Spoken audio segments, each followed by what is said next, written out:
Commissioner Bourne. Here. Commissioner Musich. Present.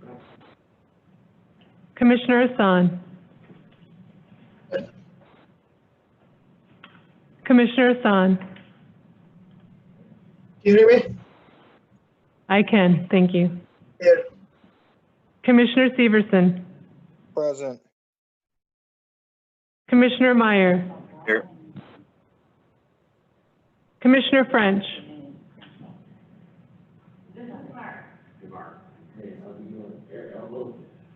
Commissioner Forney. Here. Vice President Vita. Present. President Cogill. Here. You have a quorum. Thank you. I'll move on to approving the agenda, and I'll ask for a motion to approve the agenda with two requests here. One is to move the new business item, Resolution 2020-279, to just after the approval of the minutes, as a resolution commemorating the life and accomplishments of Rochelle Graves. We have a few members of her family who are here this evening and would like to do that. And then that we will also be bringing up from committee the recreation item 2020-278, which would go in reports of standing committees. Do I have a motion? So moved. Second. I have a motion and a second. Is there any discussion? President Cogill, yes. This is the MOU, right? Correct. I mean, I don't recall getting any email saying that it would go to the full agenda. So, I mean, I just wish that I would have had that so I could have reviewed it more thoroughly. But assuming that there's some reason that it has to go now, I just ask staff to give us notice whenever that's going to happen in the future. Thank you. Thank you, Commissioner Meyer. Seeing no other discussion, Commissioner Musich. I'd like to understand the urgency around moving the MOU to the full board tonight. It's my understanding the school board passed it many, many, many months ago. Yes, that's correct. And that is part of the reason, my understanding is that we want to bring the resolution forward, partly because we did have a discussion in committee at the last meeting regarding it.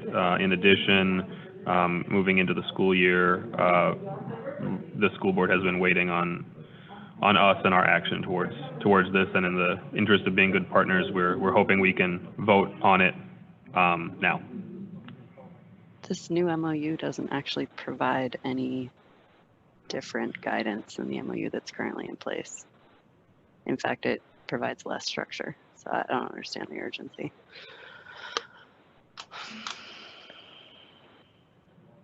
Is there any other discussion? Any other discussion? Seeing none, I'll ask the secretary to please take the roll on the approval of the agenda. Commissioner Bourne. Aye.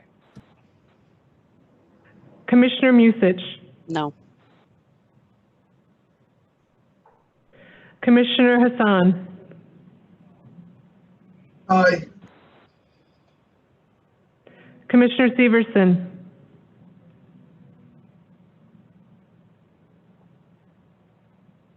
Commissioner Severson.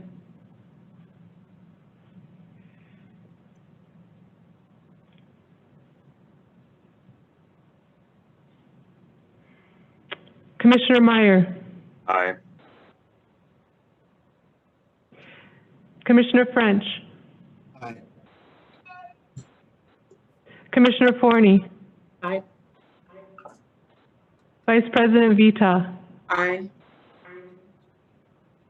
President Cogill. Aye. Commissioner Severson.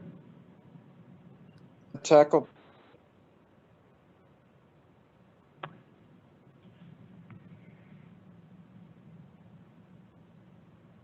Commissioner Severson,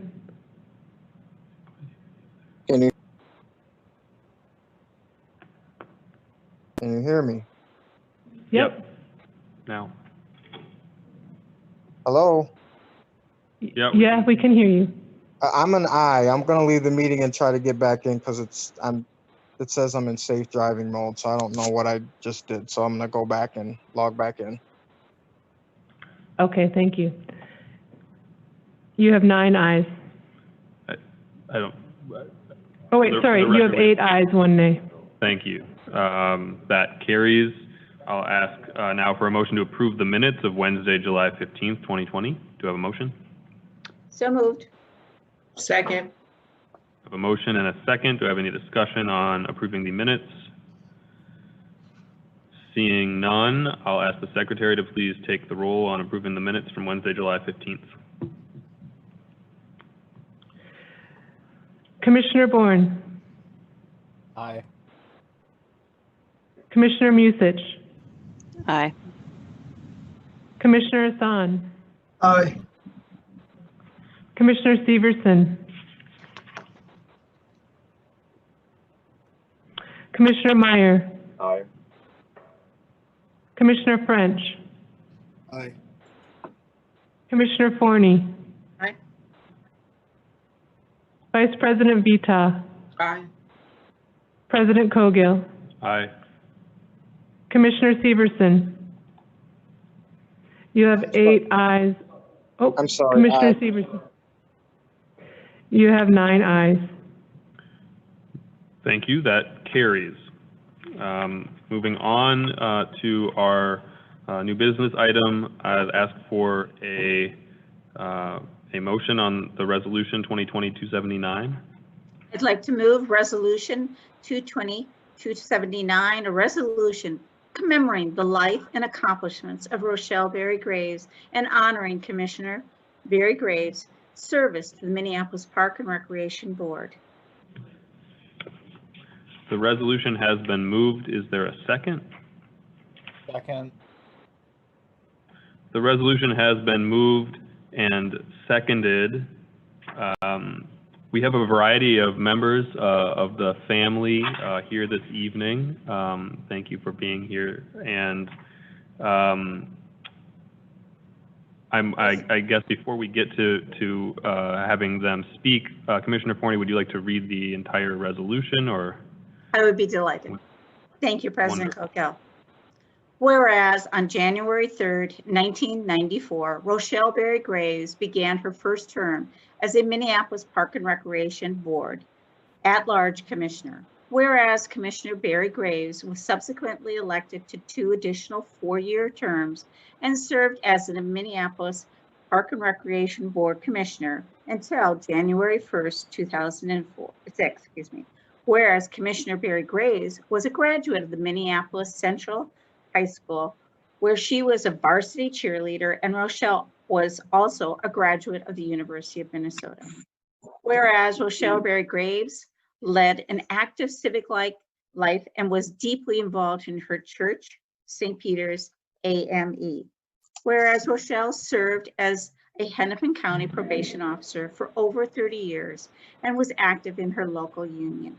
Whereas Rochelle Barry Graves sought election to the Minneapolis Park and Recreation Board as an at-large park commissioner in 1993, with the encouragement of several sitting park commissioners, including Tom Baker, Patty Hillmeyer, and Skip Gilbert, and became the first resident of North Minneapolis to be elected to an at-large seat.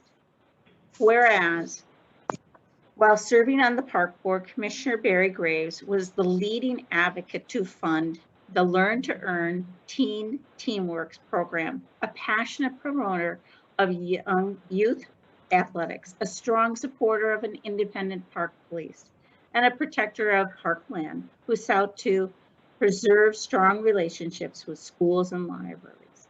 Whereas Commissioner Barry Graves was a strong proponent of riverfront redevelopment and an equally strong opponent of the Crondolator at the riverfront, a strong advocate for the Carl Cronin Interpretive Center, and a key supporter of bringing the Minneapolis Park and Recreation Board headquarters to North Minneapolis by voting to override a mayoral veto.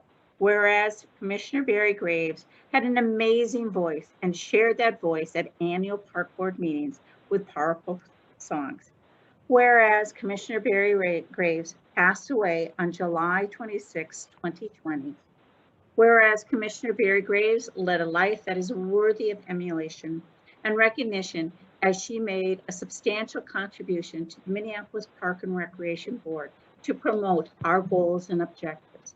Now, therefore, be it resolved that the Board of Commissioners officially honors the contributions to the residents of Minneapolis and the Minneapolis Park and Recreation Board made by Commissioner Rochelle Graves, and resolved that the President of the Board and the Secretary to the Board are authorized to take all necessary administrative actions to implement this resolution.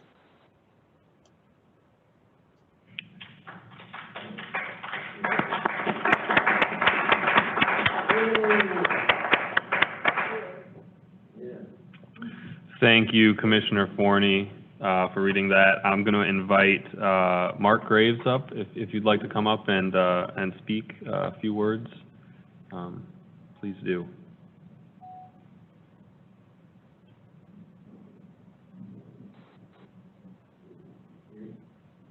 Yeah.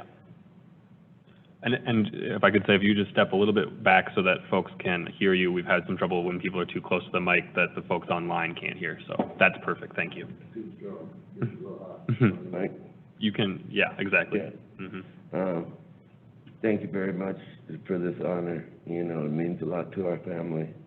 We know how much the park systems and natural spaces throughout the community and throughout the state have meant to my mother, and how much she enjoyed it herself, and how she wanted it to be available for, most of all, you know, marginalized and underprivileged children, you know, making sure that we had some of the same recreational spaces and areas that folks out in Richfield had with the water park over at North Commons. I know she would have been really excited to see what became of Weber with the natural pool and all that. So, you know, this means a lot to our family once again, and, you know, on behalf of my mother, you know, unfortunately, you know, I know that, you know, she would really be honored by this. So thank you very much. Thank you very much, Mark. Yeah, yeah. And I just wanted to note all the other family that is here tonight. I know we have also her brother Daryl's here. I know we have Braxton here, and Mark's wife Leah, and her friends Bonnie Berg and Barbara Owens as well. And thank you all for being here this evening and sharing this moment. All right. Yes, please, Councilor Rice. Thank you. If I could just make a very brief remark. Again, Mark, very good words, and to the members of St. Peter's AME Choir who were here tonight, Rochelle's brother, Daryl, Braxton, her grandson, and your wife, Leah, thank you so much. I met your mother years and years ago, DFL politics on the north side. She's a wonderful woman, a strong park advocate. Just a couple quick memories. I remember her 50th birthday party that was just across the street here at Jimmy Fuller's place. She tried to teach me the electric slide. I was a complete failure at it, but besides having a great voice, she was a great dancer, a fun person. And not to hurt your feelings, Daryl, but Rochelle's brother, Reggie, like the other brothers, were all quite athletes. Reggie played at Central, went on to college and played for the San Diego Chargers for 3 seasons. Rochelle always claimed she was a better athlete, and that in a different generation, she would have been a great sprinter, but she was a great person. They'd made a lot of contributions to the park system, and we sure miss her. I'd like to thank Judge LeJune Lang. Rochelle worked in the correction system in Hennepin County as a Patrol and Probation Officer knew Judge Lang. Judge Lang's the one who brought this to our attention, and Rochelle brought Judge Lang in at the old building when we were downtown to do a swearing-in ceremony along with, in one year, and in the prior year it was Judge Davis. So your mom has a great legacy, and I'm glad to see you here, Mark, and a grandson and all the family and friends from St. Peter's, Amy. Commissioner, Superintendent Emeritus Marilyn Mary Anderson also helped on this and helped to get the resolution drafted. So thanks to her too. And Patty Hillmeyer.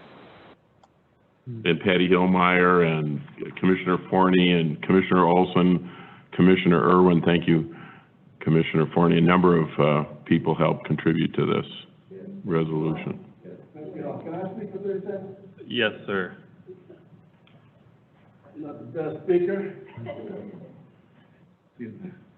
I'm not the best speaker, but I think it's important to bring to the idea of growing up in a park system and how important it was for all of us, because we all used the parks.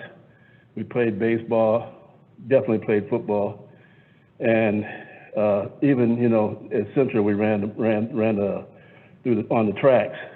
But just to have a good park system as a kid growing up meant so much to all of us. And when you don't have nothing to do and you're looking for something to do, those sports were really critical to give us something, an outlet for our energy. And I just think it's really important to keep it going and do as much as we can with the park system for all the kids in the neighborhoods. Thank you. Thank you very much. With that, is there any discussion from other commissioners? Struggle here, let's see.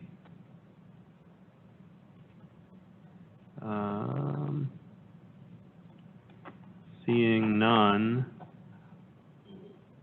I will ask, seeing none, I'll ask the secretary to please take the roll on Resolution 2020-279.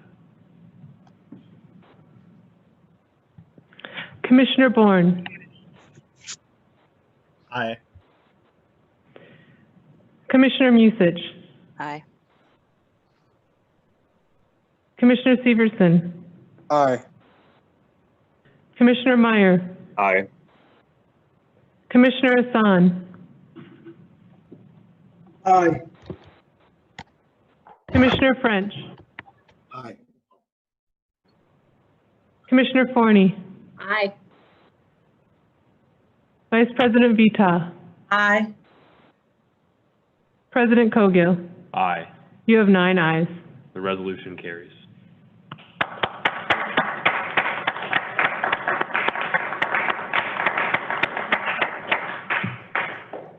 Thank you all so much for coming out this evening. Thank you. And again, you know, piggyback off what my uncle said, you know, I grew up in the park system, my son is growing up in the park system, you know, it's a really strong resource for, you know, society and the future, and whatever we can do to, you know, help it grow. Thank you. Thank you all. All right, moving on with our agenda, we'll move into reports of officers. Superintendent Bangora, I'll turn it over to you. All right, thank you, President Cogill and commissioners. It's good to see everybody. My apologies, this might go a little bit into the 5:30 open time, so I'll try to do the best I can to get through most of this, but we have some good things to share. So saying that, I'm gonna get started. I'm gonna start with athletic, aquatics, and ice arenas. Northeast Ice Arena opened on July 22nd for men's lacrosse rental on the turf. Parade Ice Arena has been busy with figure skating, lessons for youth and adult hockey games. Very proud of that. Ambassadors and social distancing programs. 70 staff are working in 21 areas doing ambassador and modified programming for the community. The Fun on the Run program had over 600 participants over the last 6 weeks across various parks. The program runs through the end of August. So very excited to hear that program is going well. I'm not sure if the pictures are up yet. Are the pictures up? Can you see the visuals or no? No, we Anyone? can't. We can't see it on the, Okay, I apologize. I can't see it either, so I do apologize. There's some good visuals. I'll keep moving. Adult sports. There we go. Those are the fun on the run, and the 600 participants are doing the work. So, adult sports, adult softball and kickball leagues began August 9th, with over 100 teams participating. Golf is 20,000 rounds ahead of 2019 pace, and about $450,000 ahead in golf-related revenue. All 7 courses continue to be busy and popular. I can't say enough for our golf courses and our staff. Outstanding work, and we're very proud of the work that's being done this year on our golf course. They look amazing. Recreation centers and programs. Fall programs and sports registrations will begin on Monday, August 10th. Minneapolis Park and Recreation Board recreation centers will be offering programs that can be appropriately and socially distanced and operated in a safe manner. Night Owls is currently operating at 4 recreation centers: Farview, Bottineau, East Phillips, and MLK Recreation Center. Youth development. Youth Development Pop-Up Park is part of the summer program with Hennepin County Libraries, Minneapolis Beacons Network, Minneapolis Community Education, Minneapolis Youth Coordinating Board, and the YMCA of Minneapolis, offering 7 weeks of outdoor activities. The pop-up collaborative is offered from 2:00 p.m. to 4:00 p.m. with music, sports, games, crafts, and excitement for children and teens ages 5 to 18 years old. Sack lunches are available for our youth. Extremely proud of this incredible partnership that we formed this year with many partners that were concerned about the youth and activities, and what a wonderful way, and we will continue to work with our partners going forward. Get on the Bus. Get on the Bus was developed by the African American Community Response Team as support for scholars in North Minneapolis after months of distance learning. MPRB Youth Line staff, Spark Y, Best Academy, and Friendship Academy Freedom Schools partnered to offer a fun and exciting educational and recreation activities at Bethune Park, North Commons Park, and Farview Park. Youth Line staff are essential in providing fun and engaging recreation activities. And again, what a wonderful partnership that is being also utilized through this difficult time. And so very proud of that also. Full service community schools. Bethune and Creekview, or City View, completed the summer 2020 virtual fun enrichment program last week.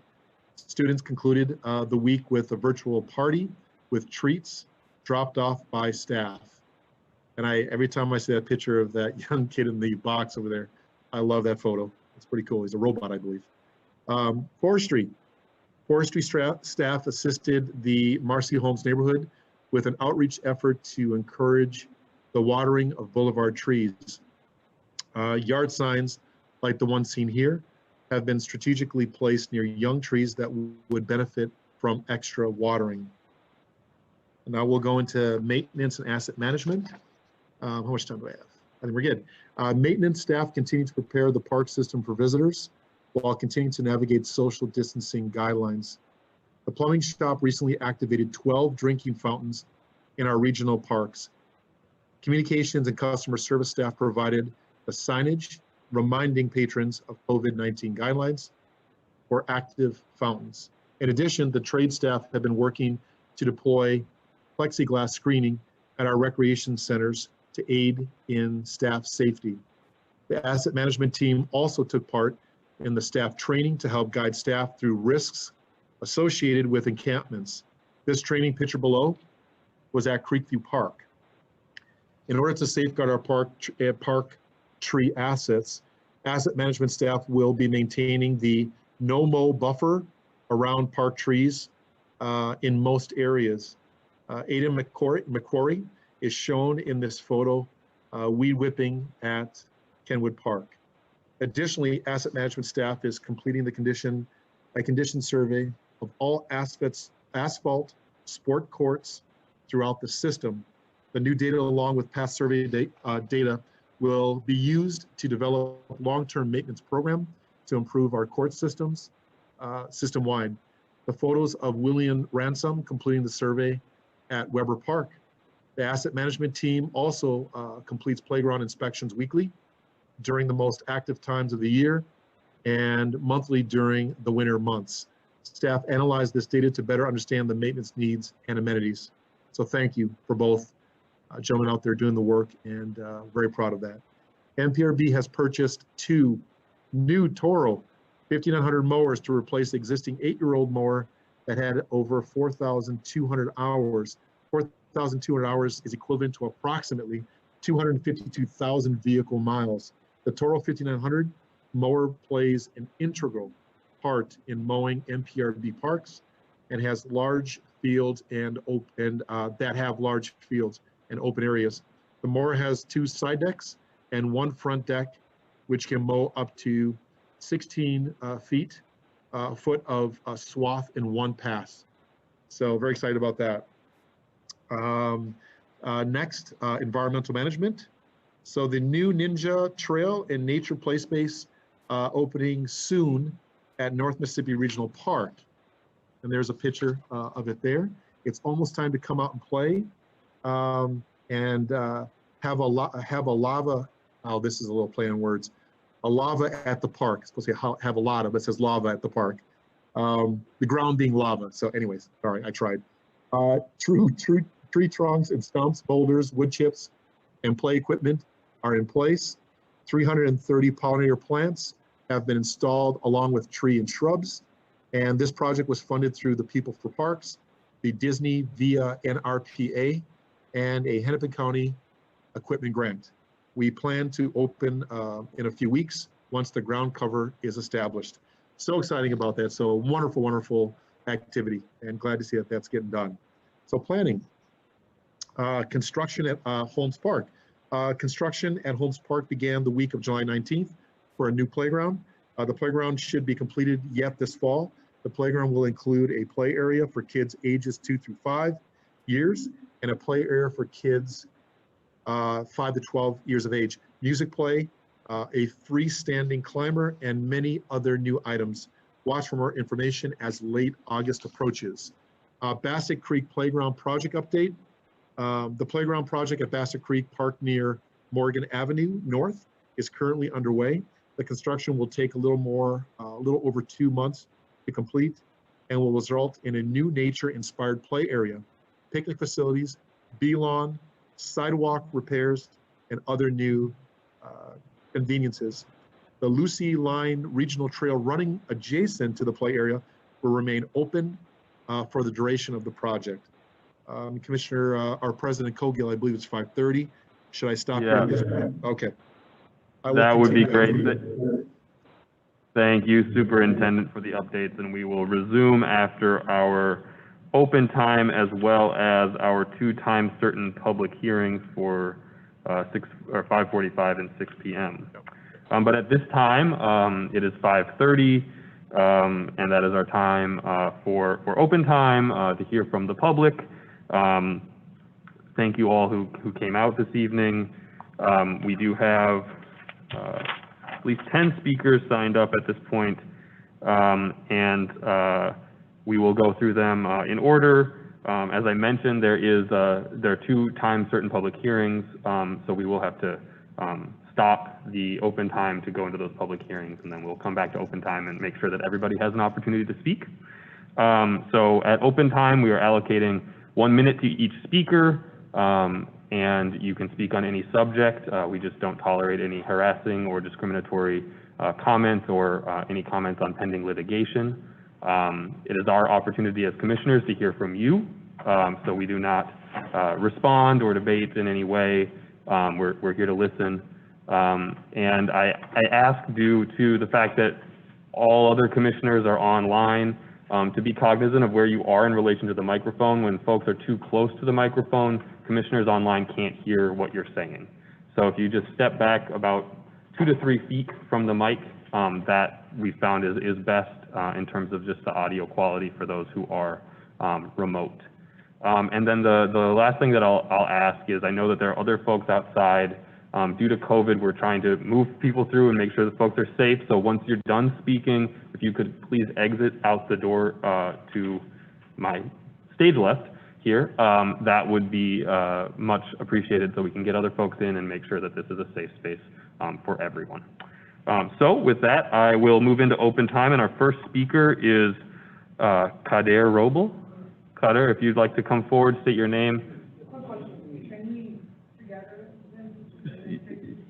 Yes, you can both speak for the total of the 2 minutes. So you're just like, talking about different topics for the process, about the cutting trees in the community. So each of you have a minute to speak, so either you can speak together. And that because only 2 of us. So you can each speak for 1 minute. We're giving everybody equal time. We want to get through it. So if you could state your name and then All right. go forward. All right. So my name is Kader Roble. This is my father right next to me. So the reason that we are here to speak is we received a letter from the Minneapolis Park Boards about a week ago in regards to emerald ash border, which is tree removal. We have about a couple trees that we got a bill that needs to be removed, and due to the time difficulty with everything, with COVID, with working and all the sorts, we're saying that it is a difficult time, and we have some proposals. Wondering if you were willing to commit to it or be able to work something out. Either one of the two, extend the timeline for the completion from September 25th to January, giving an additional 6-month timeline. Assist us with the tree contractor to help us lower the bid of the prices on the tree removals, and with any other assessment options, which we'll be able to negotiate with the county to lower our interest rate for tax assessment and overtime payment. Fantastic. And you can continue for additional. Yeah, good evening. Sir, we're here. My name is Ibrahim Roble. I live south Minneapolis. The reason I'm here is you sent us 2 letters about 2 deceased trees, and you're expecting us to pay close to $3,000. This is an act of God. We have no contribution to the trees getting deceased, and we request the board that they abate, they absorb some of the costs, talking about $3,000 on top of the paying our tax, so there's a lot of money we cannot afford, and also you give us an only short window that we have to come up and cut it down. I know you have to go by the ordinance or the statute by the state, but common sense has to be including that. We ask you your compassion and mercy that you take this in consideration, and this difficult circumstances where you have COVID-19 epidemic, unemployment, unrest, civil unrest, a large homeless people in the community. So please do not expect that we go by strictly on your schedule, and also be able to come up with that kind of money. We have a lot of repairs that still needs to be done in our house that we postponing. We never, our air condition broke down over the summer. We're not able to replace it. And so we request from the board that you take those into consideration and knock off some of these expense. This really a very costly tree removal, and I close with that. I finish. Thank you, sir. Thank you for hearing. Thank you. And if I'll ask if you could leave your contact information with the secretary of the board, and we will have the assistant superintendent of environmental stewardship follow up with you, Jeremy Barrick. Thank you very much. Our next speaker is Lori Jacobs. Lori, are you here? Lori, seeing no Lori. Our next speaker is Michael Bauer. Yes, sir. Please come forward. State your name, if you're comfortable, your address for the record, and you have 1 minute to address the board. My name is Michael Burt. I'm the owner of Midwest Northern Nut, together with my family, on the corner of 31st and Columbia, right there at Marshall. I'm here to address and just ask for help with respect to the RV encampment that's been outside of our company for the last year and only getting progressively worse. Now I've got female employees that come in tandem every morning due to harassment out on the street. A woman across the street died last year. We watched drug dealing go on, and now it's gone as far as people coming to our building, using our outdoor spigots to wash themselves, fill up with water, using our power. I've talked to the police, I've talked to the inspector, their hands are tied. I just would ask for any help with respect to parking rules, potentially overnight parking rules, no parking 2 a.m. to 6 a.m., something to get some movement, because now we come in the morning, there's generators running, they're camped out for the day, they've been there weeks, months, and a year, and we're having a hard enough time running business, a small business in COVID, and this is just added stress and lost revenue that's just killing us. Thank you. Thank you for your time. Thanks. Our next speaker is Julie Anderson. Julie, if you come forward, state your name, if you're comfortable, your address for the record, and you have a minute to address the board. Yes, hi, Julie Anderson. I think I'm getting to know some of the park board from other meetings. I want to thank you for how well the East Encampment was dismantled due to unsafety and unhealthy conditions. I witnessed it, I thought it was done professionally and very respectfully. That's not what's being reported. Now the west side is actually in the same condition the east side was, and we were very pleased that superintendent deemed it also unhealthy and unsafe last Friday and did give notice. However, nothing has changed, absolutely nothing. In fact, the encampment is still at 100 tents. No one has moved. Anyone that has maybe moved, they've moved to another section. The drugs are still continuing. There's still, because there is no end date, the opportunity to protest has happened loud and clear and is being listened to, I'm afraid. I would like to ask the board to please find some sort of authority to remove the encampment as soon as possible, and with an end date. We need an end date. Thank you. Thank you, Julie. Our next speaker is Dick Anderson. Dick, if you come forward and state your name, and you have a minute to address the board. It's Dick Anderson. I live on 11th Avenue, right on the park. And I'd just like to reiterate what's been said. It is certainly not safe. It's been deemed not safe.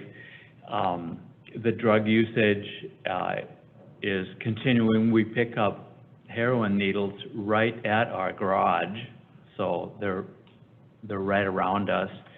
I just wanted to mention some dates. If school starts, it's a school zone. It's been deemed a school zone. The entire park. There's a school right there. If it starts, I would think September 8th would maybe be a good logical date for the school to start. I think it would probably take 1 to 2 weeks to clean up the park. So if you back that up to, somewhere between August 23rd or earlier, sooner than that, but I wouldn't recommend anything later than August 23rd as an end date.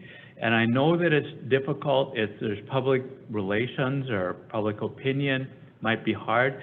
I've been a leader in many different situations in my life, and leaders just simply have to make hard decisions.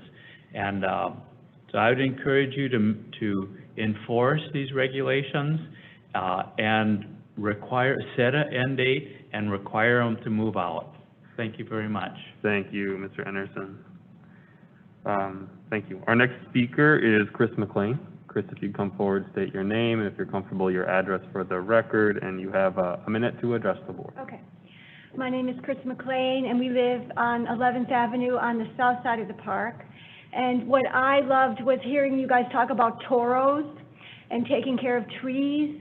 And I love the park so very much, and I can't go into it anymore. And I miss it. But there's too much drugs. There's too much people getting jumped. My kids all live around the park. They won't go into the park. And there's mattresses in the woods. And it just is not what the parks are for. And it is not what you guys' job is. The job is to take care of nature for everyone. And I don't know how this turned into a homeless job, but it's not your job. And so I'm really hoping that you guys will just take dominion of your responsibility. And I am saying that as a park board, it's your responsibility to keep the parks safe and take care of them. And I love that. I love that. And all of a sudden, it is not happening. I can't go outside of my house after dark. So that's my story. Thank you, Chris. Our next speaker is Sarah Thompson. Sarah, if you come forward, state your name, comfortably your address, and you have a minute to address the board. Hi, I'm Sarah Thompson. I live at 32nd and Columbus. Superintendent Bangora, my telephone number is 612-203-1969. I've called you about 1,000 times. Please return my phone call. I need to make a public apology to Commissioner French. After I was maced in the face by a anti-eviction protester on Monday in Powderhorn, I lost my temper. I'm sorry that I yelled at you. My anger was displaced. Today, I'm here to talk about public hearing repealing PB 221 of MPRB ordinance. That's a mouthful, so I have renamed it Tits to the Wind, and that is what our community has renamed it. I would like you to table Tits to the Wind, and this is why. First, do your homework. Figure out what your residents want. Second, do your homework. You've seen that there has been backlash after Ordinance 2020-253. You can't walk it back very easily. You're not going to be able to walk this back very easily. Do your homework. Third, gain trust. You have lost our trust. And I will say that building trust with your residents will not happen by repeating past mistakes and listening to white woke voices. Liberating white breasts is not your job. Your job is to protect the white, black, and brown bodies that are being assaulted like I was on Monday in your parks. Thank you, Sarah. Our next speaker is Connie Sanders. Connie, if you're here, you come forward, state your name, if you're comfortable, your address for the record, and you have a minute to address the board. All right, hello, my name is Courtney Sanders, actually, and I'm a resident of the Sheridan neighborhood right here across the street. And, you know, I just want to say that I love Minneapolis Parks. I've been a resident here for 10 years, and I love Minneapolis. But what I've seen, specifically with Minneapolis Park Board, in the last 2 months has been really disturbing. And I am all for finding solutions for homelessness and housing in this city.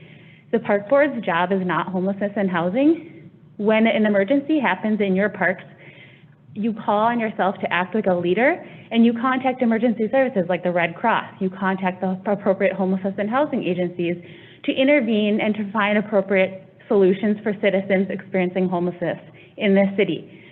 When you turn the parks into a campground across 100 different sites with inappropriate access to sanitation, inappropriate access to toilets, and then inappropriate access to all of these services, and we have a public health crisis going on, it's just really upsetting. And then on top of that, people can't leave their homes because we're in a pandemic, and now we can't go into our parks because it's unsafe. And you know, I really commend you for trying to be a Mother Teresa or to act like you're providing appropriate housing and homelessness solutions to citizens, but this isn't helping those citizens, and it's not helping the community. And you need to, the city just announced they're offering $8 million in help to people experiencing homelessness. So I'd appreciate the park board announcing to the public when these parks are going to be evacuated and when the appropriate agencies who are experts in homelessness and housing and emergencies to handle the situation. I don't want to see a hepatitis C outbreak in the parks. I don't want to see other pandemics spreading in our parks, more violence, rape, and assaults. So please announce to the public when you are stepping out of work that you never belonged in the first place. Thank you, Courtney. The time being 5:45, we do have a public hearing, time certain, regarding the repealing of specific ordinances of the Minneapolis Park and Recreation Board, Code of Ordinances that are superseded by Minnesota state law. There are no individuals signed up for this particular public hearing. I don't see anybody. Is anybody here to speak on this item? Anybody here to speak on this item? Anybody here to speak on this item? I'm not sure which item you're talking about. Are you talking about PB 2.21? No, we're not. Okay. Seeing none, again, the public hearing for, I'm sorry. yeah. What again? I mean, So this is a public hearing separate from open time regarding repealing specific ordinances of the Minneapolis Park and Recreation Board, Code of Ordinances that are superseded by Minnesota state law. I'm seeing no one else signed up for that, so I will close the public hearing. sorry. Yes. Yeah. So, is some of us came here, I'm not quite sure what's happening. Some of us came here to talk about certain things. I'm coming here to talk about something that happened during the last meeting? Yeah, you will be able to speak on that item. Okay, great. Yeah. And will other people be given a chance? Everybody will be able to be given a chance to speak, yes. When will that be again? In a moment, in like 30 seconds. Okay, Mhm. all right. Thank you, appreciate that. Apologies for the confusion. We have many public hearing items going on at the same time. So with that, I will close the public hearing and return to open time. Our next speaker is Paula Chelsea. Paula, if you come forward and state your name, if you're comfortable, your address for the record, and you have a minute to address the board.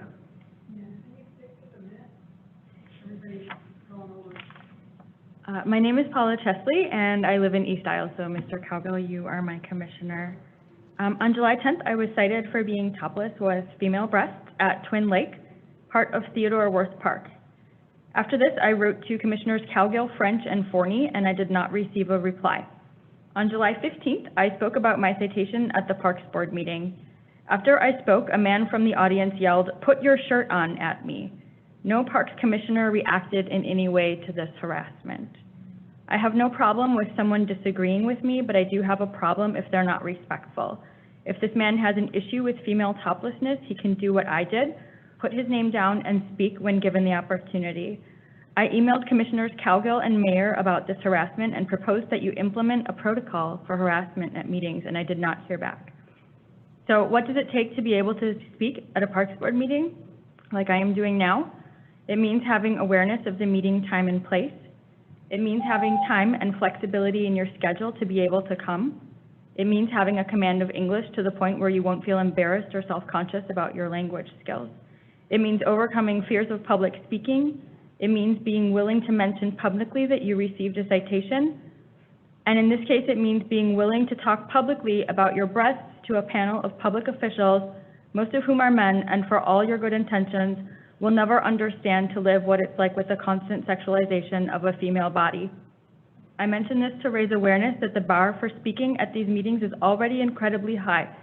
Being harassed after speaking makes that bar all the higher. No one wants to be harassed, and so the effect of harassment is to silence voices.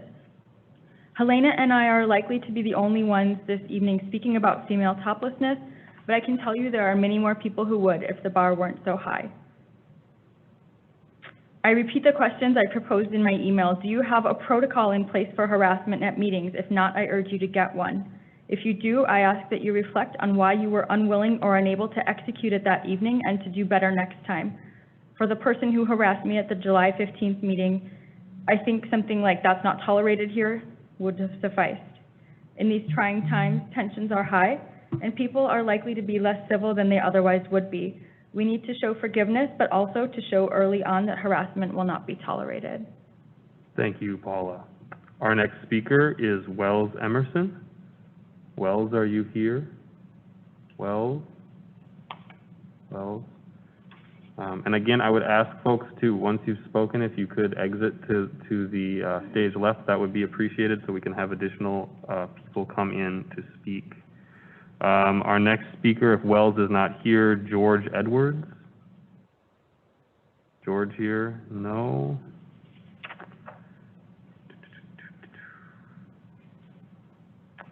Our next speaker is Nadine. Is Nadine here?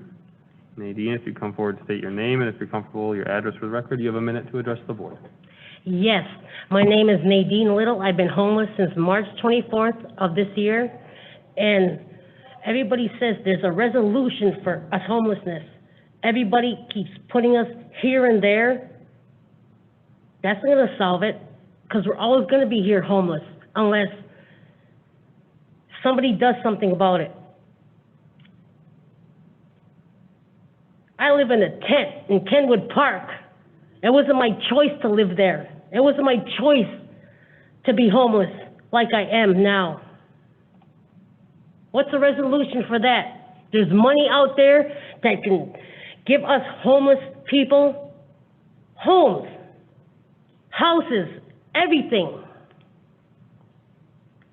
I'm a Native American, and I speak for not only Native Americans, but for all the homeless people out there, homeless. Thank you. Thank you, Nadine. Our next speaker is Galen McKenna. Galen, if you come forward and state your name, and if you're comfortable, your address for the record, and you have 1 minute to address the board. My name is Galen McKenna. I live on 11th Avenue at the south side of the park. Personally, I believe that a lot of people are shrouded in their own shells, and they don't actually see that what happens in the park happens a lot of the time outside in general. There are heroin needles outside in general in the alley no matter what. I think also that it's good to note that the CDC says that it's a really bad idea to keep moving people around because it's extremely difficult to keep track of people who may have tested positive for COVID and things like that. I want to add on to what the lady said a bit ago about the park board getting more involved with bringing in agencies like the Red Cross, because I think that a park is actually a pretty good space to keep tents if we limit the amount of tents, we keep them separated, and to bring in more agencies to regulate how things are going. I think that people need to grow up a little bit and stop complaining about they don't have access to the park when you can just drive a little bit further. I think it also should be noted that a lot of these people are just people that are trying to survive, and they're good and they're kind people. There's a small minority of people that are prone to actions that are violent. I think it should also be said that when you talk about drug use, a lot of these people are addicts, and so it's not exactly a problem. They can simply just stop doing things. And, you know, if you get more agencies in, like the Red Cross, you can have more dispensaries for heroin needles and things, or you can get people to help clean up things. I think it's more cost efficient, and it is, there's a lower impact risk if we invest into fixing the situation we already have until we can move them somewhere instead of just rushing things to get people out. Thank you, Galen. Our next speaker is, forgive me if I get this incorrect, I believe it's Edie.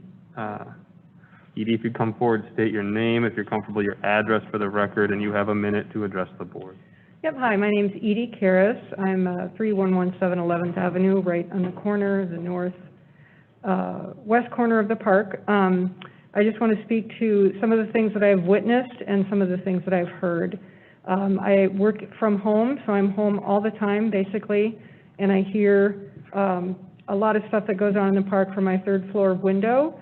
I am in support of a smaller encampment, but there's no doubt that violence has increased. I've personally witnessed a woman trying to run over a man with a car. I have heard and responded to a man being shot. I have personally witnessed and responded to 3 men trying to force a screaming woman into a vehicle right in front of my house.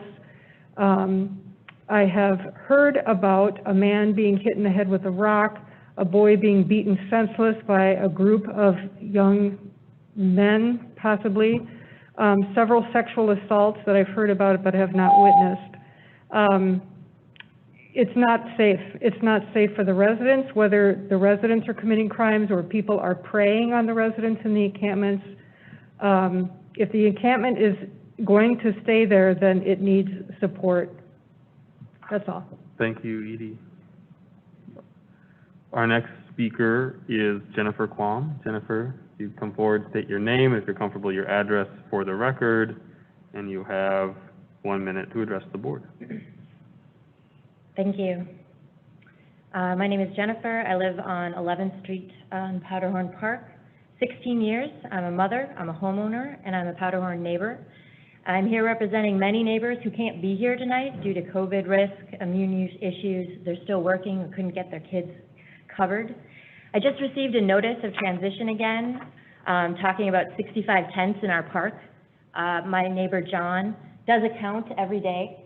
It's over 100 tents as of yesterday evening, and we know more tents are in the little drug drive up next to 31st. One of the neighbors I'm here representing ran into Commissioner French in the past last week in the park. Every time the neighbor said the park is unsafe, Mr. French corrected him, and he said, no, it's not unsafe, it's uncomfortable. Less than 24 hours after Mr. French called us just uncomfortable, another woman was raped in our park. Not just raped, but gang raped in the daytime, in the middle of the encampment.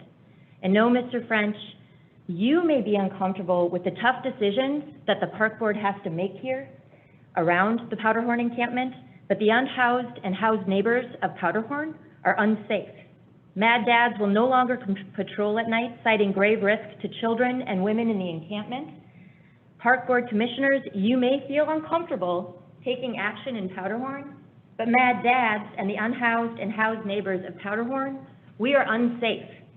3 men unloaded their semi-automatic guns on 10th Avenue in a shootout in the middle of the day, feet from my neighbor Galina's child. She can't be here today, but she wanted me to look you in the eye and tell you that, hear her, park board, you may be uncomfortable with the hard choice of making an end date for the Powderhorn West encampment, but her child needs you to make that decision. Because the people, both unhoused and housed in Powderhorn, are not safe. I have a statement from a neighbor who couldn't be here as well due to health concerns. Teresa, she's writing as a resident who lives directly across from the sanctuary on 10th Avenue and 32nd, and as one of the women who reported the rape on Thursday, July 30th, my partner Emily was approached by a woman on the street. She was returning home from work at 6 p.m. The woman said she was raped, pointed the 3 men out, and Emily sat with the woman until the police arrived. The victim was very concerned about keeping DNA and evidence intact, carrying her bra and underwear. My partner called her family for support and sat with her while the 3 men still were within physical presence until the 42-year-old victim was taken to the hospital. This is not the first time I have written to the park board. We've written when 3 other rapes occurred, when a gun fired 300 feet from where I was sitting, people shooting up, sleeping on my front porch, daily sexual harassment I experienced as 2 women with my partner living alone on 10th and 32nd. I don't know what it is going to take for someone to hold accountable a day of removal for the people who are living on 32 and 2nd and 10th. They're being preyed upon daily. Anyone who has any doubt about that is welcome to come to her porch and spend an evening watching predators approach the encampment and buy children. Like the woman did, I don't have the strength. I don't know if I would have the strength as this woman did to stare down 3 grown men. I know there are other women in the park who have been assaulted who do not have the strength to stare down 3 grown men. The trauma is real on 10th Avenue, and the excuse that rape happens everywhere is a man's excuse, an excuse from a group of people who don't want to take responsibility for what happens, and the park board is liable for our safety in the park. You see it happening. My partner wakes up every night crying. Violence, sex trafficking, daily basis, and you need to act. Since we have reported the rape, we have been harassed publicly and by people coming into our yard for reporting the rape. I want you to think about that. 2 queer women who worked in this neighborhood for 25 years as a teacher and a librarian, who have fought for equity and safety, are somehow made the enemy for reporting sexual violence. I need a clear date of removal so that the number of women assaulted in Powderhorn does not become 5 that we are aware of. I need you to care about women, children, and declare this a public health emergency. I support removal with respect, and I ask you to do the same, that no more women and children pay the price for an attempt to make everyone happy, or so you don't have to feel uncomfortable. I need someone on this board to have the courage to lead now. We came before you 2 weeks ago, and we spoke about the unsafe conditions in Powderhorn. You passed a resolution to make all unhoused and housed residents safe by limiting size of encampments, creating structure and rules, and you have failed to act for West Powderhorn. 65 tents is untrue and inaccurate. Today, set a time limit and close Powderhorn as your own resolution requires. Do the uncomfortable right thing for the safety of the unhoused and housed neighbors of Powderhorn. Thank you, Jennifer. The time being 6 o'clock, it is time for our second public hearing of the evening. This is a public hearing regarding the repealing of PB 2-21 of the Minneapolis Park and Recreation Board Code of Ordinances. We do have 3 people signed up to speak at this time. Again, this is specific to PB 2-21, which is already covered under both Minnesota law, the Minnesota statute 617-23, and the city's ordinance, the Minneapolis Code of Ordinances 385-160. Once we are done with this public hearing, again, we will go back to open time, and anybody who's here to speak, just generally speaking, will be able to. Our first speaker for the repealing of MPRB Code of Ordinances PB 2-21 is Helena Howard. Helena, if you'd come forward and state your name, if you're comfortable, your address for the record. Hi, I'm Helena Howard. I live in South Minneapolis. I spoke last time, and I just wanted to say again that I'm really hopeful that the ordinance will be repealed, mainly because it's sexist, transphobic, and discriminates against breastfeeding mothers. Thank you. Thank you, Helena. Our next speaker regarding the public hearing is Jacob Kerrigan. Jacob, if you come forward and state your name, if you're comfortable, your address for the record, and you have a minute to address the board. Hi, I'm Jacob Kerrigan, South Minneapolis.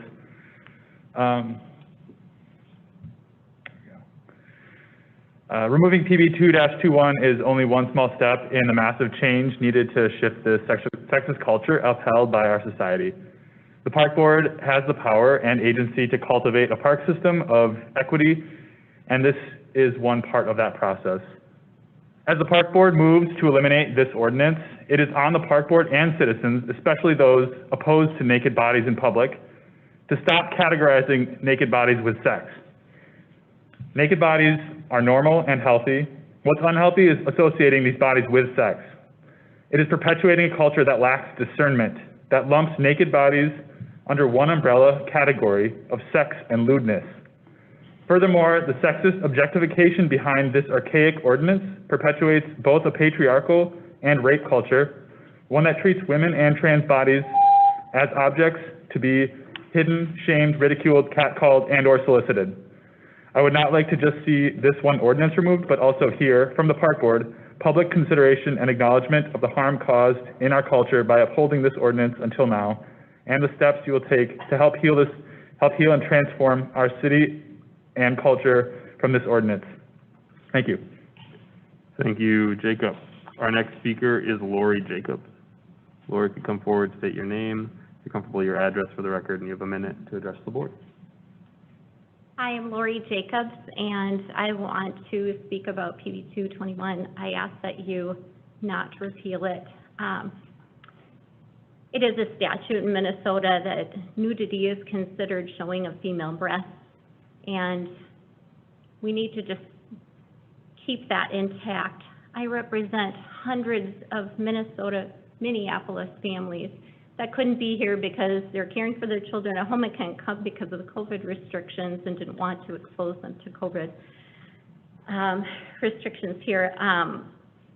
And so I represent those families also in asking, just imploring you to not do this, not change this, because we want our children to be able to come in a family-friendly environment and play in the park without being exposed to things like that. Let's keep the modesty of our state. Let's keep the modesty of people. And I'm not saying one thing against, I'm not saying something against a certain type of people or anything like that. I am just saying, let's just keep the modesty and care in the parks. Let the families the children allowed to be play and not have to concern themselves with things like that.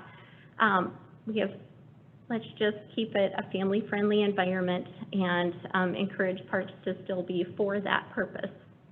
Thank you, Lori. Seeing no other commenters on the repeal of PB-2-21. Okay. We will continue. I will not be closing this public hearing because I do have some written testimony, but we will move back into open time since we have folks here, and then we will read these afterwards. The next speaker in open time here is Apollo Hawthorne. Apollo, are you here? Apollo? Seeing none. Our next speaker is Chris Thompson. Chris, if you come forward, state your name, if you're comfortable, your address, and you have a minute to address the board. Chris Thompson, 32nd in Columbus. On Monday, when my wife and I, after listening to 5 earlier community discussions, decided to bring up legitimate concerns we've already heard about of sexual assaults with the Minneapolis Sanctuary Movement, who was propping up the encampments by their support, we were subsequently blocked and then maced by one of their supporters. Later in the same meeting, this is on video, a sanctuary resident said, "One thing you don't want, and this is not a threat, it's to piss us off. Because you've seen what happens, you know, there are no compromises. Either we are going to get housing or we're going to stay right here. And if you move us, we're going to tear it up." Is this the type of community interaction that the park board is in support of? Threats and intimidation for those who don't think our parks should turn into what they have become. I'm all for debate. That's what I kept saying as I was being maced. I want to discuss things. We live in a place we don't all agree with each other. That's okay. That's not the way we go about it. And finally, I've heard this argument, even here tonight, that those like me who do not support the encampments somehow don't care about issues surrounding homelessness. This is simply not true. Can't speak for everybody, but I've talked to dozens of people like-minded like me who want to help and want to provide shelter and housing if possible. I do not like to be intimidated and make decisions based upon such intimidation. And so there is an interest in keeping this discussion even at the park board and to have a limited scope of what you can do to help this issue, which I know is a very important issue in our city and especially right now. We are not heartless people. We care about what's going on and we care about what's going on in our city and would like to not be demonized by the discussion therein. Thank you. Thank you, Chris. Our next speaker is Russ Adams. Russ, you come forward, state your name, if you're comfortable, your address for the record, and you have a minute to address the board. Thank you, Commissioner Cogill. Russ Adams, 3300 block of 14th Avenue South. So I live on the east side of the park. I've appeared in front of you a number of times to express concerns about what was happening on the east side. At a certain point, the volunteers that were trying to manage that situation pulled out because they did not feel safe. They did not feel that the medics, the security personnel, the folks providing supplies were going to be safe, whether that was day or in the nighttime. Subsequently, the park board closed down that encampment. I think you're starting to see those same conditions on the west side. There's certainly certain behavior by folks who would prey on the homeless that is going on there. You've already heard the testimony of gunfire, drug use, drug dealing, sex trafficking. We had the same thing on the east side.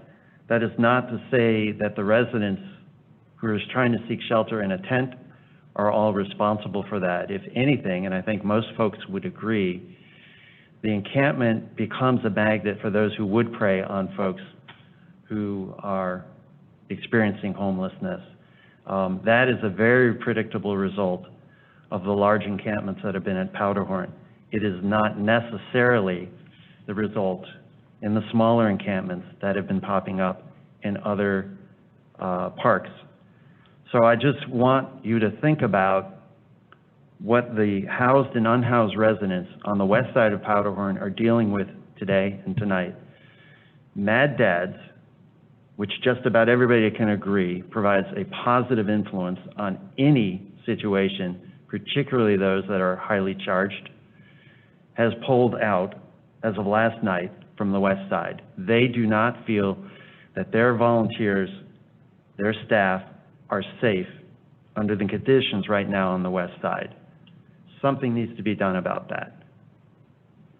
there are tents, not all the tents, but there are some tents that the unhoused residents can point to and tell you that's a problem tent. That's an area that we don't want those folks here. We had the same thing going on the east side. If you had a conversation with the resident in the encampment, they could tell you this person is bad news. Those folks out at those cars are a problem, and no one will go and approach them.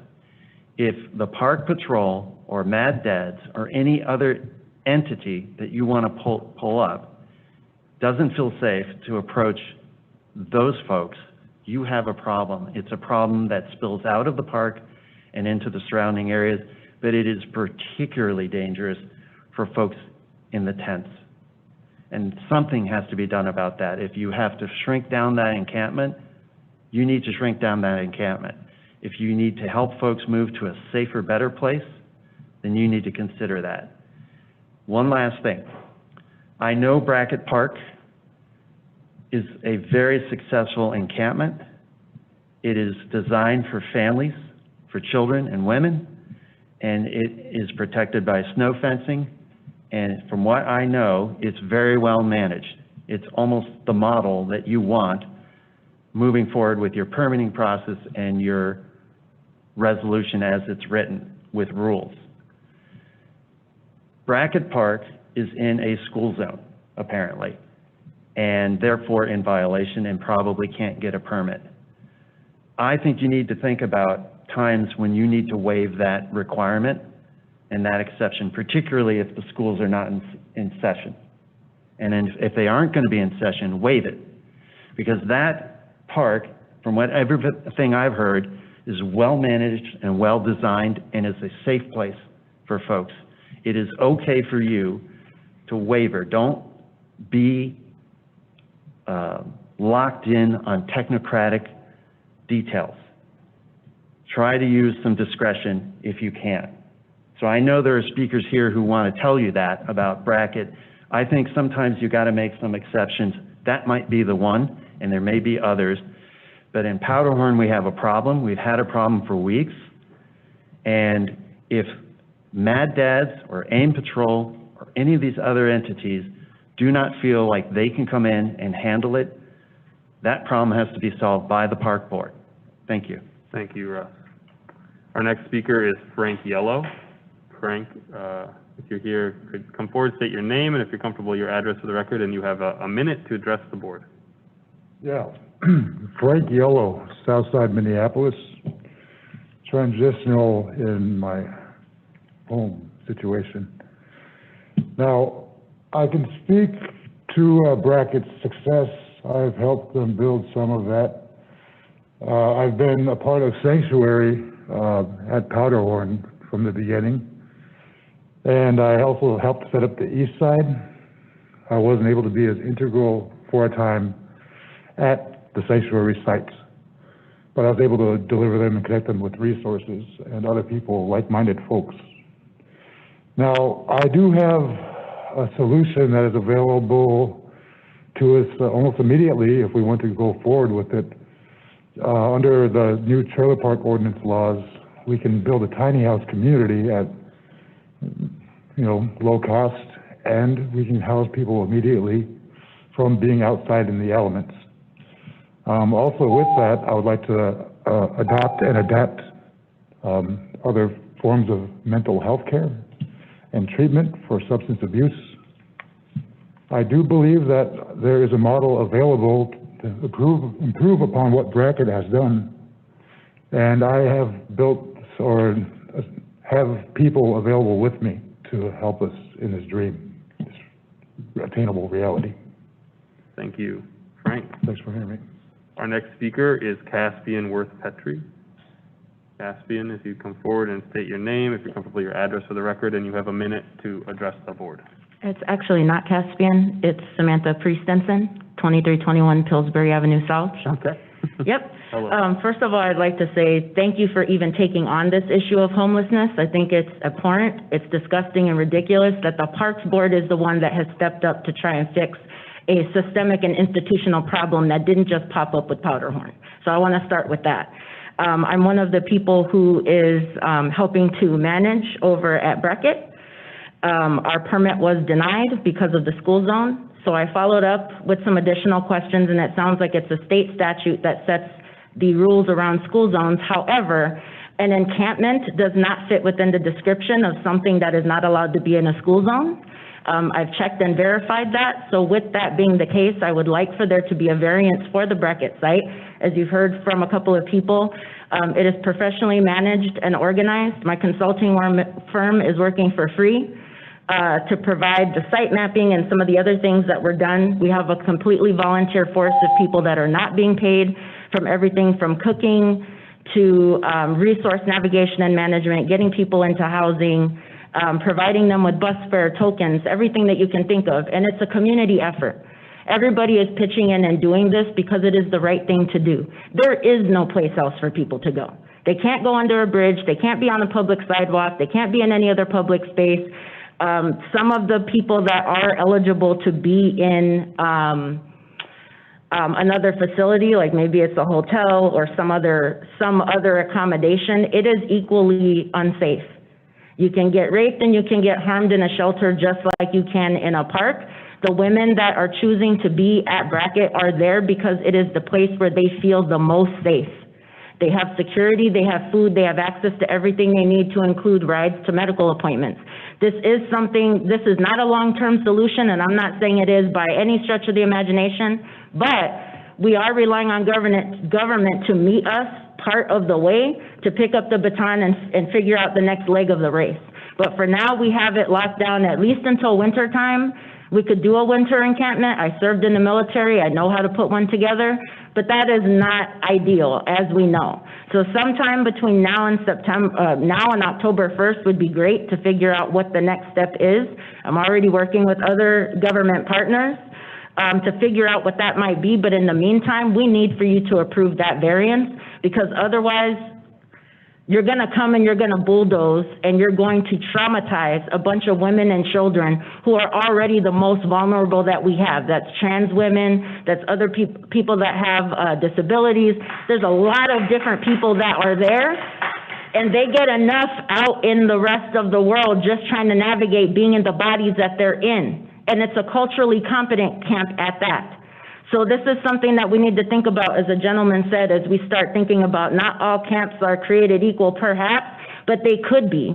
If we had the same assistance as at every camp and we were allowed to do that and stop using the school zones as an excuse, because it's not real. Encampments are not part of the state statute, and I really hope that the variance is granted and that we start to work together to put this same model together at the other parts, because this is unacceptable. And I'll end it with just saying that I refuse to allow that camp to be bulldozed. That's not a threat like some people were saying, it's just a fact. We will not allow for that park to be bulldozed, for people to go where, and for thousands of dollars of equipment and goods that the community put together to be bulldozed and thrown into the garbage. Even if you gave us a refund, it wouldn't be acceptable. So we're not going to have it. I hope it doesn't escalate to that, but we'll do what we have to do. If we have to move into vacant property that the city owns and take it over like the mothers did in Oakland, then we will do that. If we have to form cooperatives and force for the city to sell us properties for $1 like they do the large corporations, then we will do that. Either way it goes, that camp is not going to be bulldozed, because it is a model and it is working, and it is because community came together to do the job that government refuses to do. Thank you. Thank you, Sam. Our next speaker is Mars Robman. Mars, if you come forward, state your name, if you're comfortable, your address for the record, and you have 1 minute to address the board. Hi, my name is Mars Robman. I live at 1512 Spruce Place, and I just came to speak on the nature of the encampments. I know that we have a small one going up in Loring Park, and I think that the question that people need to think about right now is who gets to feel safe and who gets to be heard, because pushing homeless people out of parks and out of encampments isn't going to make the problem of people sleeping in parks go away. I've been living in Loring Park for 7 years, and there have been people sleeping under trees and in bushes the whole time. Having encampments allows people who are experiencing homeless to be obvious in a way that creates more safety for them, and in a way that allows the community to see who needs resources and who needs help. And that's really, that's all I got for you. Thank you very much, Mars. They help people. Our next speaker is Angel. I can come back to her. I'll come back. Our next speaker is Alexander Bourne. Alexander, are you here? Alexander? Seeing none. Our next speaker is Arlene Zamora. Arlene, if you come forward, state your name, if you're comfortable, your address for the record, and you have a minute to address the board. Hi, good evening. My name is Arlene Zamora, and I live in northeast Minneapolis in the Beltrami Park neighborhood, and we now have a homeless camp. We did get no notice. The neighbors just start seeing tents, and there was no notice to the neighborhood. Our neighborhood council had no idea what was coming. And so it would have been nice to have notice that what is going on in our park. We are all for helping homeless people. I think that's the consensus here that everybody's speaking is that we want to find a solution to this problem. But I just feel like there's no communication between the park board or city council about what is happening to neighborhoods that are getting these homeless camps. As I drive, I lived in the city my whole life. I own a home now, and I live here. I went to school here, and I'm just concerned about what is going on, and that we need to find a solution. I'm hearing the horror stories about what's going on in Powderhorn Park, and it's very distressing. As I drive around the city, I see $1 million condos going up. I see this or I see that, but I see no affordable housing going up, and yet we have a very bad homeless population, and there is no communication about how that is going to be solved. I was told to email our park commissioners with questions or concerns, and I've done that. I have not heard back from one commissioner on my emails, and so that's why I'm here tonight, is to come before you and to let you know that we are concerned. We are here that we hear in our neighborhood and our park that we are getting folks from the Powderhorn Park encampment, and if someone there has a permit at our park, we don't know who has the permit. We don't know who to work with there, and so it's the lack of communication is my concern that we have in our neighborhood. Thank you. Thank you, Arlene. Our next speaker is, forgive me if I get this incorrect, Judine Trotter. Trotter, if you come forward, state your name, and if you're comfortable, your address for the record, and you have a minute to address the board. Thank you. My name is Judine Trotter. I live in Minneapolis, and I just want to give you a quick background, because I know it looks like white privilege here, but I'm actually a multiracial family. We are the first multiracial people of color that have lived in our home that has owned this home in the 106 plus years that it's existed. And we moved into our neighborhood 26 years ago, and we've had to work really hard to make it the beautiful neighborhood that it is. So when people say I have white privilege, I don't feel privileged at all. I feel like I've worked really hard to earn our house and the home that we live in. So that being said, I realize systematic racism is a huge issue. I know that homelessness is one of the worst symptoms of it. But I also want to remind you that Powderhorn community is almost 50% minorities. And when the homeless camp became 500 tents, you basically stripped all services to a lot of people in need that use that park, right in the middle of COVID. So while other parks, you're actually clearing out the roads so more people could walk, we lost all access to paths. We lost access to exercise. Families lost, their abilities to play on playgrounds. And families that really were impacted by COVID, even the worst, because they don't have daycare, their kids didn't go to school. This was their only access to be able to do those types of things. So what I'm here today is to ask you, I'm really happy that you guys wanted to do something about systematic racism, but we all have to understand our roles are different. Like me, being a white woman, I can't do as much as my brown kids can do or what my black husband can do. The park board cannot fix homelessness, but what you can do is service the minority and disadvantaged children and families in our community and bridge that gap to health, to wellness, to environmental learning, to activities that give them lifelong enjoyment. And you can't fix homelessness. So I'd also like to say, and here's my little white thing I can say to white people, is that when you say there's crime, it's always been bad in that neighborhood, that's systematic racism. That's assuming that this neighborhood can have its different level of crime than other neighborhoods. So my ask for you today is please follow the permit, get this camp down to a reasonable size so the park can be used by the disadvantaged people in our community that aren't here to speak today. Thank you. Thank you, Judine. Our next speaker is John Klein. John, if you come forward and state your name, if you're comfortable, your address, and you have a minute to address the board. Hello, my name is John Klein. I live on 34th and 10th near Powderhorn Park. I've lived there 37 years. I talked to a park administrator and they said it wasn't safe enough for the park employees to come there and empty the trash. You call 911 and we only address life-threatening issues. So what does that do? That means if you have a motorcycle, you can drive it anywhere in the park without a muffler, without a license, and nothing will be done. If you want to sell crack, meth, heroin, you can sell without any interference. Sex trafficking without a worry. So bringing the camp down to a safe size is really important. Mad Dads, you've heard this already, have said if Mad Dads can't deal with this, how on earth will the homeless people have any support? They rely on the Mad Dads.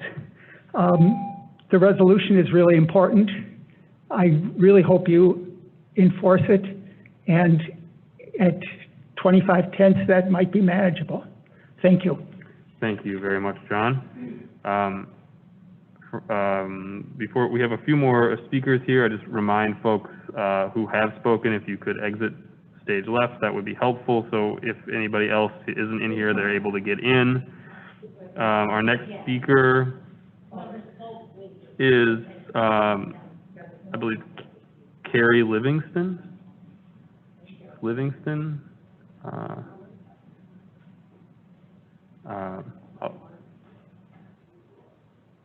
I'll come back to the ones I haven't called here. Is Carrie Livingston here? No. Chris Bell. Chris Bell, if you're here. You can come forward and state your name, and if you're comfortable, your address for the record, and you have 1 minute to address the board. Right here. So I'm Chris Bell. I live near Powderhorn, and I certainly want homeless people to get support that they need to be healthy. I just got to say, I was raised by alcohol, heroin-addicted parents, grew up in that world and saw all the trauma, experienced it, and all the crap that came with it. All I ever wanted was my parents to get healthy. Their drug abuse and mental illnesses almost destroyed my life. I lived in a homeless park for a little while as a little girl. I couldn't wait to go to school so I could eat. My dad overdosed on heroin the day he got out of prison. I'm very grateful that my mom beat her heroin addiction. She did not beat her alcohol addiction, and that's what ended up killing her. I truly believe the disease of addiction and mental illness is a huge problem. We're not doing enough. We are not creating programs, but I also have a deep, deep, true belief that if you want to help yourself, you can. Help is out there. I don't believe a park is any place to live. It's not safe for anybody, not anyone that lives near the park or around the park. Literally yesterday, as I was responding to something on Nextdoor, a woman chose to sit in my front yard and shoot some heroin. I know exactly what it looks like. I know how it works. She had prepared her needle before I noticed, and while she strapped on a rubber tourniquet to prepare her vein, I walked out with some bottled water and asked her to get off my property because she did it right in front of a child. I deserve to feel safe in my own community. I'm tired of the crime. Please clean it up. I know you're trying, but you need to do something different because what you're doing is not working. Thank you. Thank you, Chris. Our next speaker is Apollo Hawthorne. Apollo, are you here? If you're able to come forward, state your name, if you're comfortable, your address for the record, and you have 1 minute to address the board. Thank you. I'm Apollo Hawthorne. I live right next to Powderhorn Park on the south side. I'd like to help volunteer organizations work better with the park board. I do ice delivery to a bunch of parks all over the cities with a few dozen people. I do some nighttime walking and bicycling patrols around Powderhorn and George Floyd Memorial. And I think we need a lot more synergy between the city resources and the volunteers who are just strapping stuff together and hoping it works. I think we should only enforce a limit in the parks if there's another viable option that will really be used by the unsheltered people. So don't enforce that limit unless there's already an option that the unsheltered people will use. Also, can I just open the question? Would anyone like to personally work with me to help get volunteer organizations to help your goals and ours together? Well, we don't usually respond, but you're welcome to contact me and any other commissioners with that offer, and we'll get back to you. Okay, I will. Thank you. All right, our next speaker, going back to those we've missed, Angel. Is Angel here? Angel, if you come forward, state your name, if you're comfortable, your address, and you have 1 minute to address the board. Okay, thank you very much. I know that you all say I have 1 minute. We were personally invited to come here to talk about some resolutions in some situations at 4:30. We got here at 4 and still you're only giving us 1 minute. The park commissioner personally did that on Monday. I'm here to say, A, number one, that the Women and Children's Camp should stay intact the way it is. B, number two, Powderhorn is out of control, and ain't nobody saying it's not. And C, number three, the people that are in the encampments and living in the encampments do have a solution, a positive solution. If, A, number one, the coordinators and the park commissioner will stop fighting. Okay, nobody wants to live there. The majority of the people don't like the activity that's going on. I'm more than happy to help, like I have done at every other encampment you guys closed, to clean it up and get the campers out of there nice and peacefully. More than happy to do that. I was asked to do that. I offered to do that. The park commissioner says one thing and does another. Okay, I'm not going to stop for a second because I got a few other things to say, and maybe you guys will allow me, maybe you won't. But these coordinators that you guys are making agreements with and everybody else, do not talk to the campers. We have a solution for all the residents, all the community, because the community has been very gracious to all the campers. We have a solution so there's not problems. Would somebody like to listen to our solution? It's not costing anybody any money, and it's going to help out the communities. I am a mother. I am a grandmother. You think I want my grandchildren there? Heck no. I wouldn't expect anybody else to.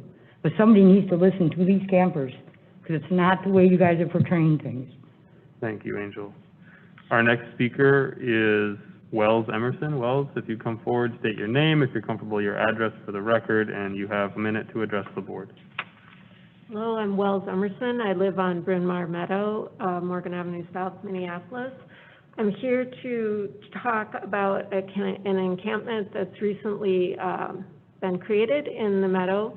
And our concern is, I'm referring to the Minneapolis Code of Ordinances, Title 12, Housing, 244.60, Temporary Housing Prohibited, Exception B, which is for conditions of an emergency, health emergency. We have, and no alternative housing. We've been informed by members of the park board that there is housing available. And so originally this restriction was lifted so people might be able to escape unsafe housing due to COVID pandemic, but that we've heard now that there is available housing. We've spoken to members of the encampment who do not want to take advantage of any housing. And the reason that they have given is they do not wish to have any restrictions of curfew or any kind of rules. So this is very challenging. So if we're making exceptions to the rules, that we're also not requiring permits at this time and allowing people to settle in public areas, we're really not keeping within the scope of these ordinances at all. And the predatory elements that prey on people, vulnerable people in homeless encampments are here in our neighborhood in just a couple of days, preying on people. I don't think this is an acceptable solution. I think that it's not the park board's role to try and solve this problem, and I think that people who decline services should not be allowed to break the law in the park simply because they don't want to participate in the services that are available to them. That is not fair to anybody else. Thank you. Thank you. Well, our next speaker is George Edwards. George, if you'd come forward, state your name, if you're comfortable, your address to the record, and you have 1 minute to address the board. Hello, I'm George Edwards. I also live on the Bryn Mawr Meadows. And when I first noticed that there was a camp there, I called the park board and explained that the park board members indicated to me that there were alternative sources of housing. Everyone there could have a housing. I mentioned that to the members this morning, and they indicated that they would refuse that because they felt unsafe. They did not like the curfews that were often involved with that, or the drug rules that they would have to, that the inhabitants would have to have. So, thank you. That was it. Thank you, George. Anybody who has not spoken this evening? Yes, please. Come on up. You can speak for 1 minute. You say your name and your address if you're comfortable. Yes, my name's Eve White, and I live at around 12th and 30th in Powderhorn Terrace. In the last 2 weeks after the East encampment was dismantled, I have had my front door kicked in and broke in by someone on the West Coast that was running away from somebody shooting at him. And I told him, don't break down my door. I yelled from the second floor because it was midnight. And I said I was calling the police, but he broke the front door down anyway. And of course, it's midnight, and I have to stay up all night because I can't go to sleep with my front door off. And then 4 days ago, my tenant, who lives, I have another building that lives nearby, he was running around the park because he thought it was safe now that he was running on the east side, and 3 people punched him in the face, breaking his nose, giving him a black eye, blooding his mouth. And there's a whole 10 more things that happened in the last 2 weeks, but what I want to say is I encourage you to do the changes you said you were going to do. This kind of activity does not need to be near a school. If there's a successful encampment, then maybe it should be moved, but I do not, this is something adults can't even handle, and I don't want to see you making any exceptions. I especially think Powderhorn Park should be emptied because of the school, and I also like to know if you can have extra park patrol with all this activity happening, if there's any way that you can have additional park police, or maybe get help from outside law enforcement, just within a couple blocks around the park. It's just, people know that the police aren't coming, so that's where they all hang out, in every alley. Thank you for your testimony. Did you speak already? You already spoke? Yes, yeah. And I would like to speak again, because you know what? Okay, I'll give you a minute to speak then. Give us a chance. Stop doing this to us homeless people out here. I was one of them that got arrested in Powderhorn for standing up and not leaving the one person that got demolished when they did it to them. Stop doing what you're doing, because you know what? We're always gonna be here, us homeless, unless you all make a choice to do this and put us in homes somewhere that we need to be in. We're not out here homeless because we want to. We're not homeless out here because we like to be. We're out here homeless because it happened. Thank you very much. With that, we'll close the public hearing, or we'll close the open time and move into the additional public hearing for MPRB Code of Ordinances PB 2-21. We have a variety of speakers who submitted comments online, and I believe the secretary will read those speakers' comments. We have a good number here. Okay, so first commenter is Cindy Farrell. Thank you for serving our city and residents by giving of your time and talent to make our park system so awesome. Being a mom and a grandmom, I use the park system frequently and have a vested interest in seeing customers of the park following the current proper attire required ordinance. I would like to comment on the proposal to repeal ordinance PB 2-21, proper attire ordinance. Despite the fact that the general scope of this ordinance is covered by both Minnesota law and Minneapolis ordinance, the fact remains that there is no language in either the law or the ordinance which specifies that women actually cover their breasts in public. Minnesota statute 617.23, which states a person commits indecent exposure when they lewdly or willfully expose their private body parts, convince others to expose their private body parts, or engages in lascivious, lewd, or other publicly indecent behavior, and Minneapolis City Ordinance 385.160. Our next speaker is Tom Brock. I am writing to express my great concern about allowing toplessness in Minneapolis parks. This is not a women's right or transgender rights issue. It is a public decency issue.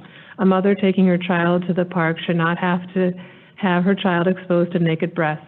We do not want to increase sexual assault in our community by allowing naked breasts would be the step in the wrong direction. For the sake of public decency and children, please do not allow toplessness in Minneapolis parks. Our next speaker is Kate Tucker. I am writing to express my great concern about allowing toplessness in Minneapolis parks. This is not a women's rights or a transgender rights issue. It is a public decency issue. A mother taking her child to the park should not have to have her child exposed to naked breasts. We do not want to increase sexual assault in our community by allowing naked breasts would be a step in the wrong direction. For the sake of community or public decency and children, please do not allow toplessness in Minneapolis parks. Our next speaker is John Quick. I request that no change be made to the subject ordinance. We are at an important juncture in Minneapolis. Recent events point to the need for our parks to remain friendly to children of all ages, and in fact, where parks can become a change agent for the community. Park activities can play a major role in keeping kids active and out of trouble. Would you want your children to view nudity while playing or enjoying the park? Most people could find a private place to be topless if that is important to them. If the board feels an accommodation must be made, then a single park could so be designated. Our next speaker is Ann Thompson.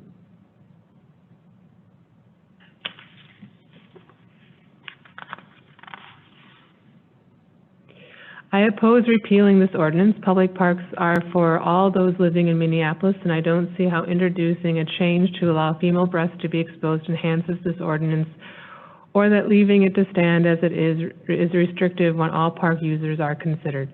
I do take issue with drones being used for surveillance. That is a different issue. Our next speaker is Leroy Munger.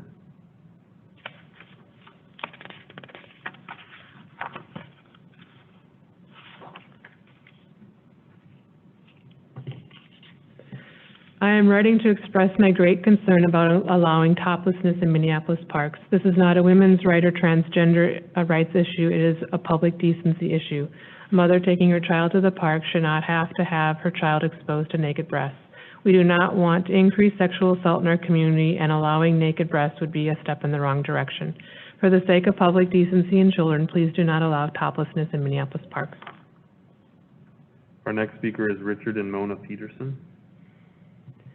Please do not pass ordinance number PB 2-21 allowing toplessness in parks. Our next speaker is Pam Solberg. Minneapolis is not a back to nature commune. Let's keep our parks comfortable for everyone and maintain a sense of decorum. If women can go topless, why can't men go bottomless? Well. Our next speaker is Verda Garm. Please note my opposition to women being able to go topless in parks. We all pay taxes to support these lovely places and hope that there are many voices who find this totally unacceptable. I would wonder what next. Thank you for letting me share my opinion.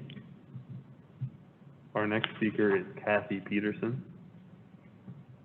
I am very concerned about allowing toplessness in Minneapolis parks. This kind of indecency would only increase assault and rape. This is a slippery slope that results in even more lewd behavior and is not the kind of thing anybody needs to see, regardless if you're an adult or a child. Our next speaker is Brenda Rosenhammer.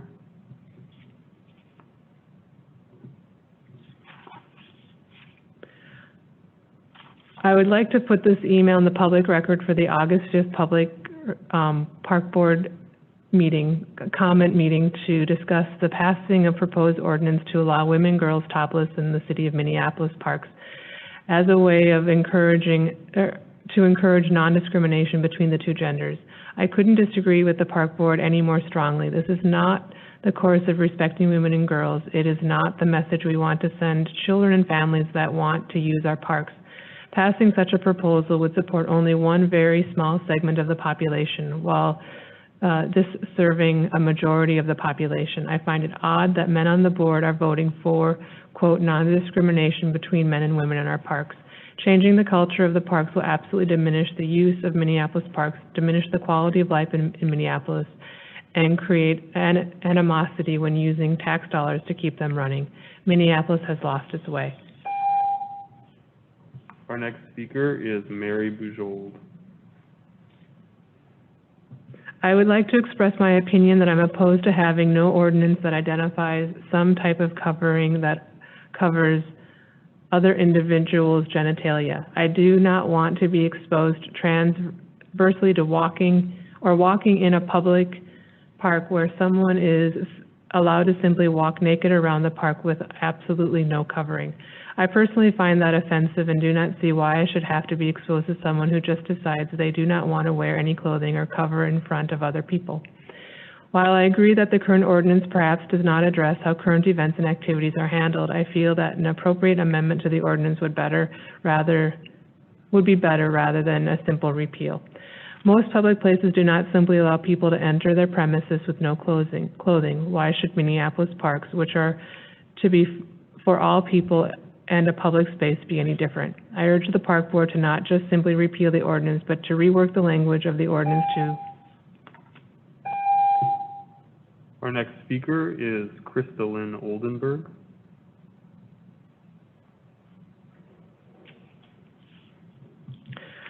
I am a concerned parent wishing to comment on the proposed legalization of toplessness in Minneapolis parks. I am concerned because my son regularly goes around topless in the summer, but my daughter tries to follow his example. I must tell her to cover up. Why? She asks me. I don't have an answer for her that doesn't include sexism. I see that she feels like she is being treated unfairly, and she is. She is confined to live by a double standard that treats her comfort as unimportant compared with the comfort of men. Being a law-abiding citizen should not mean perpetuating this disgusting belief that women's bodies must be regulated because there is something inherently wrong or inherently sexual about them, a belief that does not have any basis in biological fact. I don't want my children to feel any shame about their bodies or their gender, and so I would like to voice my strong opinion that equality prevail as we resolve this issue. As a woman, I would like my body anatomy and my comfort to be just. Our next speaker is Susan Hanks Moen. Please think of the children and grandchildren who will no longer be able to use the parks if the clothing restrictions are changed. Already the sanctity-clad male and female makes us monitor the surroundings all the time we are there. Please vote no on this relaxing of clothing standards, and this grandmom will thank you. Our next speaker is Brenda Louise. Please note my objection to repealing the Minneapolis Park and Recreation Board Code of Ordinance PB 2-21 requiring proper attire. Now is not the time to ask the public to become comfortable with persons walking around with less clothing on. In the past few months, residents have been adjusting to the parks being used for greater numbers of people openly as living places, increases in serious crime, the loss of neighborhood services, witnessing a murder by city employees, changing in the police department, and a pandemic. Asking people to also adjust to seeing women topless in the parks is too much to ask for at this very tense moment in history. For the record, I personally wish men would keep their shirts on as well, as the best way to achieve equity between the sexes in this matter. Our next speaker is Kimberly Wetzlau. I am writing to express my great concern about allowing toplessness in Minneapolis parks. This is not a women's right or transgender issue. It's a public decency issue. As a mother, I would not want to bring my children to the park and have them exposed to naked breasts. We do not want to increase sexual assault in our community by allowing naked breasts would be a step in the wrong direction. For the sake of public decency and children, please do not allow toplessness in Minneapolis parks. Our next speaker is Josine. If you cannot defeat the sexist discriminatory law regarding attire differences for male identified or female identified, then please stop fines and only have this a requirement for use.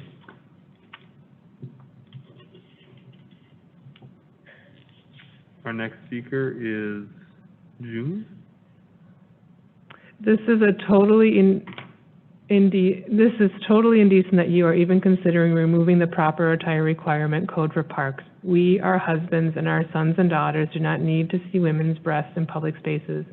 Those people have their homes and private fenced yards to display their breasts. Why are also a tiny group of people always wanting to violate human decency that the large majority value? Why are you always pandering to the loudest screamers? Stop, just stop. Our next speaker is Irina Zwolki. Thank you so much for time and contribution to the city of Minneapolis and its residents. My name is Irina Zwolki, and my family loves visiting different parks in Minneapolis. Some of our favorites are Lake Nokomis and Minnehaha. Today you are taking a vote regarding proper attire policy. We are raising 3 kids, and our heart's desire is to raise them kind and respectful towards girls and women, and unmarred by pornography. In this regard, if a woman would be allowed to appear topless in public parks, how could I protect my children from these pornographic images? Please protect younger generations of kids from this kind of unnecessary experience. Please require proper attire, no topless females in the public parks. Our next speaker is Rachel Johnson. I am a resident and mother of young children here in Minneapolis and am not in favor of partial nudity vote. If it passes, I, along with many others, would probably stop visiting parks because I don't want my kids exposed to nudity at a young age. Parts of Minneapolis are clearly not safe for women with the increase in assaults and trafficking. This seems like it would put a lot of vulnerable women in harm's way. I'm all for a choice, but it needs to be coupled with safety. If no measures are going to be put in place to protect women who choose to be topless in the parks, I cannot get behind this.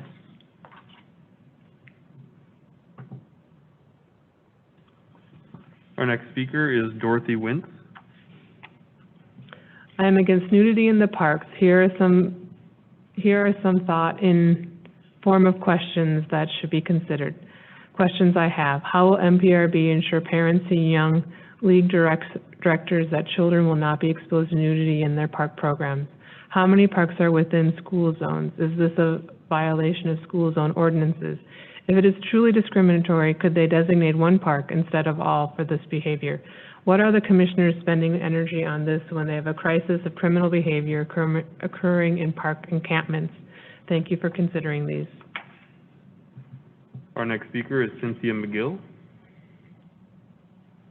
I am against the proposal to legalize or allow nudity in Minneapolis parks or anywhere in the city of Minneapolis. Please do not allow human, male or female nudity in the Minneapolis city parks, or if you must, leave it to the obscure beach on the Mississippi. The human body is beautiful, sacred, honorable, and should only be shared with those who love and respect the person.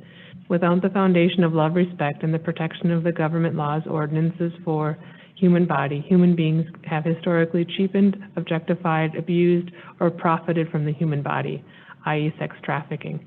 I am concerned about the following potential outcomes: how this change could affect our ability, current laws and ordinances to prosecute sexual assault and abhorrent behaviors of any kind in the court of law, increased tax on men or women due to the confusion or misunderstanding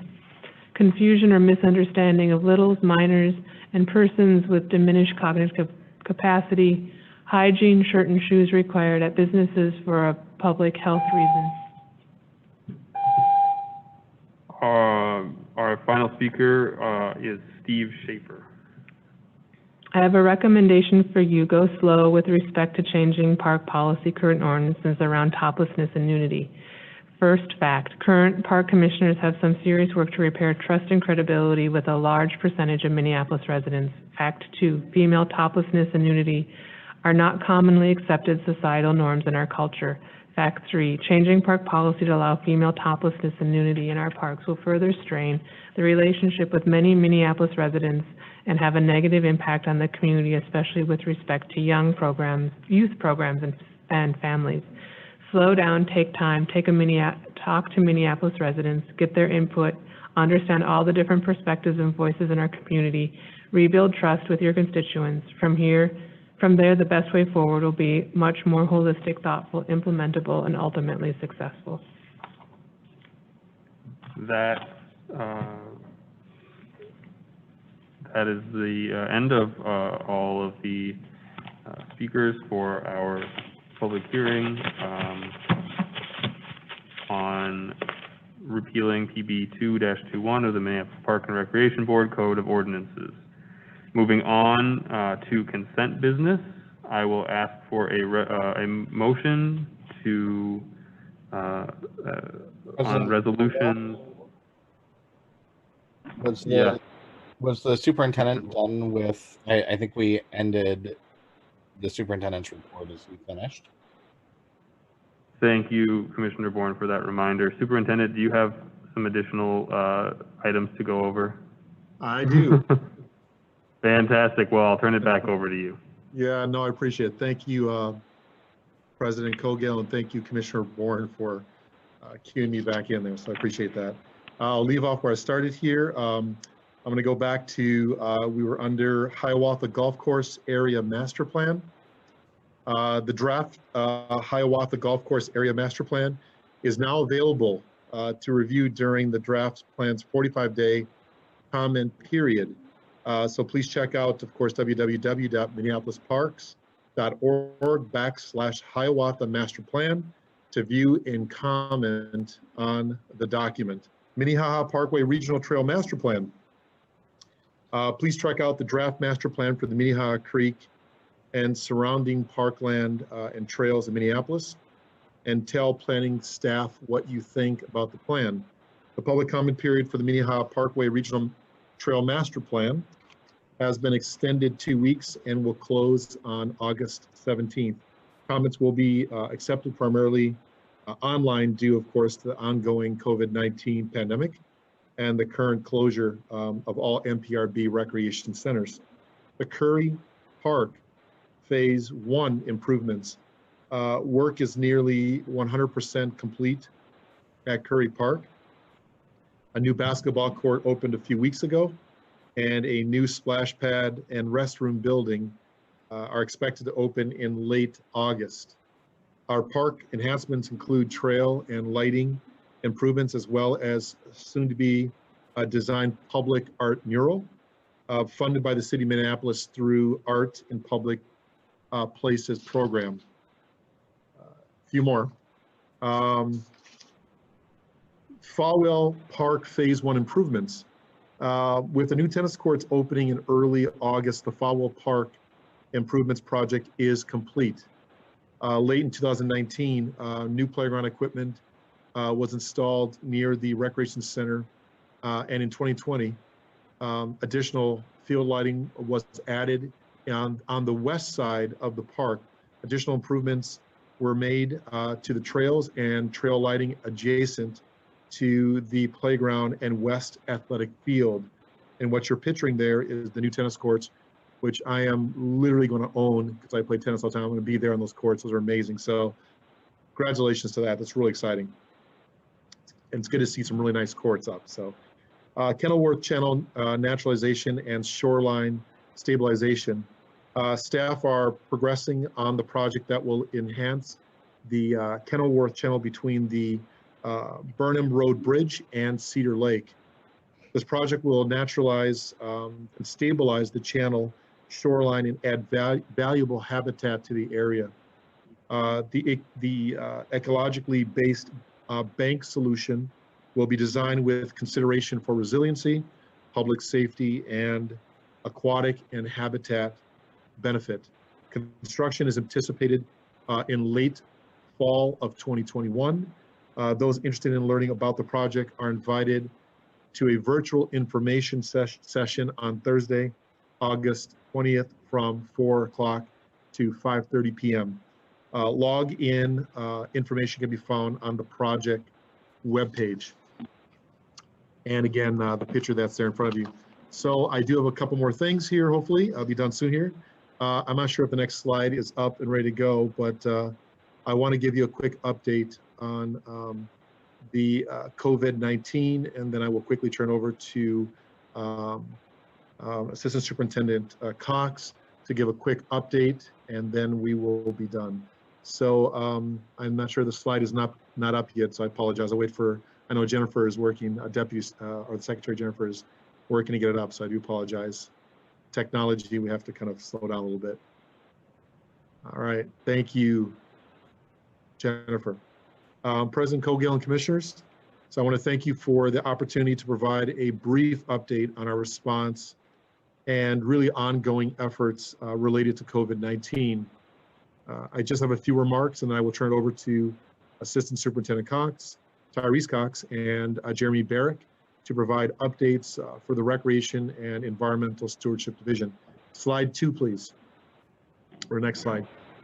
Since July 25th, Executive Order 81 has been in effect, requiring all Minnesotans ages 6 years and older to wear a face covering in indoor businesses and indoor public settings. Workers must also wear face coverings outdoors when it's not possible to maintain social distancing. Communications and guidelines have been shared with employees and commissioners, and signage is on entry doors at all MPRB buildings, as well as interior postings. Per the executive order, wearing a face mask covering is encouraged, but not required when participating in indoor or outdoor organized sports to the extent possible, and also when social distancing is not being maintained. We've also received a lot of public comments about the reopening of parkways to vehicles. I'm extremely proud of the resources this organization committed to this effort. 22 miles of parkways at 7 locations were closed during the critical time of the governor's stay-at-home order. Because of the board's allocation of the $250,000, we were able to keep several of our most popular segments closed well into the Stay Safe Minnesota time. There are many appreciative of our efforts. I know people are really grateful, and many who wish we could keep or have kept them closed longer or even permanently. I think we provided a great service, and I want to thank the commissioners for supporting this effort. We also want to remind everyone that there are a lot of options to where to walk, or to bike, or to spend time outdoors, other than our busiest regional park systems. And I've said over and over again, we have an incredible park system, many places that are hidden jewels. I encourage folks to go to their parks, explore places they haven't been to before, and enjoy over 180 parks that we have in our system. So I encourage you to do that. So with that, I'd like to turn over this to Assistant Superintendent Cox, Assistant Superintendent of Recreation, Tyrese Cox, for her quick report. Good evening, Commissioners. I just have a couple of highlights for you as it relates to programming and COVID. Next slide, please. So the lifeguard at beaches information is not new to you, so this is really for the viewing public's information. Just a reminder that beginning July 31st, we went down to lifeguarding 3 beaches, and that's Worth Beach, Thomas Beach, and Nokomis, Maine. We will continue to do that through Labor Day from noon to 7, Monday to Sunday. This has been challenged by COVID in a variety of ways. One, we got off to a late hiring start as a result of COVID, and also getting people's lifeguards certifications renewed was challenged as well. It is not uncommon for us to lose a number of lifeguards this time of year. Many of them are college students, and they're starting to return to school, whatever that looks like for them this year. But it's not uncommon for us to be down a few lifeguards right now. Where it really gets tricky is the fact that we started with just enough to begin with. So in order to maintain the beaches that we have, we had to go down to 3 from the 5 that we were doing earlier this season. As it relates to youth sports, the Minnesota State High School League has made a decision on high school sports, and that was just yesterday. And they have decided to move tackle football to spring season. I know that is really painful for both a lot of families and kids who play tackle football, but that's a decision that was made. And they did not have a comment on flag football since that is not a high school level sport. And they are also reducing soccer down to 30% capacity. So in response, we will continue with flag football this fall only. We are canceling our tackle football program for this fall. Again, I know that's challenging for both families and kids, but there was really no way for us to proceed with tackle football when the high school leagues had, they didn't feel like it was safe. And then lastly, we will offer soccer and flag football this fall in every area of the city. That is the end of my updates. Assistant Superintendent Jeremy Barrick is up next. Thank you, Assistant Superintendent Cox and Commissioners. Good evening. I'll give you a quick update on environmental stewardship and how COVID is affecting us today. So happy to report that we have 20 wading pools open.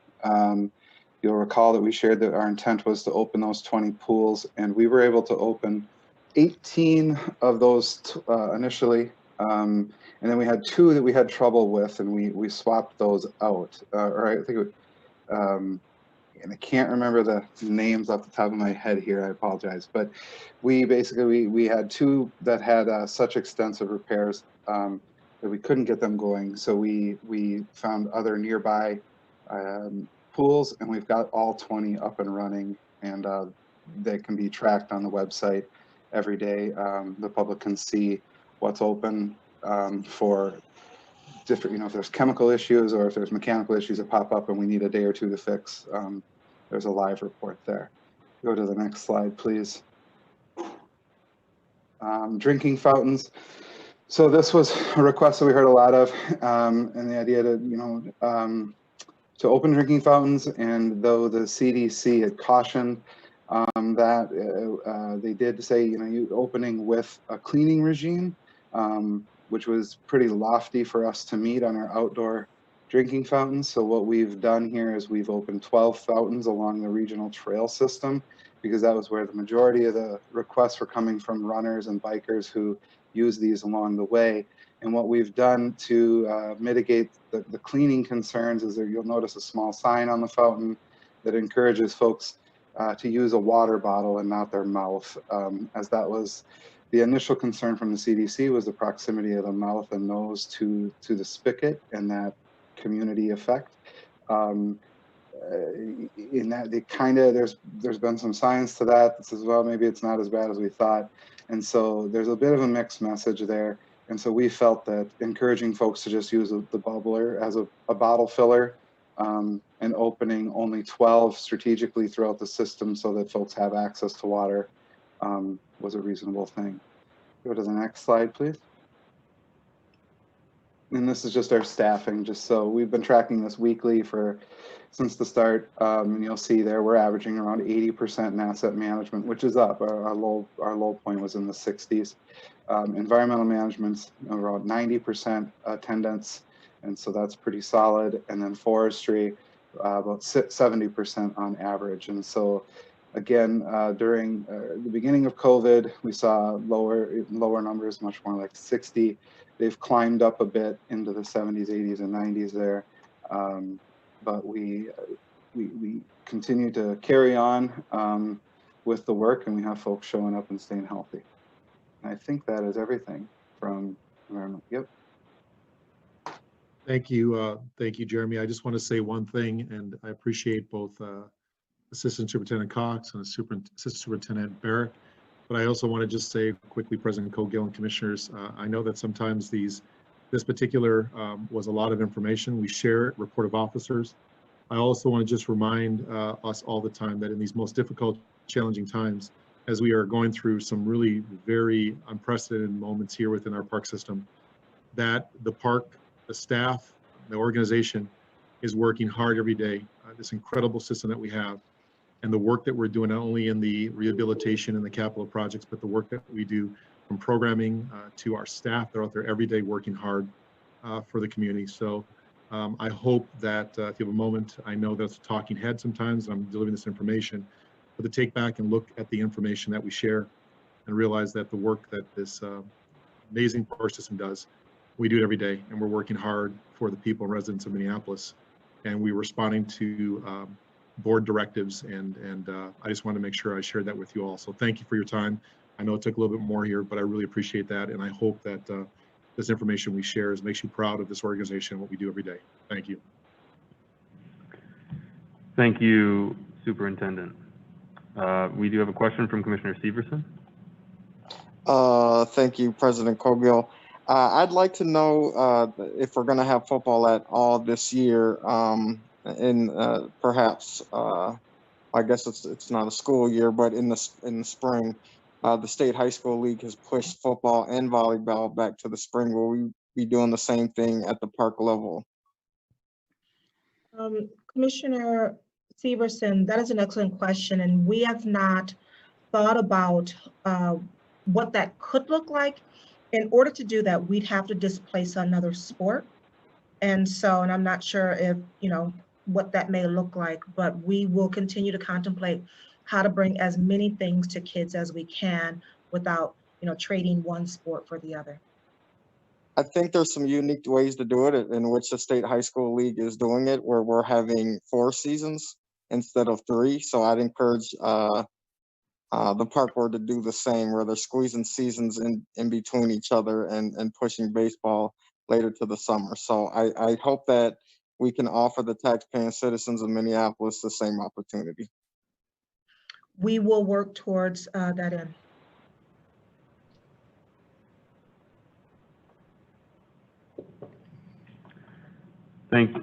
Thank you, Commissioner Severson. Seeing no other comments. Thank you again, Superintendent, for the reports.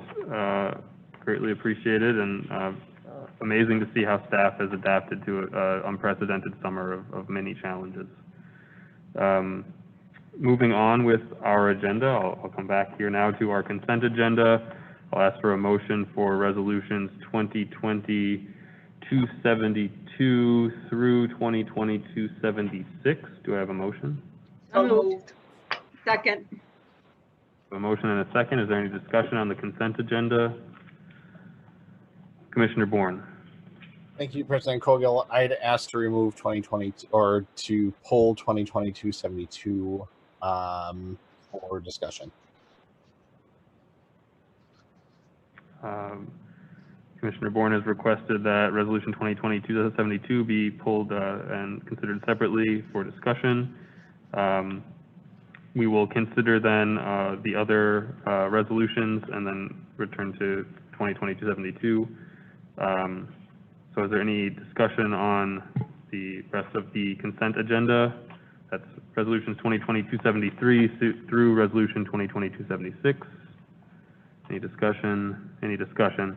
Seeing none, I'll ask the secretary to please take the roll on the consent agenda 273 through 276.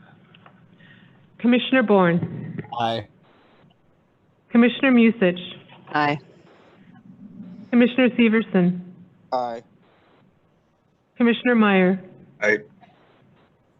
Commissioner Hassan. Aye.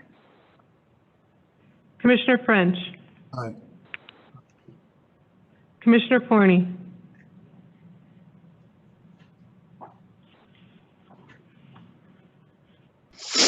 Commissioner Forney. Oh. Aye. Vice President Vita. Aye. President Cogill. Aye. You have 9 ayes. The consent business 2020-273 through 2020-276 carries. Returning to resolution 2020-272 has been moved and seconded. Commissioner Bourne. I would just like to recuse myself from 2020-272. Let the record note that Commissioner Bourne is recusing himself from resolution 2020-272. Is there any other discussion on the resolution? Is there any other discussion on the resolution? Is there any other discussion? Seeing none, I'll ask the secretary to please take the roll on resolution 2020-272. Commissioner Musich.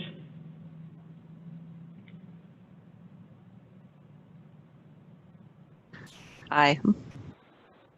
Commissioner Severson. Aye. Commissioner Meyer. Aye. Commissioner Hassan. Aye. Commissioner French. Aye. Commissioner Forney. Aye. Vice President Vita. Aye. President Cogill. Aye. You have 8 ayes, 1 recused. Resolution 2020-272 carries. Moving on to reports of standing committees, we'll move into Chair Hassan.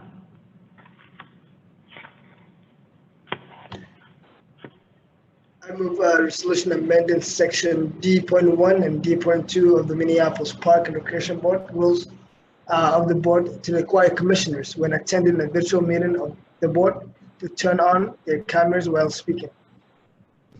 Second. The resolution has been moved and seconded. Is there any discussion on this resolution? Is there any discussion? Seeing none, I appreciate the committee bringing it forward. I think this is the right amendment to make in this time when we're going to continue to be doing online meetings, and appreciate support from commissioners on voting for this. I'll ask the secretary to please take the roll. Oh, Commissioner Severson. A quick question. Did the committee bring this forward, or did President Cogill bring this forward? Committee voted to bring it forward. Committee. I can yeah. Well, the committee, I think, as the chair of the committee, I wasn't even consulted in the first place, but it came from the committee of Mr. Severson. Thank you. President Cogill, clarification, do you know if there's any other governmental bodies that require visuals in their meetings? Perhaps well, yes, Council Rice. I can just say I'm aware at the city level that is a requirement from the clerk when the clerk is going through their boards and committees. I don't know, Council Rice, if you have anything to add there. I do not. I did not research that issue. Thank you. Seeing no, Commissioner Bourne. Thank you, President Cogill. Is there a practice in place if commissioners do not have access to technology that allows for cameras? There's a pretty significant digital divide in our community among communities of color. Looking at folks that may sit on this board in the future, I'd be concerned that we're putting an unrealistic bar to participation for some folks. There are other folks that may have privacy concerns while running for a public office, members of a public entity, public official's family. I don't believe signed up to have the insides of their home broadcast for the public. So what sort of considerations are we taking?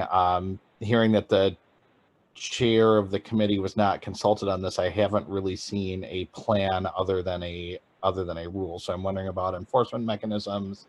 I'm wondering about barriers to participation, and I'm wondering about privacy issues for the families of elected officials on the Minneapolis Park Board today and in the future. So President Cogill, if you could please address those three before the vote.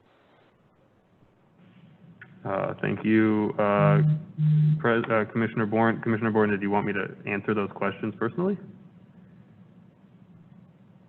I mean, whoever brought this forward, it sounded like in your opening statement, President Cogill, you had just mentioned that this was something that you had brought forward and you're appreciating commissioners' support.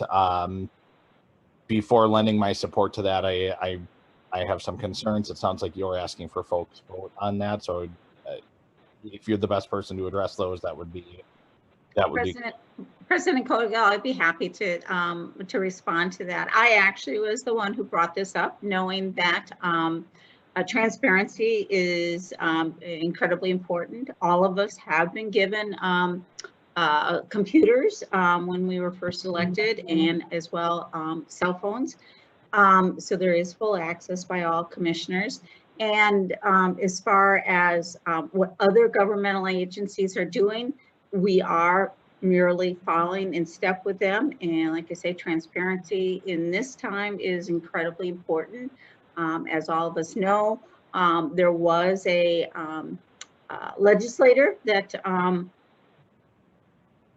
did not have visuals on, and that was something that the community has not been very supportive of. So I feel that it is our due diligence to be doing these things.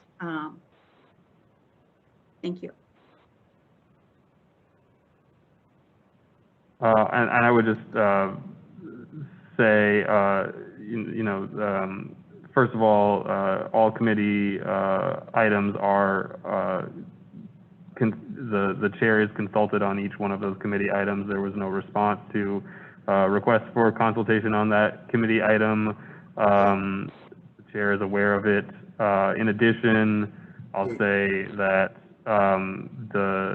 each commissioner is provided a laptop, as Commissioner Forney mentioned, as well as the fact that there are rooms at headquarters that can be used, in addition to the functionality of having a background that blocks any view into a home, which is utilized by a few commissioners and has been in the past on multiple occasions during Park Board meetings.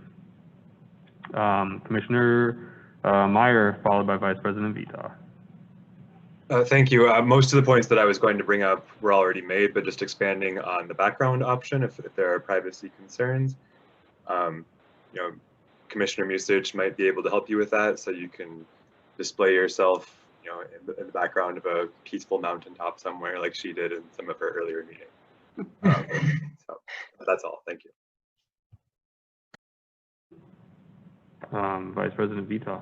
Thank you, President Cogill. I will just echo what Commissioner Meyer said.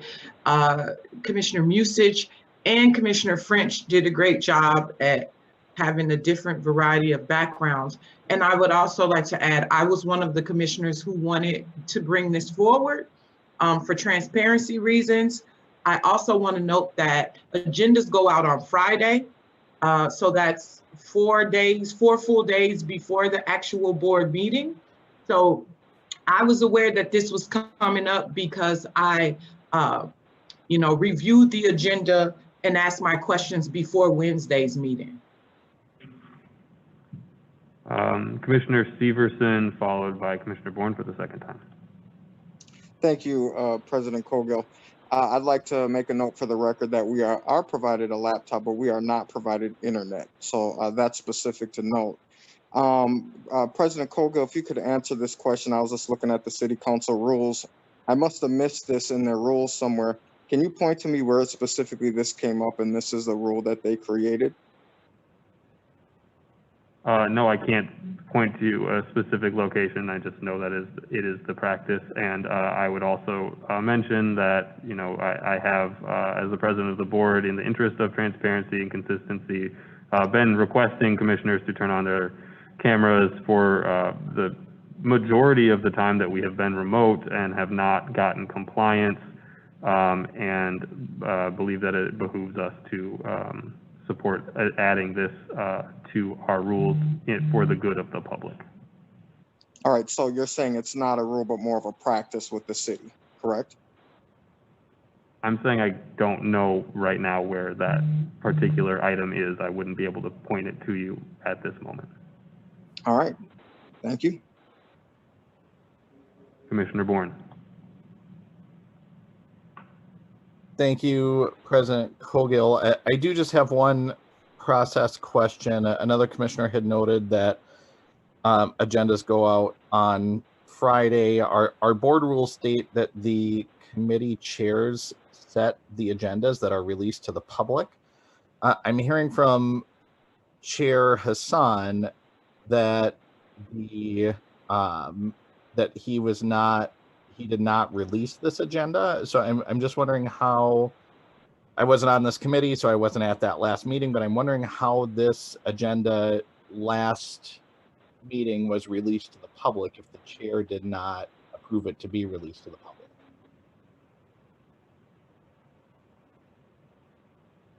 So again, the commissioner was contacted multiple times regarding this. He did not respond. We released it to the public. Council Rice, am I correct in interpreting the board rule that the committee chair sets the agenda for her or his committee? Council, yeah. Commissioner Bourne, the rule says that, but the past practice has been. Council Rice, can you please turn your mic on? Yes, I have it on. Can you hear me? Yes, thank you. I was saying to Commissioner Bourne's question, that's what the rule says, but the practice has basically been either the president or committee chair works with the staff to set the agenda. I think that happened under your presidency as well, Commissioner Bourne. But I am correct that well, for clarification, Council Rice, that did not happen. There was not a agenda that was ever released under my presidency. It was not approved by a committee chair.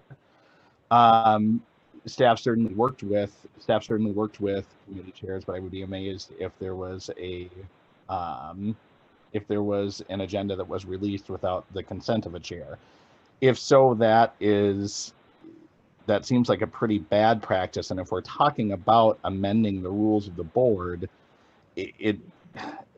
there's something, I'll use the word dystopian for 2 meetings in a row. There's something dystopian about violating the rules of our board and violating the processes of our board to change the rules of our board. My other point is I'm wondering if just by unanimous consent, the board would agree to strike the 4th whereas clause. There are several members of the public. The 4th whereas clause says, whereas as a public official, it behooves board members to be visible to the public. There are several members of the public, because of different physical abilities, who members of the board are not visible to. And I don't think that they are served any better or any less or any differently. So I would ask for unanimous consent to strike that whereas, as I think it's very disrespectful to members of the community that may not have vision or may have impaired vision. I've heard that, and you do not have unanimous consent on that. Moving on. I would move to amend the resolution to strike the fourth whereas clause. There's been a motion to amend the resolution to strike the fourth whereas clause. Is there a second? Second. There's a motion and a second to amend the resolution to strike the fourth whereas clause. Is there any discussion on the amendment? Commissioner Vice President Vita? No. Commissioner Meyer? Not on the amendment. Commissioner Severson, are you speaking to the amendment? Not on the amendment. Okay, seeing no other hands raised regarding the amendment, I'll ask the Secretary to take the roll. Commissioner Bourne? Aye. Commissioner Musich? I can't, oh, there we go. No. Commissioner Severson? Aye. Commissioner Meyer? No. Commissioner Hassan?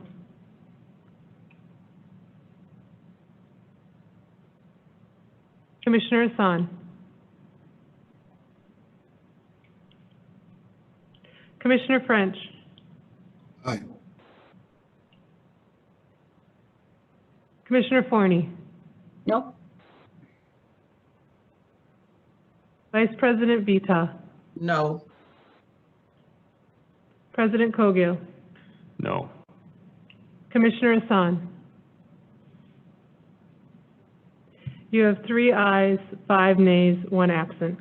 The amendment does not carry to the main motion. Vice President Vita? Thank you, President Kogel. I would just like to say on the record that as the chair of admin and finance, with previous leadership, I was told that the president of the board has the privy to set the agenda for my committee. I spoke to council and also previous leadership about this matter and had multiple agendas set without my consent and items put on my agenda. I'm struggling to understand why this is so hard for us. This feels like we're wasting time on something that we got elected to do. Had it not been for COVID, we would all be sitting in a boardroom where everyone could see us. Everyone will be watching us on public TV. They have been for almost 3 years now. I don't understand why we're wasting time going back and forth. The park board has some very important issues to work on, and this one is a no-brainer. We really should just be voting yes and moving on. And quite frankly, this shouldn't have even had to come up in the committee. We should have just been doing this just for transparency purposes, just to show the people of Minneapolis that we're present.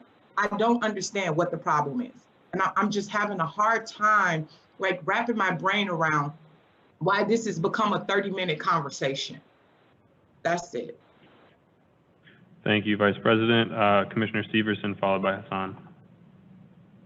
Thank you, President Calgo. So for clarification, Council Rice, you mentioned that the rule is that things have to come through committee, but the president in practice has set the agenda. With Vice President Vita's concern, is this valid if the president set this instead of the chair of this committee? Council?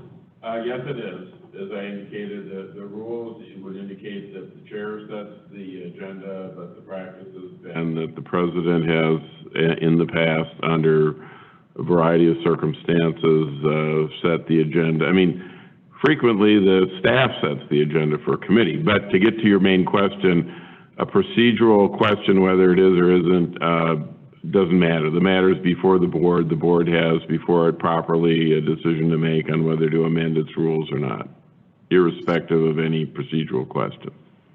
So in the future, President Kogel could essentially set the agenda for every committee, is what you're telling me? Mr. President, Commissioner Severson, Yes, as long as the rest of the board allows them to do so, or any president. Thank you. Commissioner Hassan. Well, thank you so much. Well, I feel like I'm offended, Mr. President. I mean, I'm very offended that you lying about the fact that you send me, you text me. I mean, we talked about the stuff, but not this particular issue. I mean, I get it. It's a very important issue. I get the transparency. The vice president, I have no problem with, people seeing our face. There's a lack of internet for some people. People are calling from their phone. They don't have access to internet. But let's move to, for you, before I will table this resolution, and that you bring where you talk to me, and we start this resolution to bring back to the committee. Because if you talk about transparency, let's not play and lie to the people. I would second the motion to table. I moved this to table this because you play with my, you can't mess with my credibility and lie about me. And as the chair of this committee, I'm offended. There's been a motion to table and a second. I'll ask the secretary to take the roll on tabling the resolution. Commissioner Bourne, Aye. Commissioner Musich, No. Commissioner Severson, Aye. Commissioner Meyer, No. Commissioner Hassan, Aye. Commissioner French,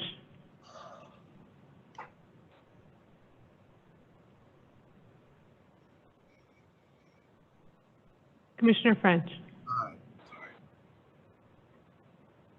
Commissioner Forney, No, nay, excuse me. Vice President Vita, No. President Cogill. No. You have 4 ayes, 5 nays. We have 4 ayes, 5. The motion to table does not carry. It's defeated. I'm seeing no other hands raised. I'll ask this, Commissioner Bourne, you've already spoken twice. Yes, President Cogill, you asked me a specific question. If you wanted to answer a question, there are still the questions that I asked were around enforcement and barriers to participation, and the park board's plan to address those. You asked if Commissioner Bourne, you've spoken twice, and I answered your question. Secretary, point of information. Yes, what is it? Point of information, Secretary Ringgold, could you play back President Cogill's response to my questions, because I didn't hear them answered. Specifically around enforcement of this rule and around how the park board will deal with barriers to participation. President Cogill, Commissioner Bourne, there is no way to, in progress of a meeting, play back the footage. As a courtesy, President Cogill, since we can't have the record read back, could you please readdress those questions on barriers to participation? And can you please readdress those questions? Commissioner Bourne, I have answered the questions in a way that is satisfactory to me. I'm not going to continue to litigate this, and I'm going to ask the Secretary to please take the roll on voting.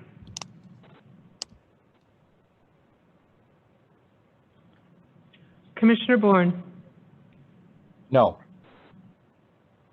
Commissioner Musich, Aye. Commissioner Severson, No.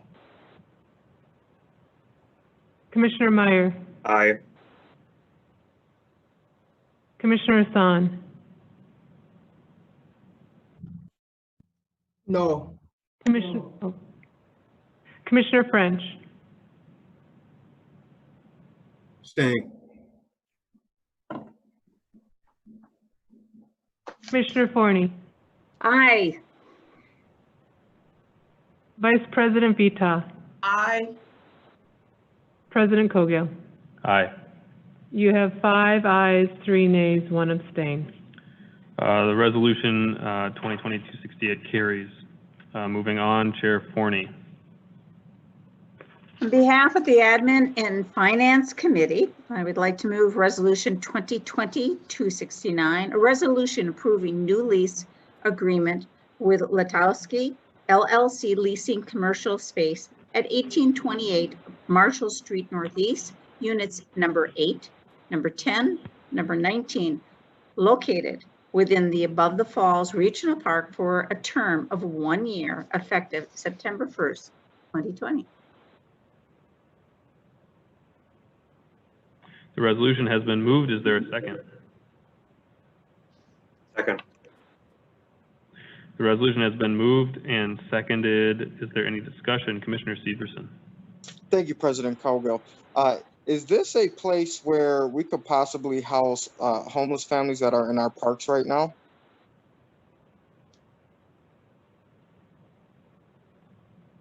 Commissioner Severson, to whom are you addressing this question? To whoever may be able to answer this question. Is this a place where we could possibly house some of our families that are in our parks currently, specifically with winter coming and offering truly decent housing?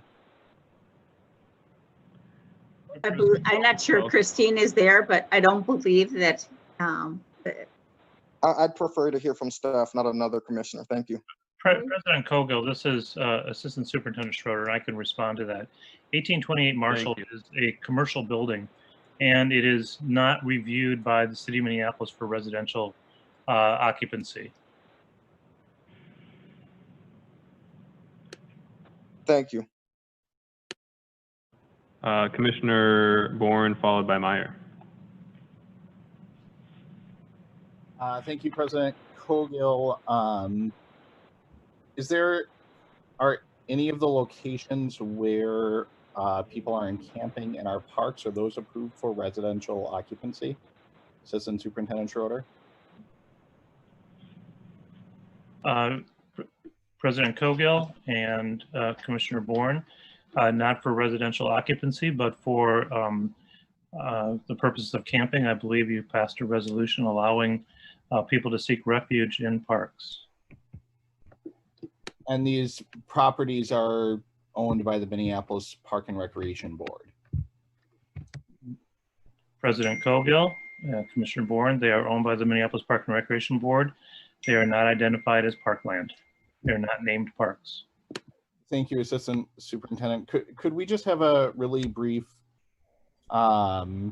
presentation on like the square footage of the leases, the price of the lease, just for the public's interest? President Cowgill and Commissioner Bourne, if Ms. Downey can be led into the room, I think she has a presentation and can answer those questions. I am in the room. I do not have a presentation prepared for this. This is sort of a standard lease. I typically don't prepare presentations for the leases, but I would have specifics regarding this particular lease, and that this is somewhat different in that it's replacing a lease for a former tenant, or will be a former tenant, and is the reduction in the lease amounts for a period of time. But beyond that, it is a standard lease, and in the packet for this particular lease, the square footages are provided. If you give me 1 second, I can look in the packet. Unfortunately, I don't have a lease in front of me, but if you give me 1 second, I can pull up the square footage.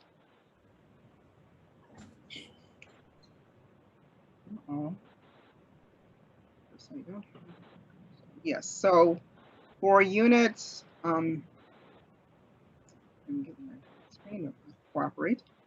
For unit 8 and 10, the unit 10 is, both of the units combined are 1,850 square feet.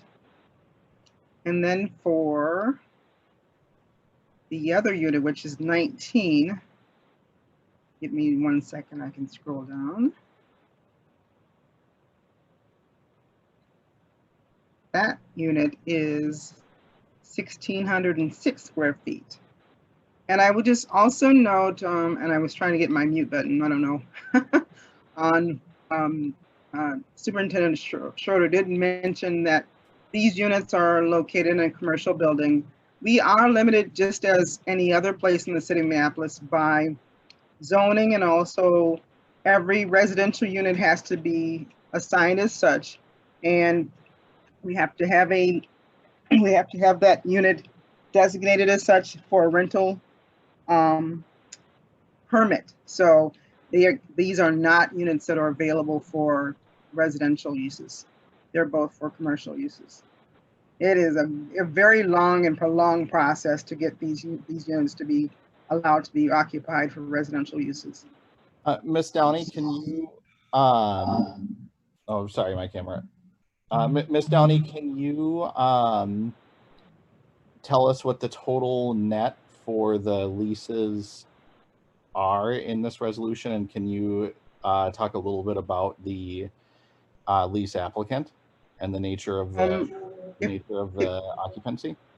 Are you talking about these two particular units or the entire building? Or the resolution before us.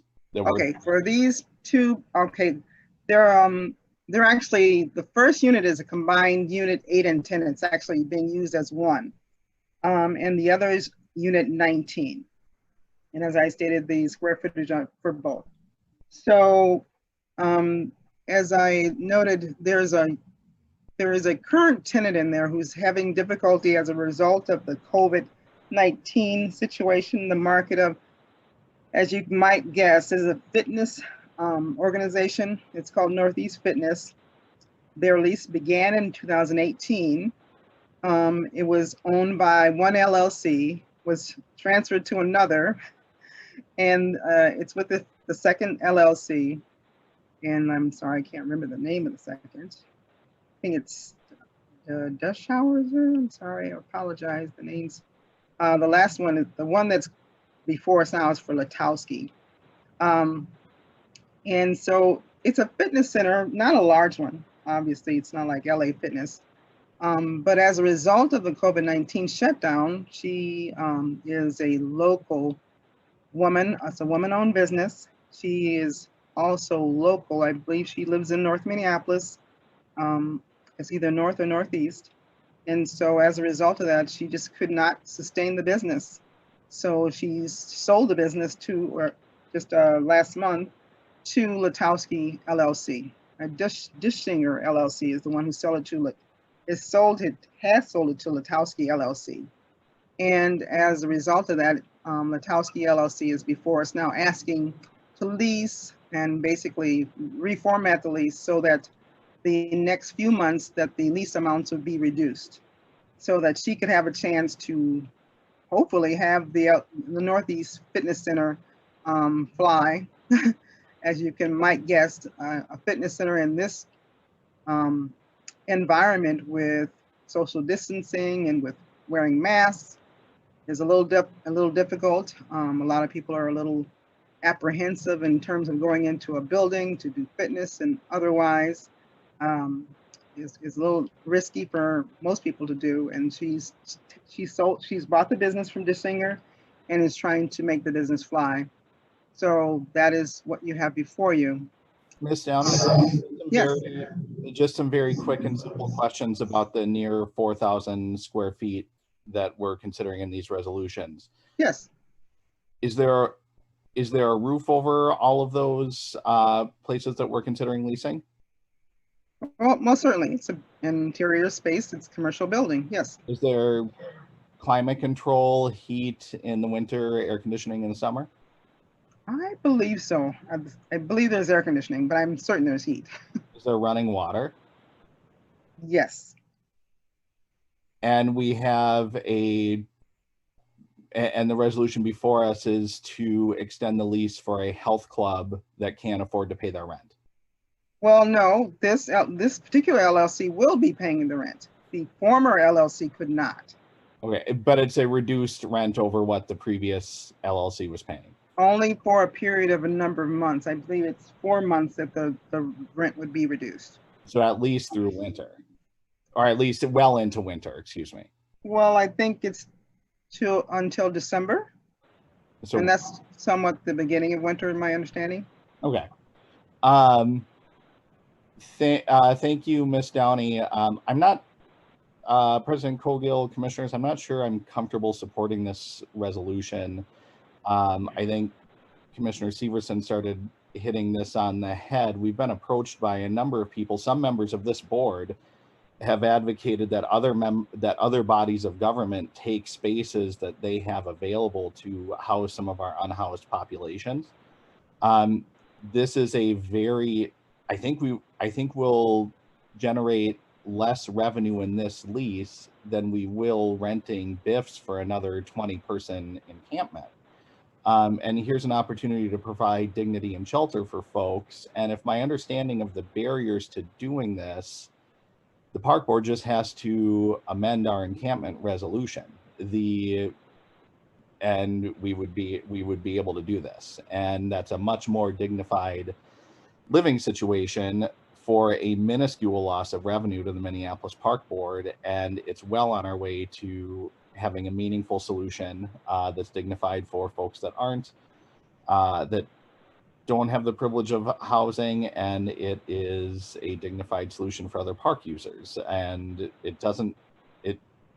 aside from a small bureaucratic difference, this seems to meet every metric that we put forward in our conversation about where appropriate places to house homeless populations in Minneapolis parks would be. So I'm not comfortable supporting this lease tonight. I hope my colleagues would join me in turning that down, and perhaps we can work through a solution in committee that can give some people a little bit more dignified temporary living space than we're currently giving them. Thank you. Thank you, Commissioner Bourne. Commissioner Meyer, followed by Musich. Thank you. So first I wanted to mention that we are having discussions about a nearby property and whether that could be suitable for some potential housing solutions at the 1720 Marshall site, which is where the operations center was supposed to go. I was hoping that we could have a discussion item ready for that in the planning committee this evening, but our staff weren't able to in time because they're addressing so many other issues. But there is some potential there. As for this property, I guess, I would have more questions about it, like how many other tenants do we have in this building, and what are the other uses currently? I am unable to give you that information. Unfortunately, the property manager was as a guest on the committee last meeting, but unfortunately was not able to attend tonight's meeting. He would have been able to give you all that detail tonight, but I would say that in terms of the mix of tenants, they are mostly artists and local tenants, mostly Northeast and North tenants. They are very unusual spaces. Some of them don't have windows, so they're artists, whether they be vocal or visual. And then we also have Take Action, Minnesota, with Black Visions. I think Minnesota is also being housed there currently. So it's a little mix of eclectic in terms of artists and things of that sort. It's a very unusual building. What would be the consequences if we were to table this to August 19th to review it with the lease as written?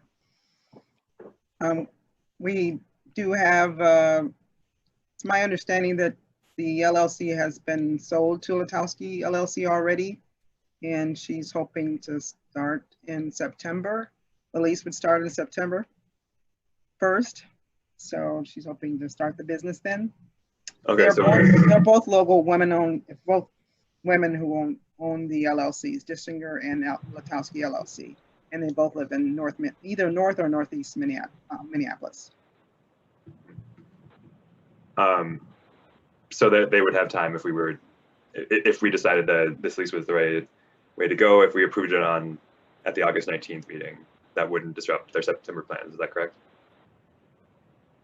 I can't speak for them, but that my guess would be no, I don't know. Unfortunately, they were both available last meeting, but I'm not available tonight, so. Okay, well, I'm willing to, take the time to review that. I'm open to that option. I don't know if it's going to be the best fit for this property, but I'm willing to take another look at it. So I would move to table this item. Second. The resolution has been, a motion to table has been placed on this resolution. There's been a second. I'll ask the secretary to please take the roll on tabling resolution 2020-269. Commissioner Bourne, Aye. Commissioner Musich, No. Commissioner Severson, Aye. Commissioner Meyer, Aye. Commissioner Hassan, Aye. Commissioner French, Aye. Commissioner Forney, No. Vice President Vita, No. President Cogill. No. You have 5 ayes, 4 nays. The resolution has been tabled. Moving on, Chair Forney. I'd like to move, I believe that we're at resolution 2020-270. First reading of resolution to repeal PB 221 of the Minneapolis Park and Recreation Board Code of Ordinances. I hope I got that right. That's correct. And if the parliamentarian could remind me, there's no additional action that needs to be taken at this time. I'd have to defer to the secretary. This was read once already, correct? No. President Cogill, Council Rice, this is the first reading. Oh, this is just the first reading. In order for it to pass, it would require 2 readings at the board. Correct. So it would be up for vote at the next meeting. Correct. That's our process. Mm-hmm. It could be open though for discussion. Which one? They could, to give it a first reading, the board would have to take some action on it to give it its first reading. So the resolution has been moved. Vice President Vita, did you have a question?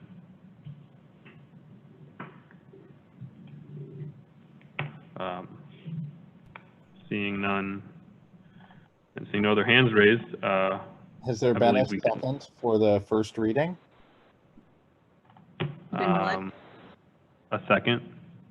Don't need a second at an item like this. It's a board. It's before the board. It's I don't believe needed. Okay. All right. Moving on to Planning Committee Chair Meyer. Move resolution 2020-271, a resolution approving encroachment permit use for use of 257.58 square feet of land in front of the subject property at 1726 Kenwood Parkway. And I'll leave it there. The resolution 2020-271 has been moved. Is there a second? Second. The resolution has been moved and seconded. Is there any discussion? Commissioner Bourne.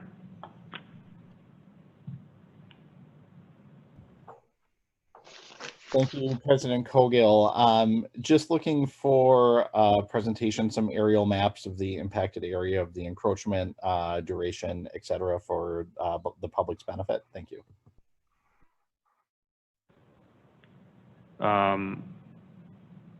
There's been a question about the encroachment duration for the public's benefit. I will turn that over to Assistant Superintendent Schroeder and Ms. Downey. We'll have Christine Downey. Yeah. Share. I'm sorry, I'm on the call, but I with the swapping back and forth, there's a little bit of a lag, so I didn't get to hear the question. Commissioner Bourne, if you could, for the sake of Ms. Downey being able to hear the question from you, could you repeat that question? Thank you, President Cogill. I'm just looking for an overview of what's before the board tonight, the impacted area, and the duration. What is before the board tonight is a encroachment request for 257.58 square feet of land in front of the subject property. And that's at 1726 Kenwood Parkway. It's for the beginning, the curb cut and the driveway in front of the parcel. And it is Kenwood Parkway. It is for a parcel that's being developed, and they need to redo their driveway. It is the only way, the only access to the lot. I believe this was also, I think, discussed at the committee meeting at the previous board meeting. And so because they're doing a substantial modification of the driveway, they needed to apply for an encroachment permit. It is unfortunately the only way that they can get to their lot. Ms. Downey, you're not able to show, you're not able to do a screen share for the map of the impacted area? Actually, I have a presentation, and if the secretary would like to start with that, I can. That's what I'm looking for. Thank you. Christine Downey, I am not seeing the presentation in the T drive. Is there? Yes, it What is should be the title? T drive. It should be under 2020-271, I think. Starts out with 2022-271. I've got 2020-276. Okay, let me just, I saved it there. All right, just one second. No, it should be 271, 2020-271. I'm looking at it now on the transfer drive. Like the fourth one down. Oh, yep, it is there. It probably just needed to be refreshed. Yep.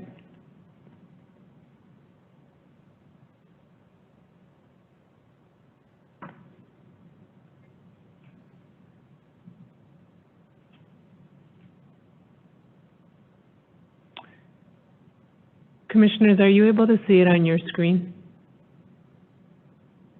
No.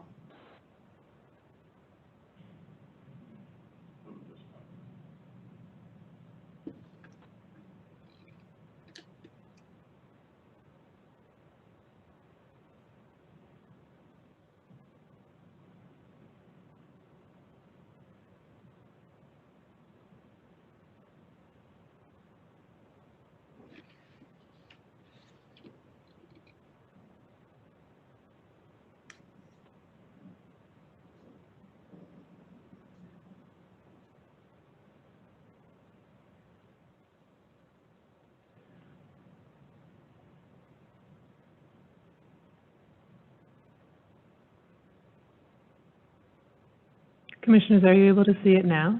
Yes, thank you. Okay, so if we can start at page 1, I suppose. All right, so just to recap, we are, what you have before here is for an encroachment permit request for a little bit over 257 square feet in front of the subject property. And then also a construction easement for 400 square feet in front of the parcel also. And then of course, in collecting fees for both the encroachment and the temporary easement. You can flip to the next page. I just had an aerial map, just kind of telling you an overall view as to where the parcel is, just south of 394, of course, on Kenwood Parkway. You can flip to the next page. It's a little zoomed in, and you can tell it's on sort of that ledge. If anybody's been on 394 and you look up and you see some homes, it's actually the parcel that's just south of or just west of the water tower on Kenwood Parkway. And you can flip to the next page. So as you can see on the right-hand side, there's a picture of the lot prior to the tear down, and that was in the winter, previous winter. And then also on the left-hand side, you can see there's the driveway that was after the tear down. You can see where they started to actually prepare the site for the development. So the driveway will be replaced, and that would constitute a substantial modification. And as a result, the undocumented encroachment, meaning they didn't have an encroachment already, required the encroachment the encroachment permit application. Let's go to the next page. The MPRB standards that are applied, this is part of what was in the PNCA back in June that Superintendent Schroeder had already referenced in the letter. Were there any other feasible alternatives to the use of parkland? No, there weren't. Obviously, it's not accessible from the other part, any other road. The impacts considered, recreating public, nope, there does not materially diminish the opportunities for recreational use, safety, no hazardous or unsafe conditions for park user or parkland, and in parkland, no unfavorable impact on the parkland. So go to the next page. And there's just a site plan showing how they plan on building, and then you can see sort of the bolded lines of the driveway. And you can flip to the next page. And that's just a blown up, more zoomed in, showing you what they plan on and replacing the driveway. Then also you'll see there on the street where they want to put a dumpster so that they can, or dumpster or a lay down area. The street, I believe, is wider than normal, and I'm going on my memory. I think it's more than 40 feet wide in that area. It's like 40 feet wide, and most streets are a lot more, they're a lot narrower, and that's Kenwood Parkway. So they are hoping to use it for a period of time, and I will have to keep going to know exactly what it was. But next page, please.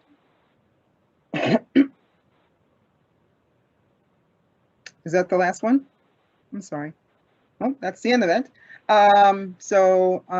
We have attached in your packet, it is the encroachment agreement, and that's pretty much it.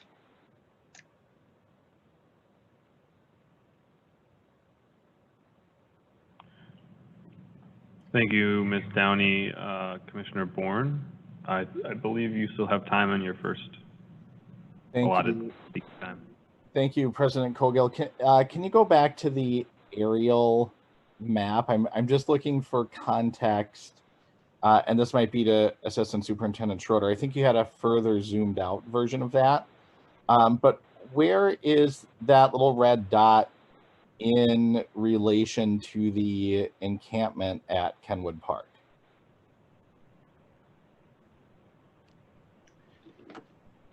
President Cogill and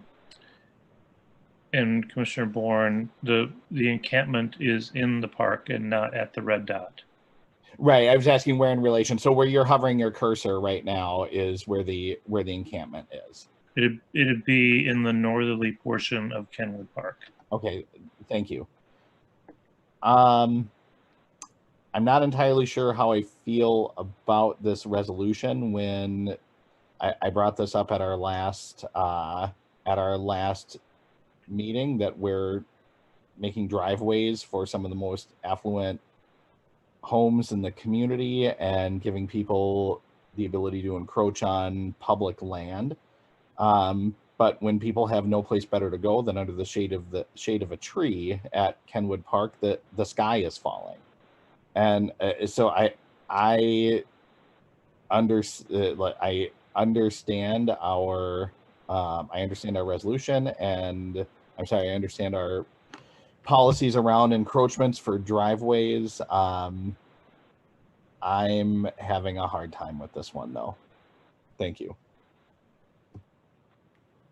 Thank you, Commissioner Bourne. Vice President Vita. Thank you, President Cogill. I'd like to ask Council Rice, what's the consequence of us not approving this easement? Council Rice. Sure, I can be heard. Commissioner Vito, I believe I prepared a memo on this. I sent it to the Planning Commission where this came through. As I understand it, there was an unapproved driveway there before. The board has established a policy over the last decade of requiring these unauthorized encroachments to come forward for approval and for payment of the board of a fee in order to use the land. We have had litigation on issues like this in the past. As Ms. Downey went through very carefully, the planning committee, the planning staff has adopted criteria about how to handle these things, and they've done the analysis.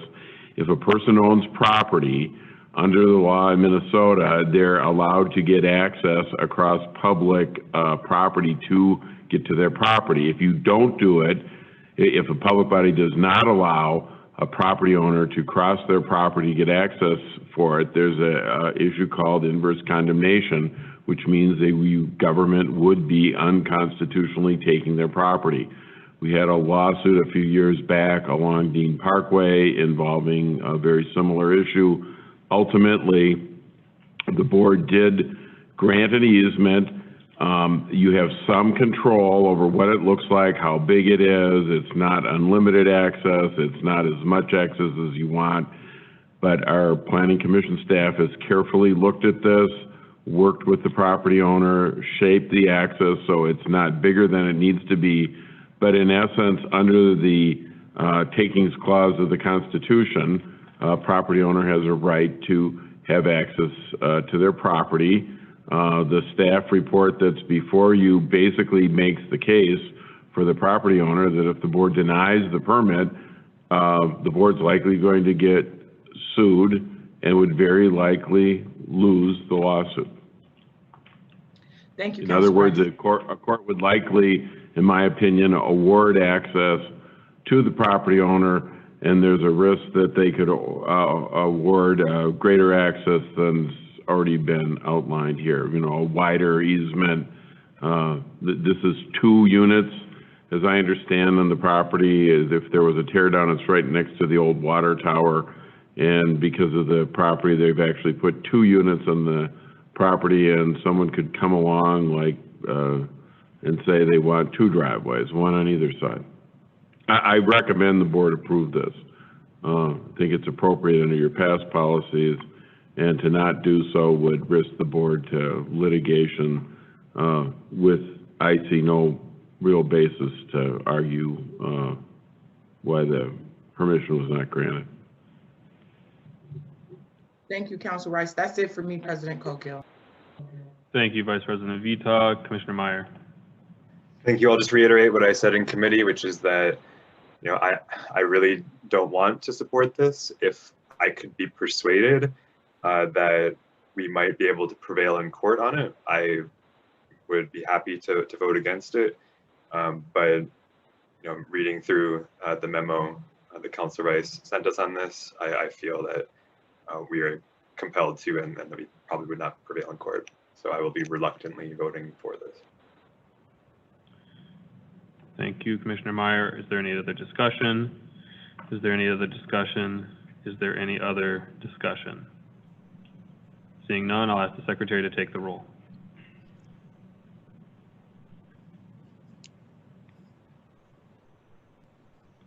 Commissioner Bourne. Pass. Commissioner Musich. Aye. Commissioner Severson. Aye. Commissioner Meyer. Aye. Commissioner Hassan. Aye. Commissioner French. Aye. Commissioner Forney. Aye. Vice President Vita. Aye. President Cogill. Aye. Commissioner Bourne. Aye. You have 9 ayes. The resolution carries. Moving into unfinished business. We have one resolution before us, a resolution 2020-260, which is the second and final reading of a resolution repealing specific ordinances of the Minneapolis Park and Recreation Board Code of Ordinances that are superseded by Minnesota state law. Do I have a Second. motion? Motion and a second. Is there any discussion on this resolution? Is there any discussion? Is there any discussion? Seeing none, I'll ask the Secretary to please take the roll on Resolution 2020-260. Commissioner Bourne, Aye. Commissioner Musich, Aye. Commissioner Severson, Aye. Commissioner Meyer, Aye. Commissioner Hassan, Aye. Commissioner French, Aye. Commissioner Forney, Aye. Vice President Vita, Aye. President Cogill. Aye. You have 9 ayes. The resolution carries. Moving on, we have 3 different discussion items tonight. The first being an update on the refuge space to people currently experiencing homelessness. Have a variety of our staff members here prepared to provide an initial overview and take any questions from commissioners. I'll hand it over to President Cogill and commissioners. I'll give it 1 second here to make sure we get the slide up here so we can kind of follow through. I appreciate the time. I'll just begin and then I know we'll catch up here with technology. So President Cogill and commissioners, again, thank you for the opportunity to kind of present some of the information to you all. I appreciate the opportunity to provide this update on park refuge spaces and temporary encampments for people currently experiencing homelessness. As we have done since mid-June, I and other staff will provide information on a variety of topics with updates tonight on crime and safety, the permit process, public comments, and an overview of current encampments, and an overview of the Powderhorn transition plan underway. Slide 2, please. So first of all, I want to remind everyone how we got here. COVID-19 has created a health and economic unemployment and homeless crisis in Minneapolis and across the nation. I believe that there are many Minneapolis residents who do not understand the impact of COVID-19 has had on reducing shelter spaces and the impact of the governor's executive order has had on encampments in MPRB. Executive Order 20-55 prevents local governments from closing encampments unless there is an alternate housing, shelter, or encampment space, or if an encampment has reached the size and status that is a documented threat to public safety. Many people are only aware that our board passed resolutions related to refuge space, but do not understand the board's resolutions are rooted in the governor's orders. We will continue to share this information with the community, and I encourage commissioners to do so. Since the board unanimous approval of resolution 2020-267 on July 15th, staff have been working hard to implement the directives included in this resolution. An encampment application and encampment permits were created, and we have issued permits to 4 parks. Deputy Superintendent Jennifer Ringgold will soon provide an update on the permit process, the outreach underway, the benefits to permit holders, and efforts to address some of the misconceptions about permittee responsibilities, due in part from an external highly organized campaign to discourage encampment organizers from applying for a permit. Assistant Superintendent Jeremy Barrick will provide an update on the parks designated as capable and accommodating encampments as directed in the resolution. The people from Powderhorn are being relocated to other sites as we work to address the size and safety issues at that park. In early July, prior to the board's July 15th approval of resolution 2020-267, many people were already leaving Powderhorn Park due to the safety issues and heading to other parks throughout the city. Unfortunately, some set up encampments in parks that we now know are within safe school zones and cannot meet other guidelines of the board-approved resolution. As you all know, we need to vacate the encampment at Powderhorn Park. 2 weeks ago, We vacated the east encampment at Powderhorn Park due to significant crime and safety issues. As I've already mentioned, volunteers and many living in the encampment had already left due to those same issues, reducing the east encampment from 310 tents down to 100 when notices were served on July 17th. When the MPRB arrived on July 20th, they assisted almost 30 people in peacefully locating to another location. There were only a couple of people who refused to leave, and they were joined by dozens of protesters. Those on site were given multiple warnings before 20 people, primarily protesters, were arrested. We have seen social media and email claims of police violence, which simply are not true. Last Friday, to address the ongoing crimes taking place at Powderhorn encampment and to address the fact that the park is in a safe school zone, we issued a notice of transition to those living in the 65 tents that they need to leave the park. There is not a set time frame for those departures, but we're working to reduce the site incrementally. We have been working with our partners and providing staff and transportation on site to assist the relocating of people. Assistant Superintendent Michael Shorter will provide more details shortly about the transition plans underway for Powderhorn Park. We know that the Park Board is not the agency to solve the homeless crisis in Minneapolis, and sheltering homeless people temporarily in Minneapolis parks is not safe, it's not proper, or dignified form of housing. COVID has made the crisis worse.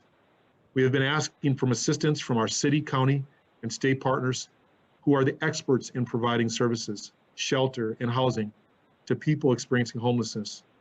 It is imperative that those in park encampments have accommodations before cold weather arrives in a mere 3 to 4 months.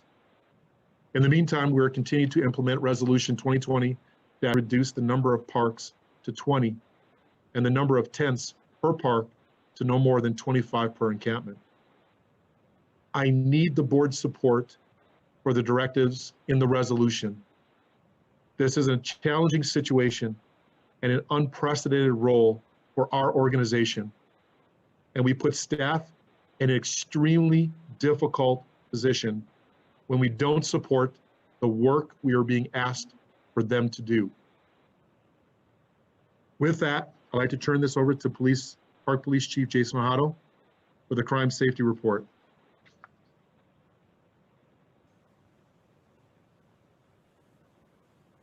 Good evening, President Cogill and Commissioners. I will be brief on the crime and safety report. The first thing I need to say is that the public safety demands of the encampments continue to challenge Park Police staffing resources daily. It's noteworthy that I received a call from the Minneapolis Police Department yesterday. The Deputy Chief of Patrol was asking me how we are going to supplement the overnight hours when we don't typically provide police service within the parks, because MPD is not in a position, staffing-wise, to pick up the slack of the encampments within the park system. At this point, I don't have resources or staffing to provide a third shift, but that is an emerging concern with having hundreds of people in our parks in the overnight hours. We are currently scheduling overtime shifts every single day to help offset the impacts of having encampments and still try to maintain some service levels throughout the rest of the park system.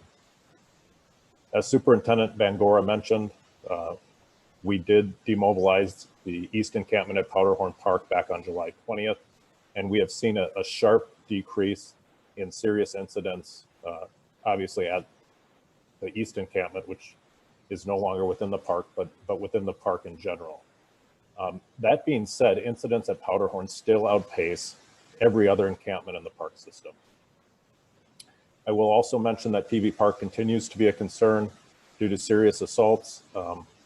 There was actually a murder that took place yesterday at 19th and Elliott, only about a block and a half away from PV Park. Our officers were in PV Park when that happened, and they were first on scene of that tragedy. Commissioners need to keep in mind that Hope Academy Charter School is adjacent to PV Park and is resuming in-person classes this fall. I would also note that Loring Park is an emerging trouble spot. There is significant encampment spread and an increase in assaults, especially domestic assaults related to the encampment. Next slide, please. What I've posted here are just the police offense reports since the last board meeting on July 15th. There's obviously some significant incidents that are listed here at Powderhorn Park. The one that I just want to talk about briefly is there was another sexual assault on July 30th within the park. Our officers did respond and we arrested a suspect. Notably, that suspect had an outstanding parole violation from the Minnesota Department of Corrections for rape as well. That is the second person that we've arrested for sexual assault within the Powderhorn encampment that has had a parole violation warrant for sexual assault. Next slide, please. These are the incidents at Loring Park. As you can see, there's an uptick over the last couple of weeks. Several domestic assault incidents and a serious second-degree domestic assault involving a weapon. Next slide, please. PV Park's had 2 serious assaults within the reporting period, and Elliott Park has had a serious assault and a robbery, an aggravated robbery of person that is also very concerning. This is obviously not encompassing of all the encampments within the park system. These are sites where we're seeing frequent, serious, violent crime, and that are most concerning to me at this point in time. Next slide, please. With that, I'll turn it over to Deputy Superintendent Ringgold, and I'd be happy to stand for questions at the end of the presentation. Thank you. Thank you, Chief Ohado and Commissioners. I'd like to give an update first on comments that we've received since our July 15th meeting. So on the left-hand side of this slide, you see the comments that we had received at open time in advance of the July 15 meeting. And when we look at what we've received since then, we've received 141 comments about the homeless encampments. 86 of them were received through our customer service line, and 1,344 comments were received through the encampment permit or the open time submissions. Of those comments that we received, 5 were in support of the encampments, 123 were opposed to the encampments, 27 of the comments were neutral or were sent as observations. And then there's a kind of an additional category here. 2 of the customer service calls and 1,311 of the forms that we received were related specifically to the opposition of the arrests made on July 20th and the removal of individuals of the Powderhorn site. So we have pursued, since the approval of Resolution 2020-267, the permit process as outlined and directed by commissioners in that resolution. So the first step was we were meant to have a permit application and process in place the day after, by July 16th, and we were able to meet that. It started going out in more robust form on the 17th. And we've been very fortunate. Our community outreach staff and our street reach staff have been doing just some really amazing work of going encampment by encampment, providing information about the application, collecting applications when individuals within an encampment were interested in completing one, and also have delivered permits and are doing permit follow-up in those cases.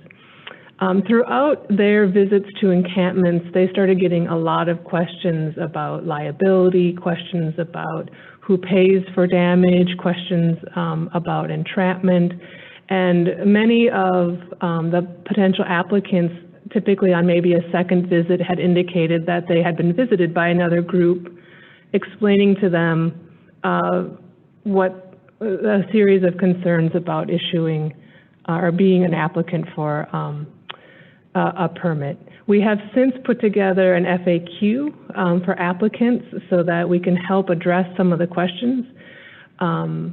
Certainly an applicant takes on some level of responsibility and oversight as directed in the resolution approved by the board. I think there has been an overstating of financial impacts or financial risks by individuals who have visited the encampments.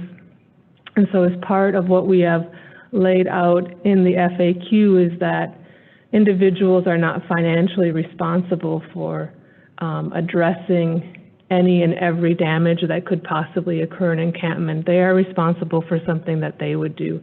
Other individuals within an encampment would be responsible for damage that they caused. Additionally,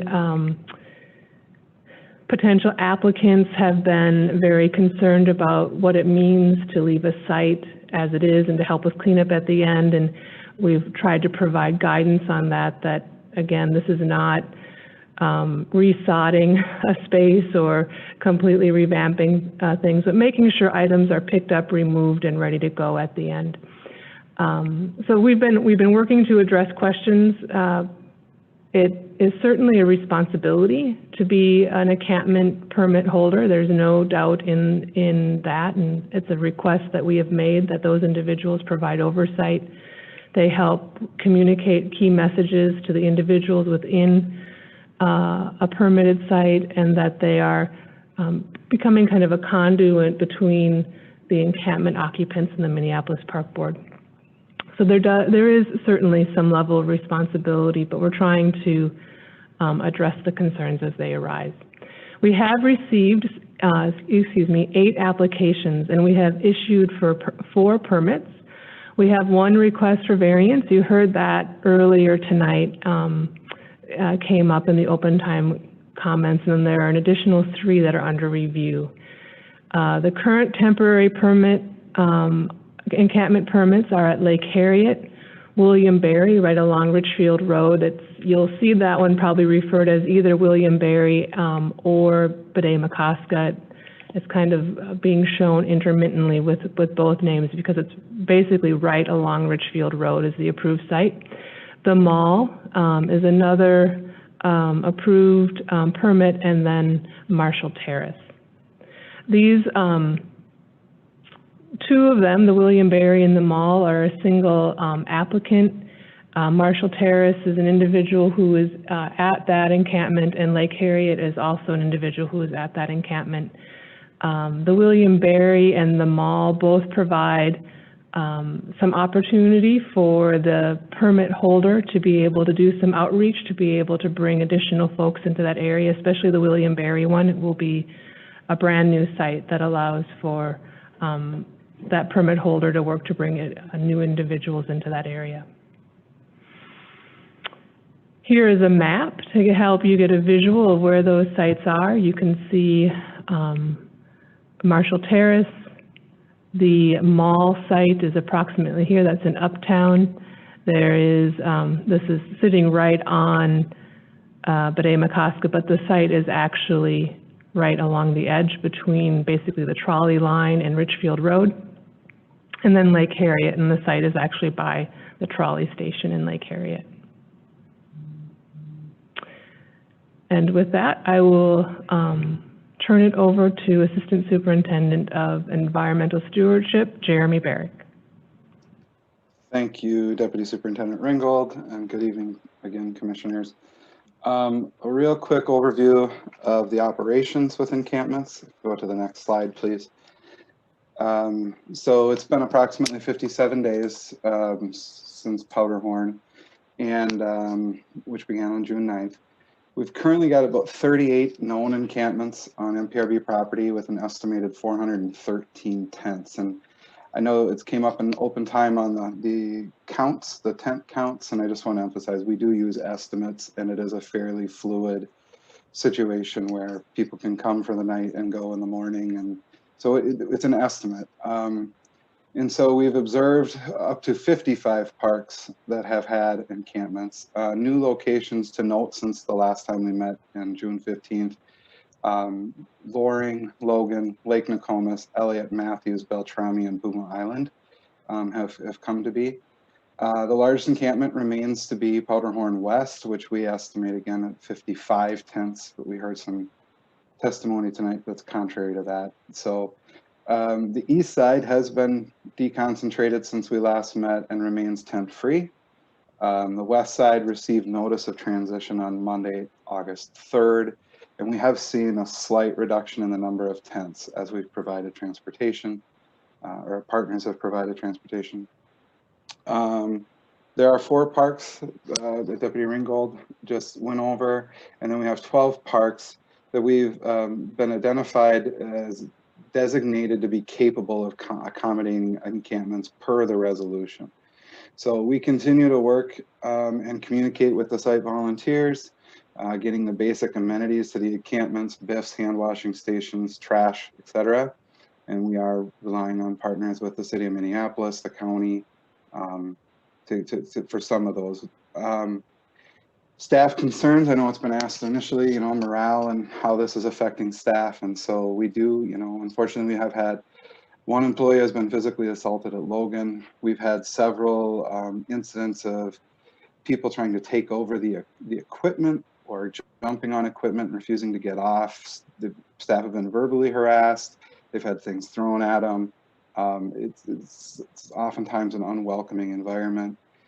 Staff are concerned about the increased exposure to biohazards, working daily in these environments, moving trash carts, cleaning bathrooms, picking litter. They're worried about their exposure to COVID, to hepatitis, to all the things. And we've provided additional PPE like Tyvek suits, which in hot, humid weather can lead to heat exhaustion.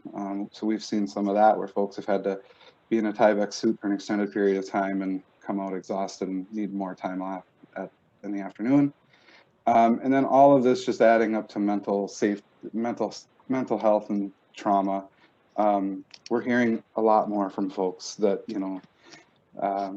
they're really becoming concerned about the work and the stress it's causing. And so we have employee assistance programs. We've done training with the city. We've done training on proper PPE and how to handle these things. We continue to do our best to support staff, but this is a marathon. It's not a sprint. So a lot there. If you go to the next slide. This is a map, just a visual map of all of the known encampments I mentioned before with the weighted scales to illustrate the number of tents, and you can see the distribution across the city. You go to the next slide, please.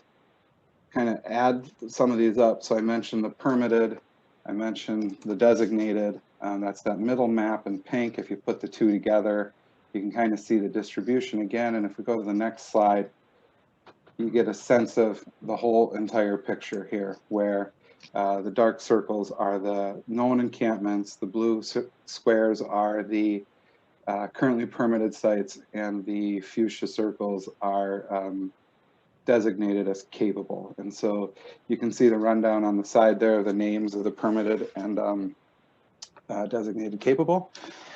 And as we continue to work through the outreach of getting folks to move into permitted sites, working with the partners at those permitted sites, and or encouraging folks to move into sites that are designated capable.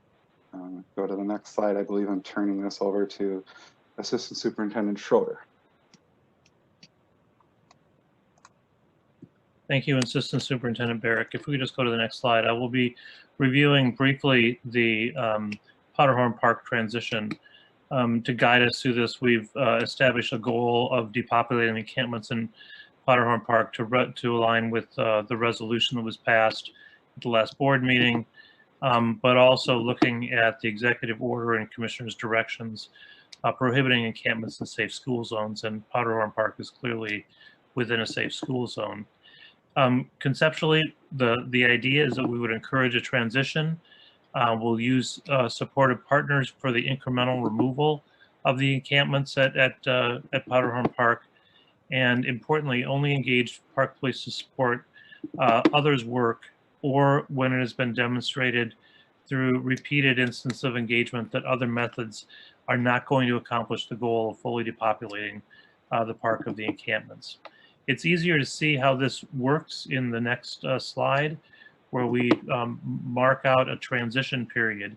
So if we look at the tasks on the left, we reviewed the plan and began coordinating with partners, issued a notice of transition, and then began on Monday the first transition period. So we have a period of 3 days where we are out informing encampment occupants of the intention to transition the camp back to parkland.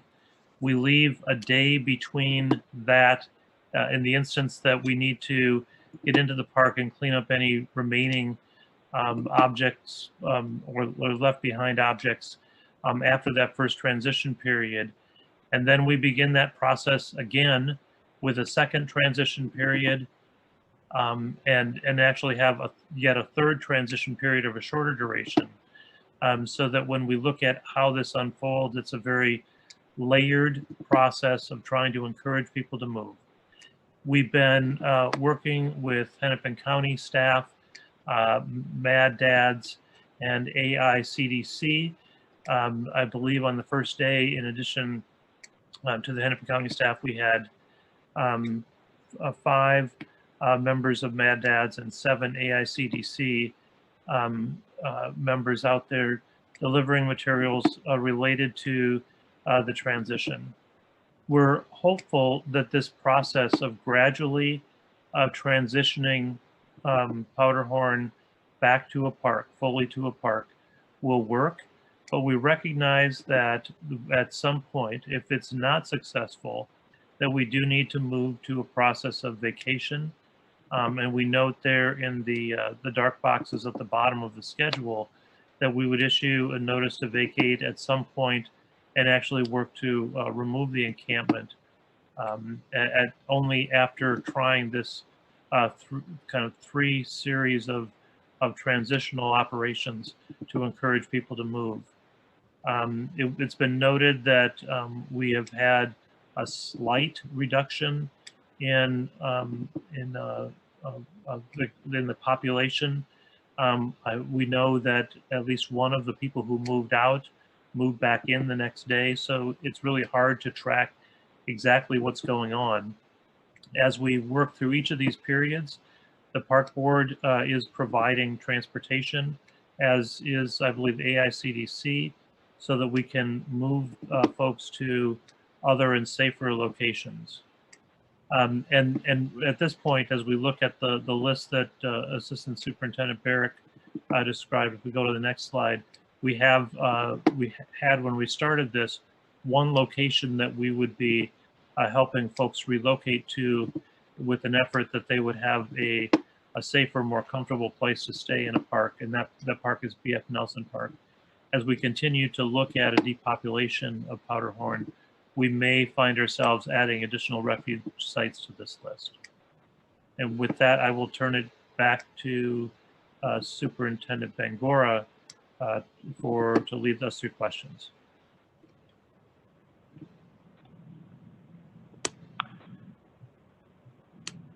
Superintendent, do you have anything else to add at this point, or can we move into any questions that commissioners might have? President Cogill, yes, you can move into the questions that commissioners might have. So. Great. So any questions, comments from commissioners? I'll start with Vice President Vita. Thank you, President Cogill. First, just for a point of information, I would like the Secretary to please read the vote from July 15th on Resolution 2022-67, please. Secretary Ringgold. President Cogill, Vice President Vita, it was a unanimous vote. And all commissioners were present. Thank you, Secretary. And as far as I know, no commissioner has asked to change anything regarding the vote that we took on July 15th. President Cogill? There have been no formal requests nor anything to be considered for the board. No one contacted me before setting the agenda or anything like that. Thank you, President Cogill. So I'm extremely concerned after 3 weeks. I thought that we would have been further along in this process after the action we took on July 15th.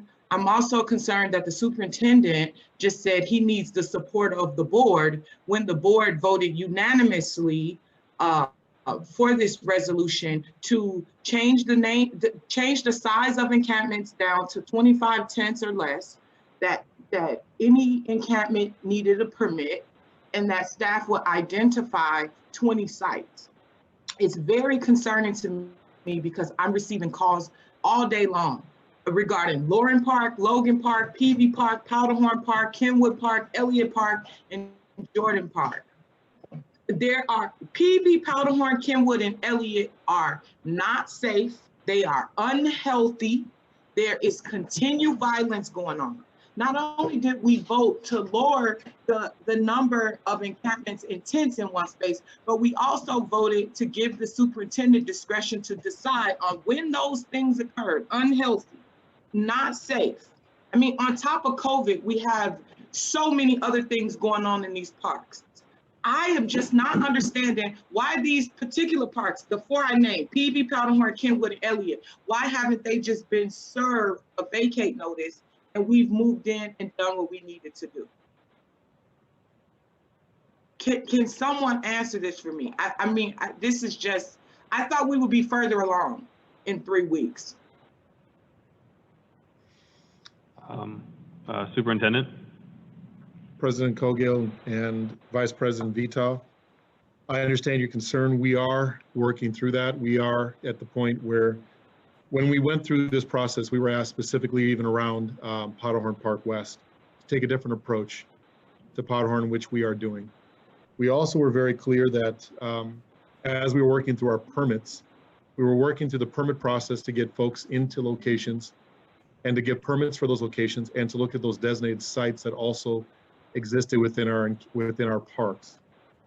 Initially, we're looking at really, we knew that we had the health and safety, we had the school zones, and we were really pursuing permits actively with the volunteers and people that would be able to step in and provide these roles, these encampments.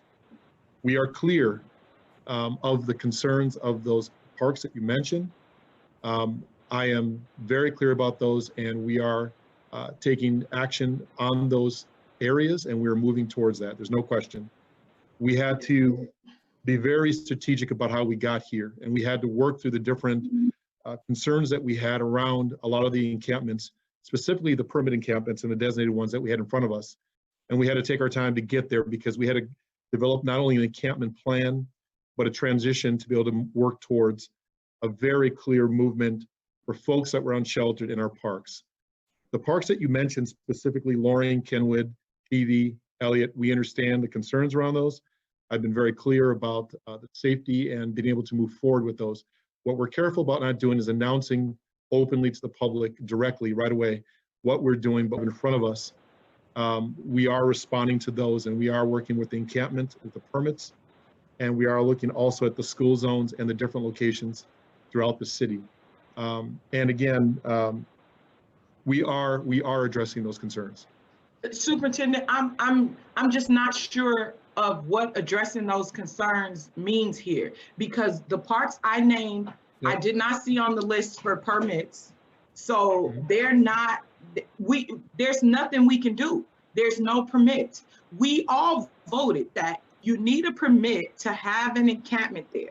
If we're following the direction of this board, as we should be, then the four parks, the parks that I know are the biggest issue, the ones I get the most phone calls about, with a couple more added to that list, they're not, it should just be served notices. Look, I understand this is hard. It was hard for me to make the decision. I feel like there's been some intimidation and some other things going on here, but we need to address it. And the only way to address it is by doing what this board voted to do.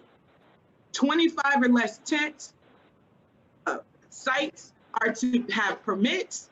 Other than that, there's nothing else we can do. There's action that has been taken. It has been 3 weeks. People are afraid, not only for their lives, but their health. We are in the middle of a pandemic. We took action 3 weeks ago. I need to see results.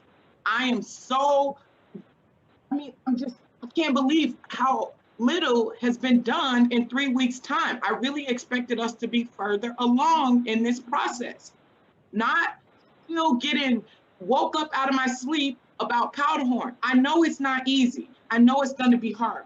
I'm here to support. Tell me what I need to do. We need to do more. We need to stick to what we voted for. We need to enforce it.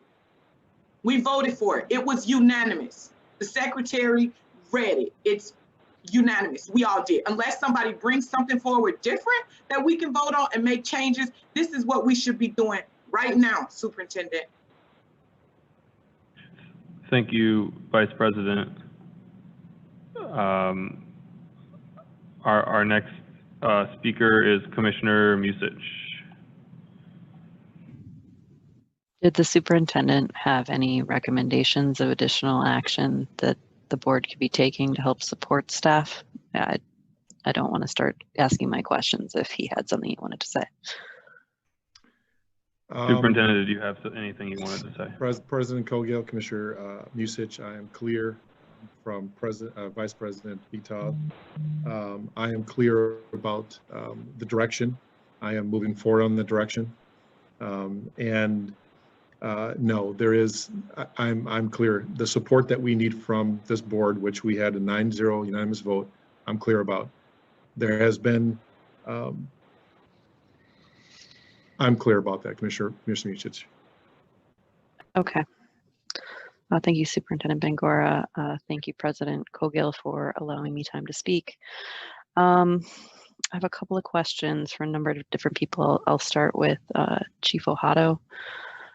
Chief Ohato, I've received a number of emails from residents of the Powderhorn area indicating that they were maced and that terroristic threats were made towards them at a rally that occurred in Powderhorn Park. Have those, has that assault and terroristic threat been reported to the Park Police or the MPD by those residents? President Cogill, Commissioner Musich, yes, we did receive one report related to a person being maced at the protest demonstration that occurred at Powderhorn West earlier this week. Okay, thank you. So I find that just incredibly upsetting that that's occurring in our parks. I'm also just, I'm so concerned about all of our staff, our park police officers, especially because they are dealing now with so much more violent crime than they ever have in the time that I've lived in this city. And I'm interested in understanding how we are supporting our officers beyond the employee support hotline to ensure that they're getting the tools and help that they need to process the trauma and emotional strain that comes with dealing with one violent offense after another all day long. Can you help President Cogill and Commissioner Musich, I appreciate that question. And for me to give you an in-depth answer would probably take a little more thought. But one of the things I would offer is that they need your vocal support. They need the vocal support of the elected officials who are asking them to do this really hard work. They don't need elected officials showing up and demonizing the work that they've done on behalf of this board in a very professional and patient way. Okay, thank you. So I'll take a few moments of my time to say I'm very thankful for the work that the Park Police are doing on behalf of this board and the people of Minneapolis to try to restore order in the park system. I have some similar questions for Assistant Superintendent Barrick. I know our staff is incredibly stressed out and not everyone is dealing very well with that stress. Are we offering additional supports to them beyond the employee hotline to help them process and deal with what they're dealing with now every day, which has not been part of their job description up to this point? President Kogel, Commissioner Musich, similar to what Chief said, we have HR has been working with us to identify additional support. We've talked about bringing in counseling, things like that. We haven't been able to execute that yet. But we have, with the EAP line, of course, giving people space and time too, as you know, management's directly one-on-one. I would say that Jenna Tuma and the other service area managers are doing a really nice job of emotionally supporting their teams as well, understanding the conditions that they're in. We also did that training. That was a key piece too, where we wanted folks to feel like they're prepared and they have the tools to do some of this work. And so that was the first step. EAP, continued conversations about, you know, trying to find a way to bring in counseling and make sure folks have the time and space. But that's where we're currently at. Yeah. Okay, well, thank you. Again, I'm very thankful to the staff that are out there doing this incredibly difficult work right now. We've asked too much of you, and just thank you for showing up for work every day. Assistant Superintendent Cox, I have a similar question for you for our rec staff that are out doing social service and outreach work that isn't their wheelhouse. What are we doing to support them to ensure that they have the tools and support that they need to deal with processing what they're dealing with in their day-to-day job today? Commissioner Musich, like others have said, thank you so much for raising the question. You've heard me say before that my staff is really capable of most things one at a time, right? But all of this together is challenging them. And so some of the things that we've been doing is really giving people space. I've had in my division, as others have, a number of COVID exposures. Some of them are happening at work. And so that challenges people. Going out and working through city violence that isn't part of their work with adults is challenging them. And so what I've been trying to do is give them the space that they need to manage their lives and their wellness, quite frankly, in ways that make sense for them. And that's, I don't have a formal form or this or that. It really is listening to people and recognizing when I need to say, okay, take your time, take the day, or whatever it is you need. And I wish I had something that was a bit more structured or formal than that, but I just don't, because every day is different for them. Yeah. Thank you for supporting your staff like that. Thank you all for, again, coming to work every day and continuing to do this job. It's incredibly difficult. I understand that, and I'm very thankful that you're still doing it. President Kogel, I have 3 additional questions, so it'll be real quick if you would allow me that time. If you can go very quickly, trying to be consistent, and you are over your time. I could come back to you for the second period. Okay, I can wait. Thank you. Thank you. Commissioner Forney. Thank you, President Kogel, and thank you, staff, for this report. I guess it's an understatement to say that there's a lot of things that are very discouraging about this. And I would say probably the overwhelming thing to me is messaging. I'm sure most of we commissioners received a letter from a Powderhorn neighborhood regarding some of the vast misinterpretations by a group that's called the Sanctuary Movement. I guess I should say before anything, Star Tribune, if you're tuned in, please listen. And any other media, please listen, okay? There is so much misinformation. And from what I'm understanding is that this group that's called the Sanctuary Movement is discouraging, as was reported, discouraging people from applying for permits. There's groups that are trying to make sure that these encampments are permanent because of the feeling that the parks should remain in that status. It's been commented in a few different ways. It is not in our wheelhouse. It is not in our mission to shelter unsheltered homeless. That is not in our mission. We are not equipped for this. The staff, this is not what their expertise is. This is not at all what's in our mission. We set a path forward. It is our fiduciary duty to support those decisions. We took an oath.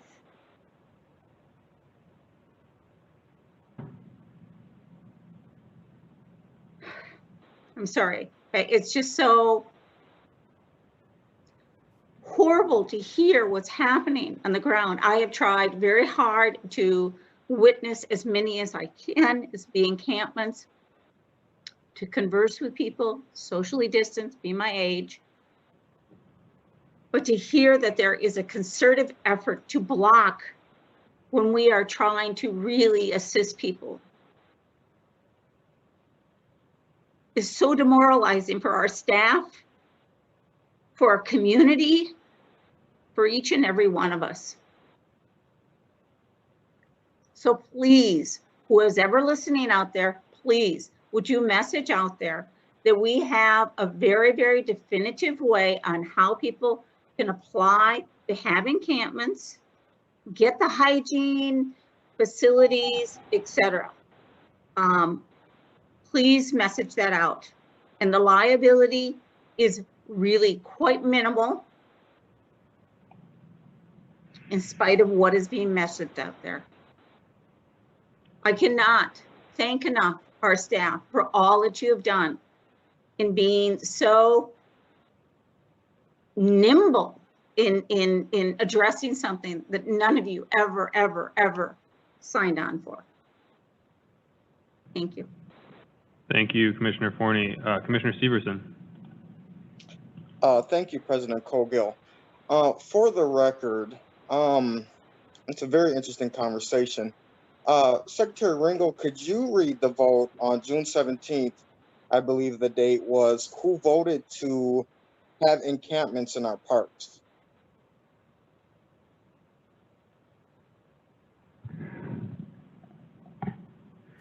President Cogill, commissioners, I'm going to go a little bit by memory here because I don't have it in front of me, but there were 8 commissioners present. There was 1 commissioner absent.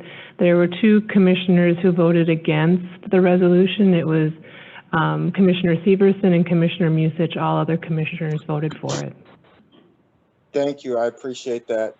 Now, I hope the board understands that these were my concerns moving forward with no money, no expertise. I don't even think we had a somewhat understanding of the difficulty and what we're dealing with. I'd like to thank Commissioner Musich for standing with me and voting no to creating encampments in our parks.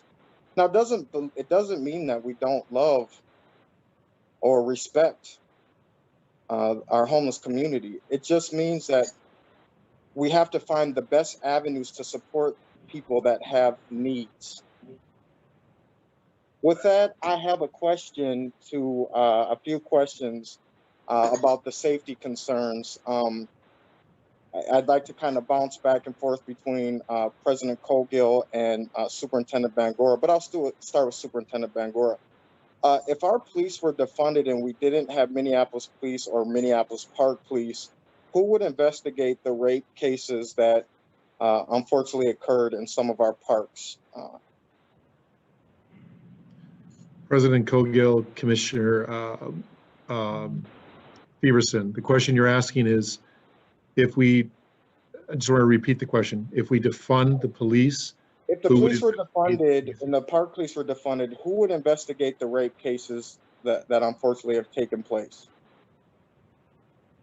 I believe it would be Minneapolis Police Department. If we didn't have Minneapolis police, who would do it? I can't answer that question. I would have to defer to Chief Ojado, but I can't answer that question. I don't know who would do it. Okay. President Cogill, if we didn't have police, if they were defunded, both Minneapolis police and the park police, who would investigate the rape cases that took place, unfortunately, in our parks? Commissioner Severson, this is a hypothetical situation that is not currently happening, but I would venture to guess, given the discussions around public safety, that we would have a comprehensive public safety arm that include a law enforcement arm, as well as departments with folks that had other skills, and either the law enforcement arm or another department that was determined to investigate those issues would be the ones that would be in that situation. But again, that is completely hypothetical. Right now, we have the police. Thank you, President Cogill. Superintendent Bangor, if we didn't have our police department, who would we utilize to help secure our parks amid the travesties that are happening right now? President Cogill, Commissioner Severson, again, I don't know. I can't make assumptions of what that would look like outside of the fact that we have our officers. I don't know what that would look like. President Cogill, if we didn't have our police, who would secure the safety of our parks and help try to find safety for individuals in our parks that are currently camping because of homelessness? Well, it's a great question, Commissioner Severson. I think it's a broad one and one we grapple with every day. I think we know that we have many different groups of people that keep parks safe. Part of that is our law enforcement arm. I think also we know that community safety is a community issue, and that everybody from our frontline staff to community members who walk around a park every day, to people who serve our youth, to youth themselves are part of keeping our park spaces safe. All right, last question. Superintendent Bangor, we have been dealing with a plethora of shootings on the north side, specifically dealing with young people, and unfortunately, some of these crimes have happened in our parks. If we didn't have the police investigating this and securing the safety of the parks, who would do it? President Cogill, Commissioner Severson, again, I'm not sure exactly the who would. I think President Cogill, I think, has said it too, and I think that there's law enforcement side of this, which is obviously laws, and then there's community involvement in folks that help keep our parks safe. And you know, as President Cogill said, we have many people that do a lot of different things through de-escalation in the parks. But from a law enforcement side, if there's a crime that is a violent crime or something that rises to that level, I don't know. If we didn't have park police, then it would be some of the law enforcement wing that would have to be able to do that work. And again, I don't know what that would look like in some future model. Right now, if we didn't have park police, the only other law enforcement model that's out there is, you know, MPD, Sheriff's Department, Hennepin County. I don't know. I'm not sure exactly what that would look like. All right, I appreciate that. There's obviously, I won't ask President Cogill the same question because I think I know his answer. But there is a question. There's a reason that I ask these questions, and the reason is I too support our homeless populations. I don't believe dignified housing means that they are in a tent in the middle of a park. I think dignified housing means transitional to permanent housing with a bathroom facility and a kitchen to cook.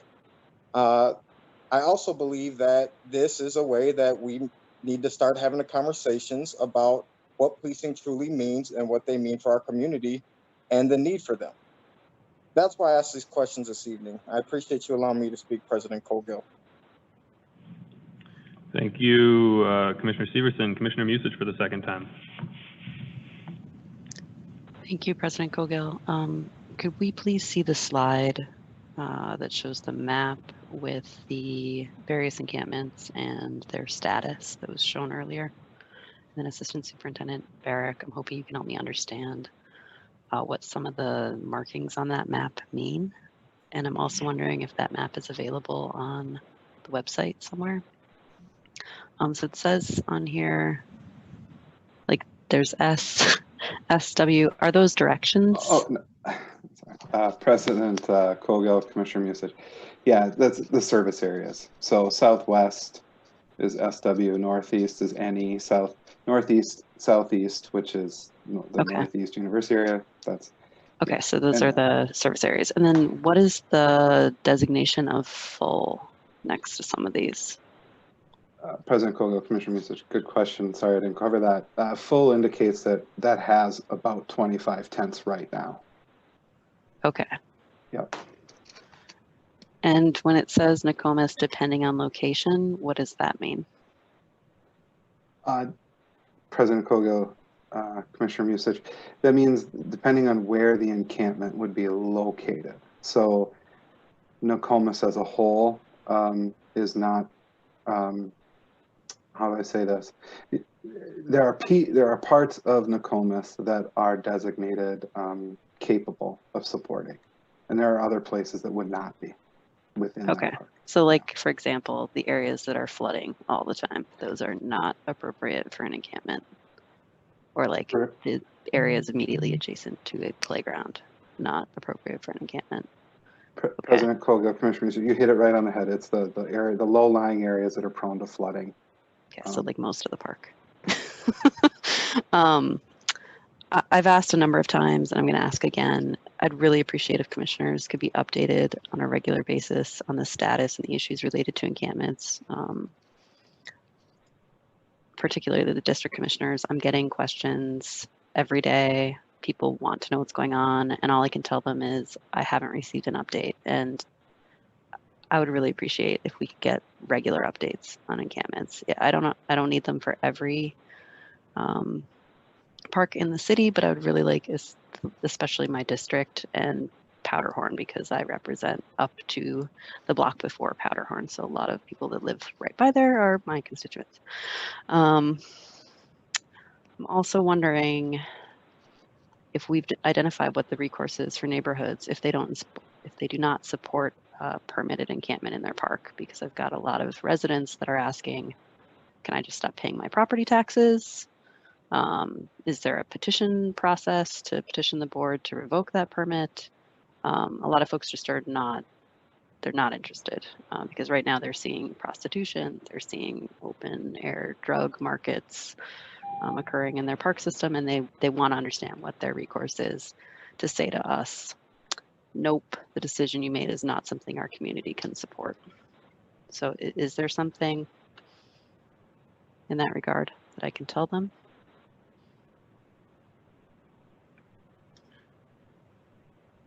President Colgill, Commissioner, sorry, go ahead. Sorry. Did someone? No, Superintendent, if you have an answer there. Sure. I will, President Colgill, Commissioner Musich, I would defer. I think through the permit process, we're clear about the locations that we have in front of us and what's available based on permits and also based on just designated areas. Beyond that, we're clear that process to move forward with then encampments that exist that are outside of these realms, that we then have the authority and the right to then move through those encampments and have those encampments no longer be in the parks that are not designated by what we're putting forward in front of the board at this time. So we're working through the permit process. Those that filter permits, we have them. There's the sites that we know that are currently exist are designated as locations that we know we can have. We are going to work through those locations and hopefully we can get permits from those. But right now, with the sites that are in front of us, those are sites that we are going to work through and we're going to address. And hopefully we can get some compliance. Otherwise, again, if it doesn't fall within the resolution, then we then have the right at that point then to demobilize those particular encampments.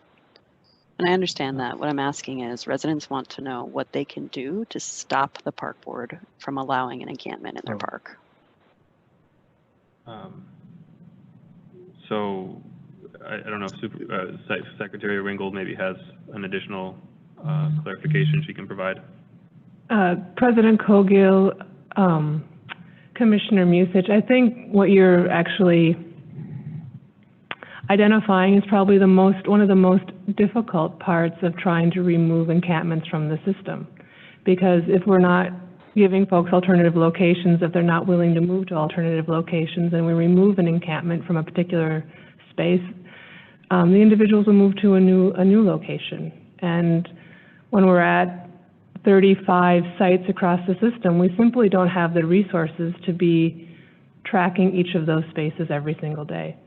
The resolution put forward by the board does not contemplate community engagement in this process. It does not establish community engagement in this process. It provides a directive to how staff are meant to move forward with it. So that might be an opportunity for commissioners to consider what level of community engagement or the process by which they would want a community to be able to say they want a site removed, recognizing that at this point we are to the point where our primary resource for removal is the goodwill of a few of our partners who are hanging in there with us and helping out, and our park police staff who I believe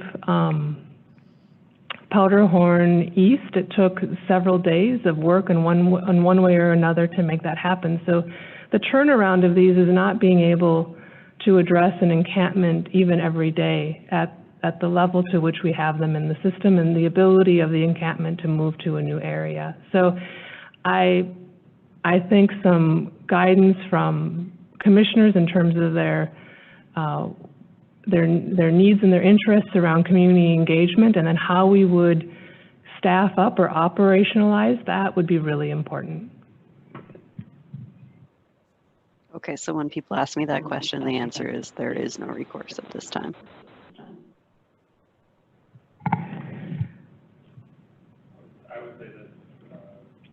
I can't hear you. Can you turn on your mic, President Cogill? I would say that staff has the directive of the last resolution, and that is what we can share at this time. Yes. Thank you for answering my questions. Next speaker is Commissioner Bourne.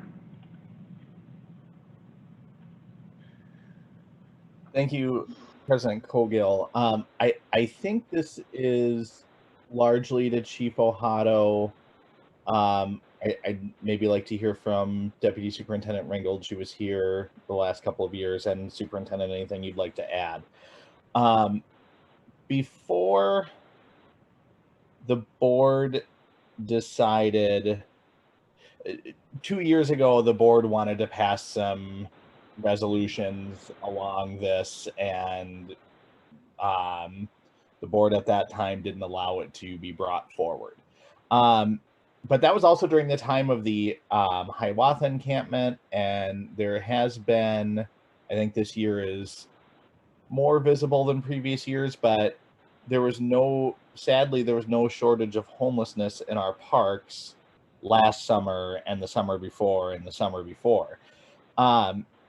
And what feels different is in the last like 3 or 4 months, it seems like all the board has effectively been able to do is unify just about everybody in the city, regardless of their outlook on this situation, against the Minneapolis Park Board. Like, we're handling this wrong, regardless of what your position is. But in previous years, what was different in how we handled outreach to our outreach and support and regulation of folks that were seeking refuge in our parks before the board decided that they had to govern something? Mr. President. Yes, Council Rice. If I could just interject, Commissioner Bourne, I mean, I think you're right. Last year, the board has faced, and in other years, they faced this homelessness issue, but I think what's different was Executive Order 2055. Governor Walz, because of the pandemic, issued a no eviction order or no breaking up of encampments. And the reason that the superintendent and the park police chief tried to stop people moving into Powderhorn Park, but the superintendent and the chief were called by a representative from Governor Walz and said, you can't do that. and that stopped the park board from enforcing our ordinances. And since then, we've been navigating around Executive Order 2055 and the guidelines that his interagency task force has submitted, and they have backed off that position. Governor Walz has, and have determined that local jurisdictions have the ability to dissolve or remove encampments under certain cases, and that's what we've been trying to do ever since. But Council Rice, in that timeline, when did the governor's office position change, and when were those restrictions eased?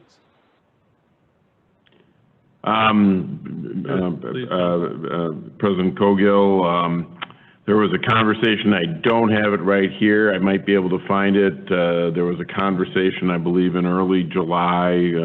Councilmember Bender was on the phone, several other people were. It took a period of time until I think, I would say, frankly, it eased about the time that the Powderhorn Park situation turned very public and very large and very violent and very unsafe.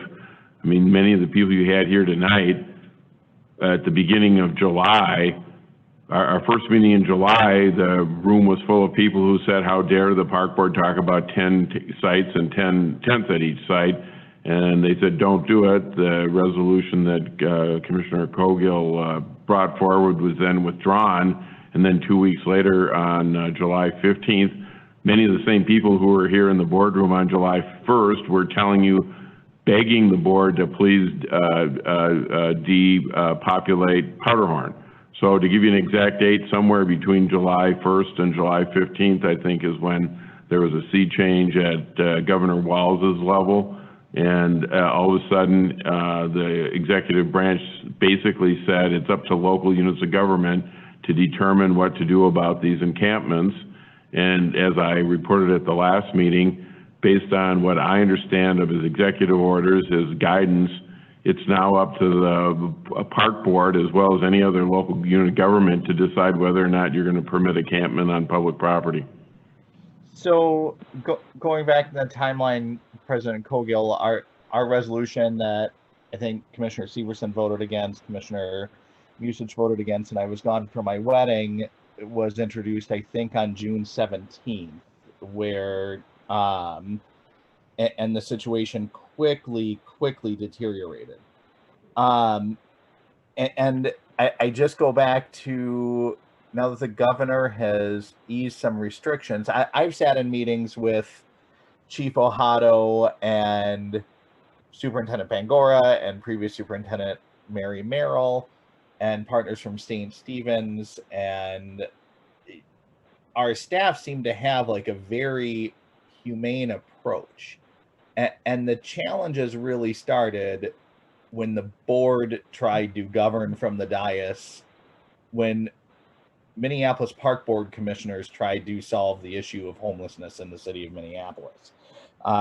Again, that was brought up 2 years ago, and thankfully the board didn't broach that then, and we relied on the expertise of our staff to work with partners.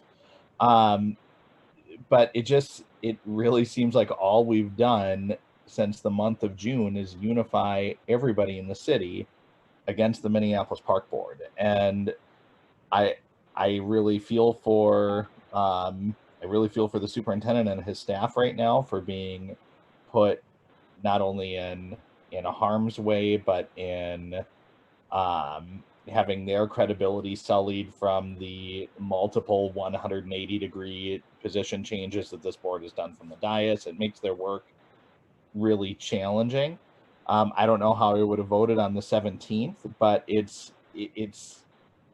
really inhumane to be jerking around human beings with 180-degree change after 180-degree change. The folks that are housed, the folks that are unhoused, and staff, and I'm just really disappointed in how we're here. I do think that this response is a touch over bureaucratic, but I really appreciate the work that's going into it, and I don't have any better advice because we put our staff in this situation. So Superintendent Bangora, I'm sorry that I'm sorry that your staff was put in this situation, and I can see that they're doing the best they can. I see that they don't have the tools to work in this arena. I'm also disappointed that it doesn't seem, up until very recently, that there were a lot of other bodies of government that were interested in this. But I'd encourage Minneapolis Park Board commissioners to try to make Minneapolis parks better and start governing in the office in which we were elected for, because we've now seen what happens when we have not. So thank you, President Cogill, for the time to speak. Staff, I wish I had some better advice. I appreciate the work that you're doing. Thank you, Commissioner Bourne. Commissioner French. I have just a few questions about how we got to this point. From what I remember, there were about 15 tents in Powderhorn that folks lobbied for those not to be removed. A couple of days later, Minneapolis Police Department went to the Sheraton Hotel, cleared out the Sheraton Hotel, put folks on city buses, and dropped them off at Powderhorn. We didn't create this problem, and other agencies that did help create this problem have totally abandoned us. They dropped hundreds of people off at Powderhorn Park and left them there. Who's investigating that? Is anybody, maybe this is Superintendent Bangor, is anybody investigating how that happened? Who gave that order for them to drop people off at Powderhorn Park?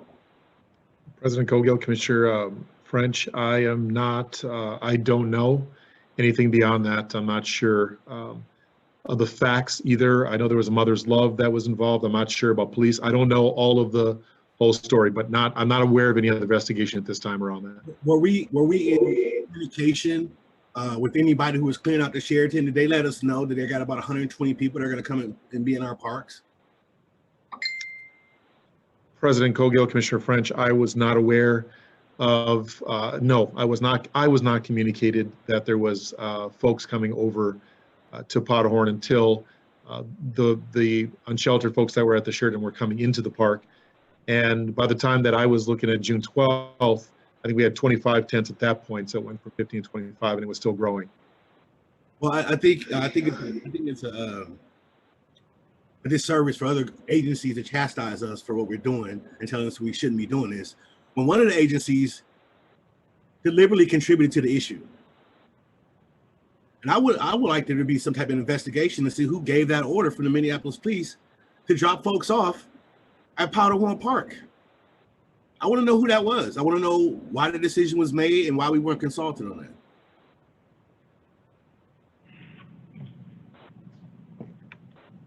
Thank you, Commissioner French.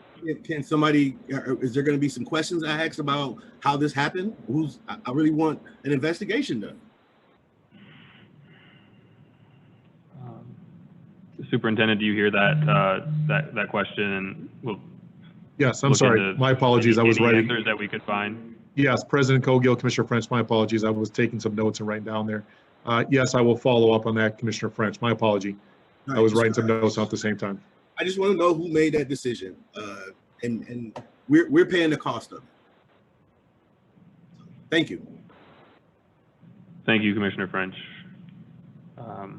Seeing no other comments, I just want to say a few things. I appreciate certainly everything that staff is doing. I know it's a very difficult situation. I also just echo the urgency of just fully implementing with the tools we do have the resolution that was unanimously passed by the board on the 15th of last month.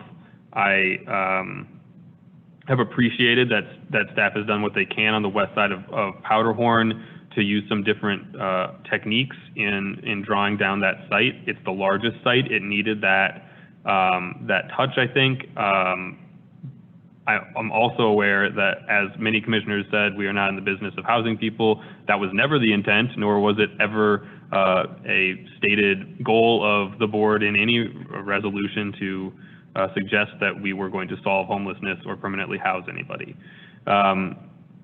Certainly, at this point, we are in a situation where we have clear direction on the scope and size of what encampments can be, and I've appreciated what staff is doing, and I certainly appreciate everybody that is on the front lines doing this work, because it is person by person work.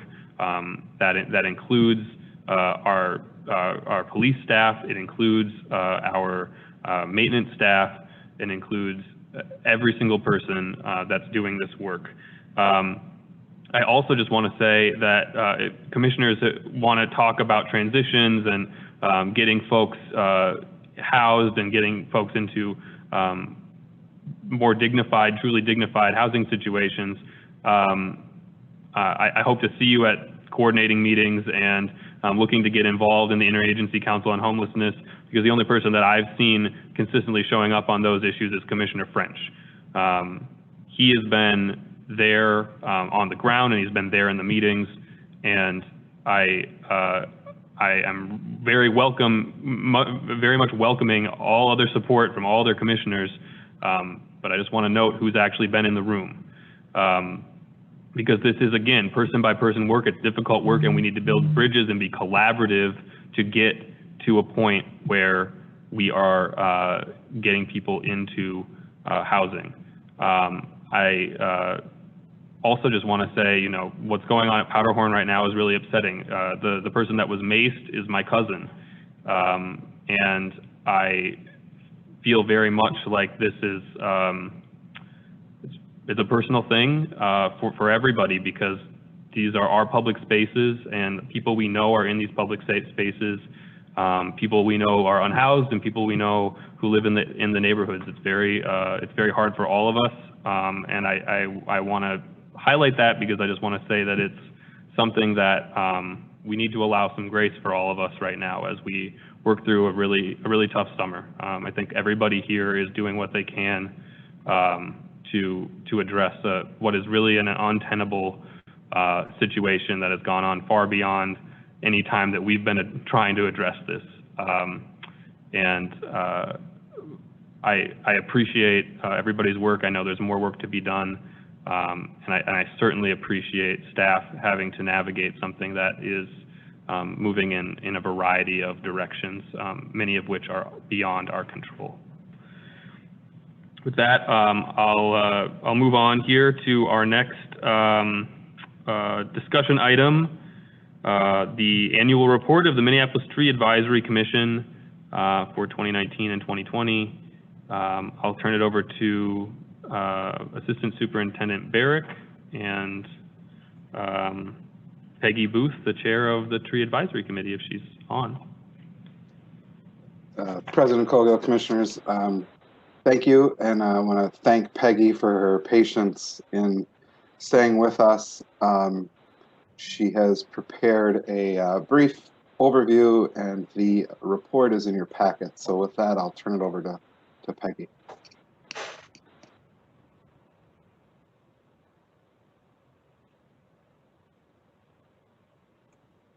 And it looks like she's muted. I don't know if that is controlled out of the boardroom or if she has that.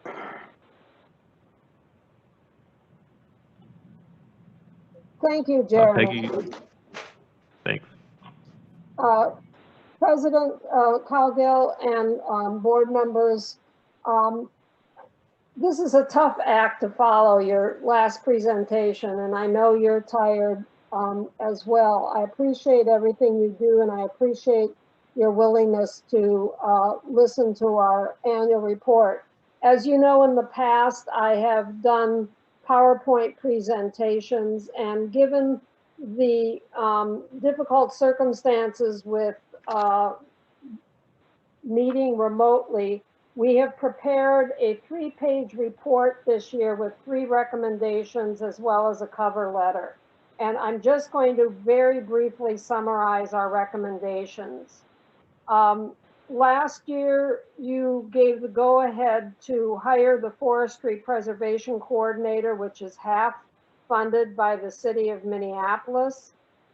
And you approved it for 1 year. So our first recommendation is to ask that you make that baseline funded and have ongoing funding for the Forestry Preservation Coordinator, which has already been filled And Craig Pincala's doing a fantastic job in that position. Our second recommendation is last year you approved for 1 year hiring a forestry outreach coordinator. Unfortunately, the interviews for that position were canceled because of COVID-19. We feel that that is a very key position in order to engage more youth in forestry and provide more opportunities for tree careers for young people in the city. And so we ask that that position be funded in for calendar year 2021.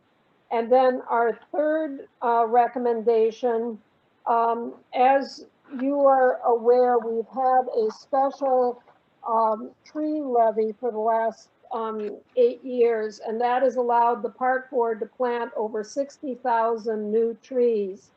And without continued funding for forestry, the staff that are needed to maintain those trees will go down instead of up, which is what young trees need.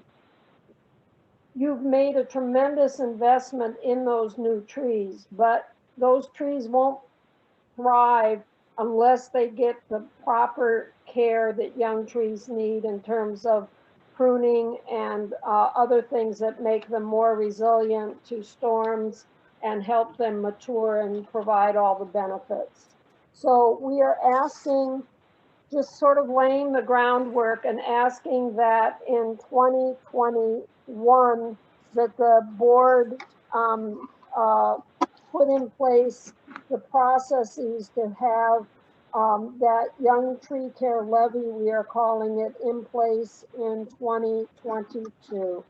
So those are our recommendations. You have the report in front of you, and I very much appreciate your time and can answer any questions if you have them.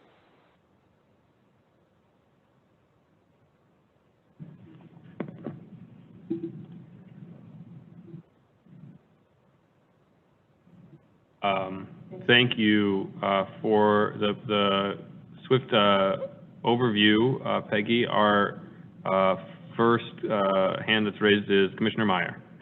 Thank you. I didn't have any questions, but I did just want to reiterate the points that were brought up, especially when it comes to pruning the trees that we've already planted. I think it's really important that we continue to make that investment because it will pay big dividends later on. If we let those trees grow without the pruning, it'll be much more expensive to fix them later on. So that is important for me to keep that in the budget.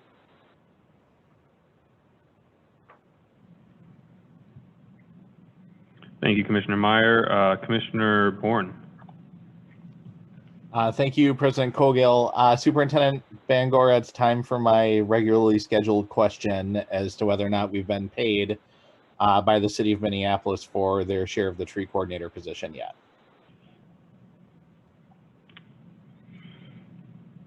Superintendent or Deputy or Assistant Superintendent Barrick? Sure, President Cogill, Commissioner Bourne. Happy to, yes, we have been paid. We invoiced for the entire year of $50,000. They have paid for the first half of the year. And so we received $25,000. It's in our bank, it's confirmed. And then they will be paying us this fall again, another $25,000 when the services have been delivered. We're following the storm, it's a part of the stormwater agreement now. And so that is how the billing is done with that agreement. And so we are pleased to report that they have paid. I am pleasantly pleased. Thank you, and a touch surprised. Thank you, Assistant Superintendent Barrett. Thank you, Commissioner Bourne. Commissioner Forney. Thank you, President Cogill, and thank you so much, Ms. Booth and the entire Tree Advisory Committee. Number one, staying up this late to report into us.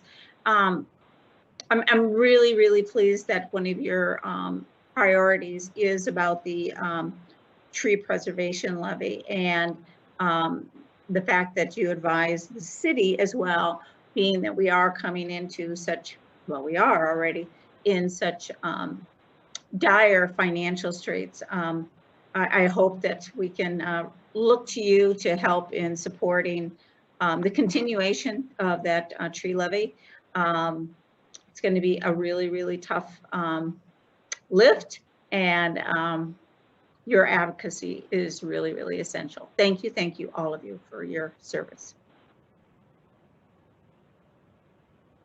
Thank you, Commissioner Forney.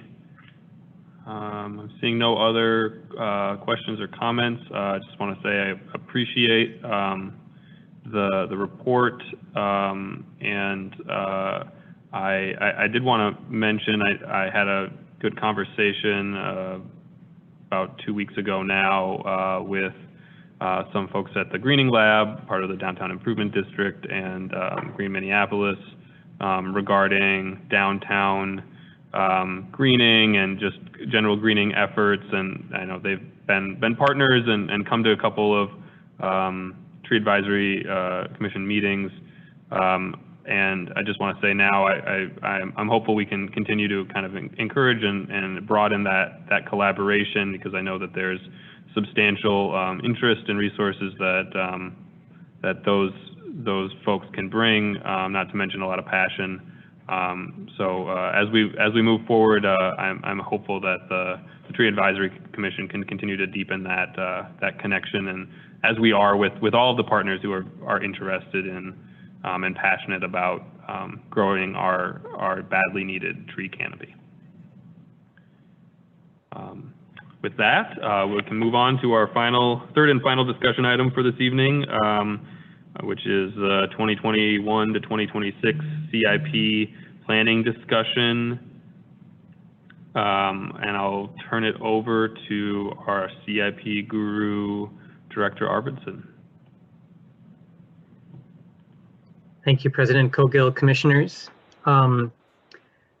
Annually, I come before you to talk about the capital improvement planning efforts that you will eventually see alongside the superintendent's recommended budget in October, and also to talk about our staff evaluation of the equity metrics themselves. That annual evaluation is part of the ordinance itself, and it allows us to be agile as we move forward and implement the nation's first equity-driven CIP. So I'm going to be relatively brief tonight because I don't have that much that needs to be discussed with you. So Secretary, can you advance to the next slide, please? I'm going to briefly go over the CIP process and format, talk about some notes and recommendations. I will provide my review, the staff review of the equity metrics themselves, and then essentially open up for questions and comments from you. Next slide, please. As you know, the Park Board prepares a 6-year capital improvement program that is guided by a variety of different factors, including the comprehensive plan, the criteria-based system for project scheduling, also known as the equity metrics. We have separate metrics for the neighborhood and for the regional parks that we utilize. We look at the strategic directions and budget frameworks. We also consider all of the master planning that has been going on over the years. Next slide. This year's CIP, as before, is going to look similar to last year's. We try not to change the format up too much so that people can get used to it. It includes equity rankings for both the neighborhood parks and the regional parks and trails. It will also feature color coding to provide clarity on how the projects come into the CIP. I'll remind you that we are sort of phasing our CIP from kind of the pre-NPP 20 non-equity project selection to project selection that is entirely based on the equity metrics. And we only have about 1 more year of that transition, and our entire CIP will be equity-based. Changes from previous years, we always show in separate columns in red lettering so that everyone can see what we proposed as changes in the internal years of the CIP. We also have separate sections of the CIP to distinguish between the neighborhood, the regional parks, other projects, and the rehabilitation program. Next slide. In terms of timing, we are right now in the midst of updating the neighborhood and regional metrics. with the new data that is becoming available as we speak. We do have a staff work group that annually pulls together this data and also evaluates the ordinance itself so that I can report to you in a presentation like this on August 5th, which is where we are today. During September, we'll finalize the equity rankings and prepare the draft CIP. We do always like to build in a window where there are 3 meetings between this one and the superintendent's recommended budget presentation in case there are any ordinance changes that are warranted after we have this conversation. On October 21st is the presentation of the superintendent's budget, which does include the CIP. Next slide.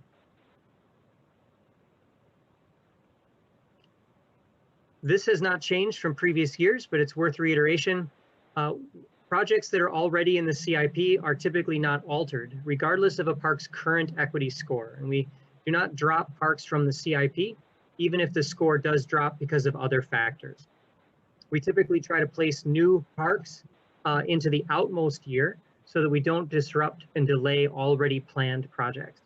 And in addition, in keeping with the spirit of investing in every park under NPP 20, parks don't get additional allocations until all parks receive funding.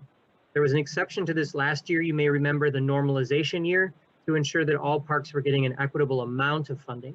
But we have now taken care of that, and going forward, there will be new parks added in the 2026 year. Next slide, please. One development I do want to talk about is that the city of Minneapolis has moved to a 6-year CIP. This actually was a bit of a surprise to me when I started submitting the CLIC budget requests for this year.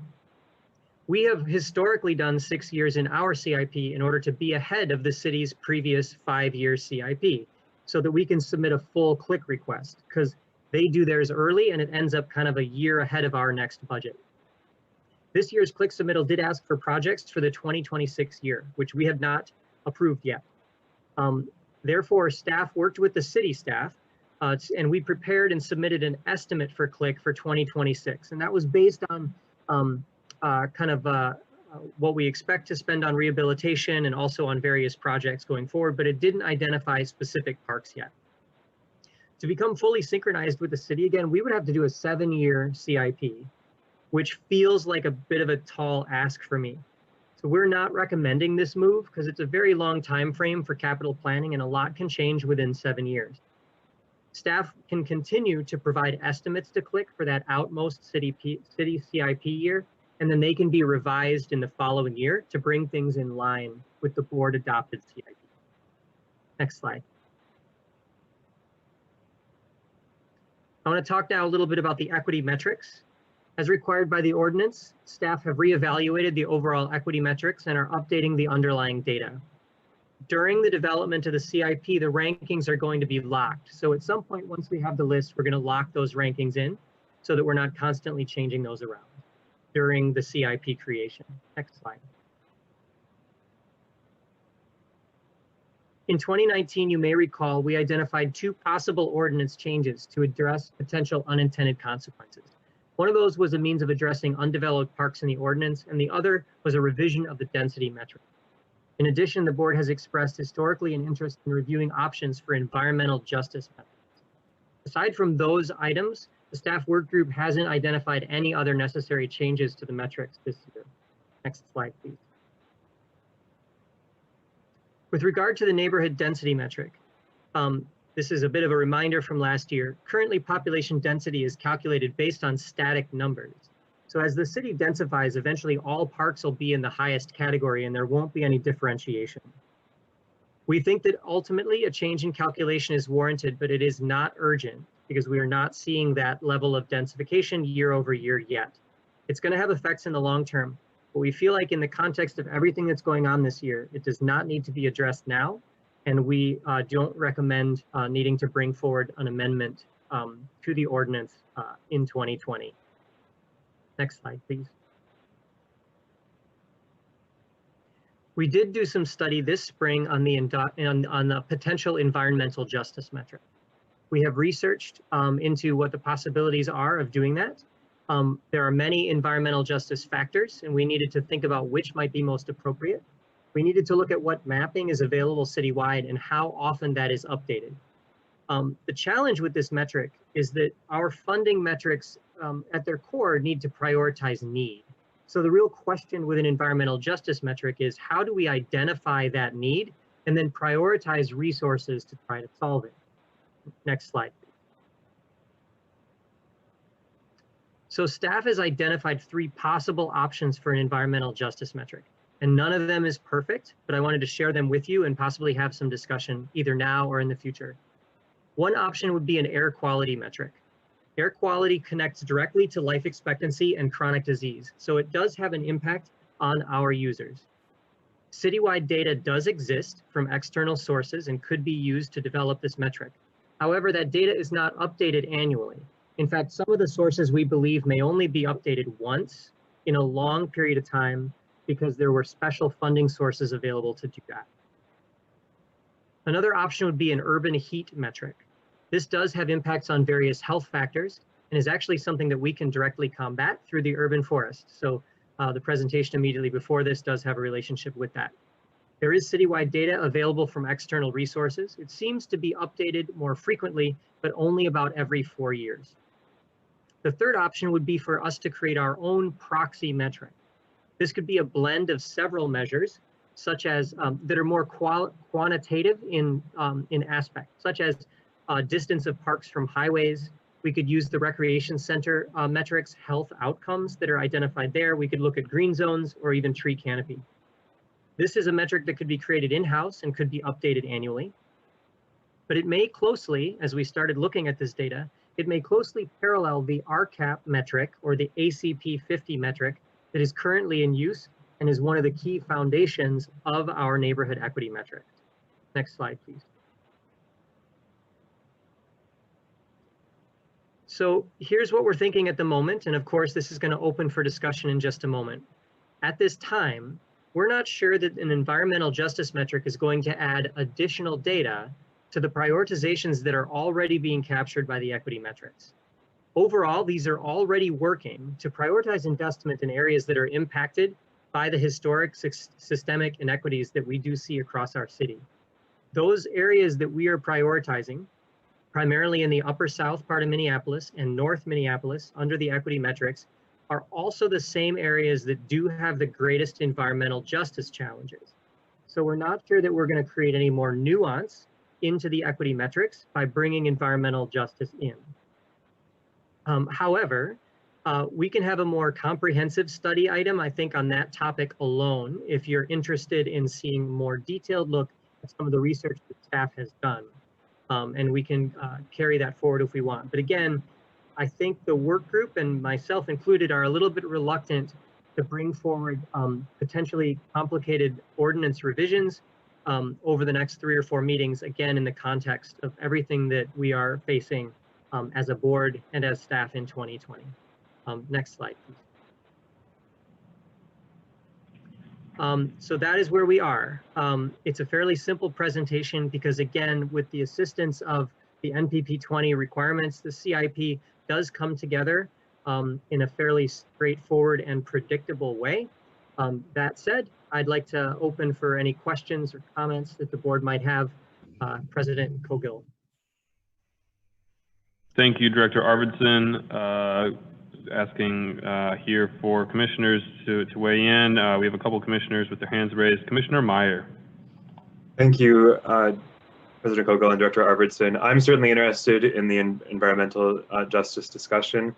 I recognize that staff have been pretty overwhelmed recently, so I'm hesitant to add more to your plate right now when I know it has taken so much time to prepare the encampment criteria and all the planning around that, to the point that there have been a number of things that I would like to see come forward on the planning committee that we just haven't been able to dedicate the staff time to.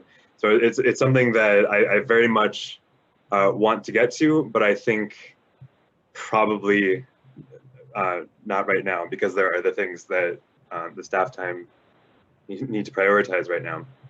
But one other thing that I wanted to bring up, and that you and I had a discussion about previously, is I'd like to explore the idea of adding to the equity matrix something to add additional funds for areas where encampments are located.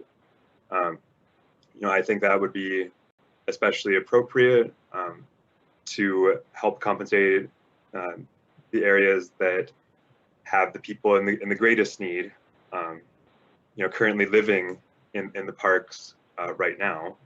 And, hopefully that would be something that would only be a one-time thing, but, it could also be something relevant to, the permanent shelters that, if a permanent shelter is located near to a park, that also, it could be something that we consider. And the needs that are added to the parks are, I think, probably mostly on the operation side, increased need for trash removal and security and other things like that. But there are capital ones too. And for example, right now, some parks have trees that are being cut for fires. Like that's something that additional funds could help compensate. And I recognize that would be, it's probably a pittance, but it's something that could help compensate for the neighborhoods that currently have the encampments and aren't able to fully use the parks for other purposes right now, to have those investments. So that's a conversation that I'd like to continue having.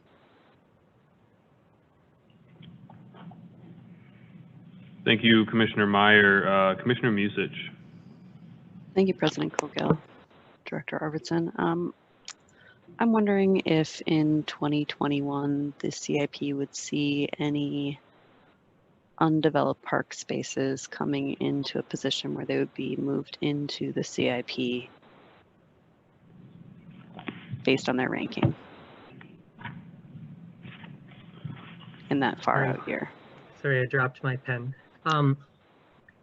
President Cogill, Commissioner Musich, as you may recall, there have been undeveloped parks in the CIP in previous years because when included in the overall ranking, there are certain undeveloped parks that do achieve ranking numbers that would bring them into the CIP.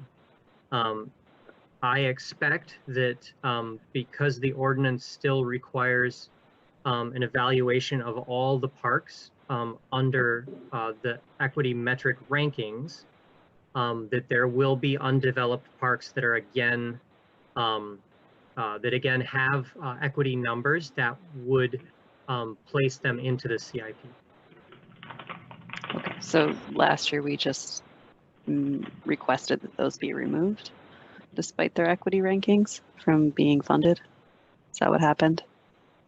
President Cogill, Commissioner Musich, essentially, yes, there was a second or a CIP revision requested during the budget process to remove the undeveloped parks from the CIP, and that version of the CIP is the one that passed through the budget.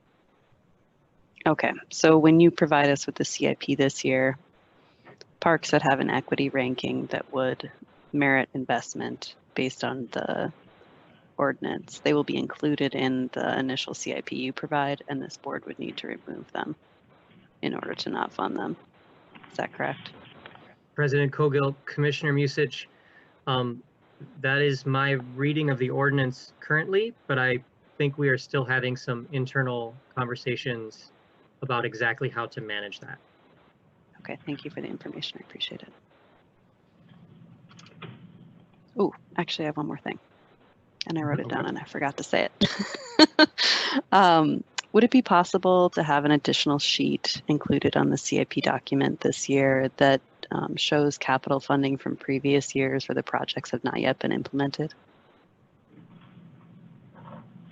President Cogill, Commissioner Musich, I do annually have to report to the city's CLIC committee on our, what they call our unspent bonds. So those are projects that have been funded and not yet completed.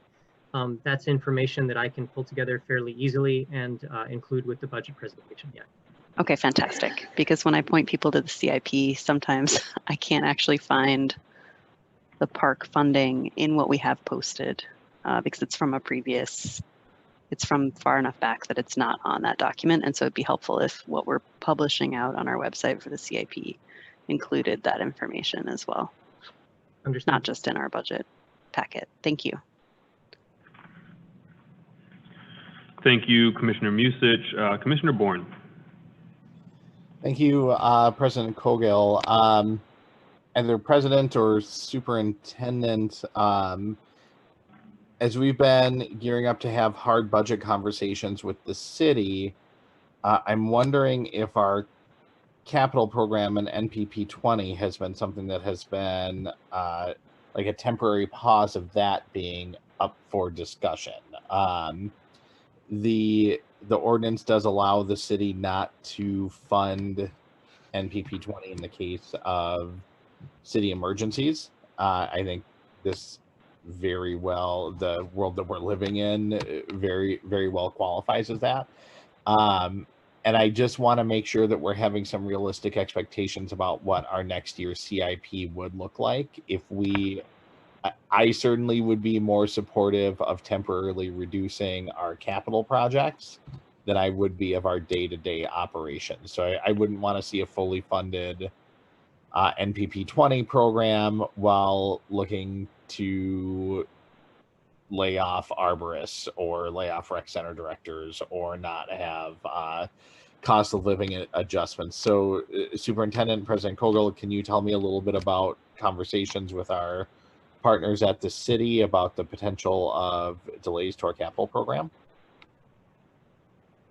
Certainly, Commissioner Bourne. The mayor will be giving his budget address, I believe, on the 14th.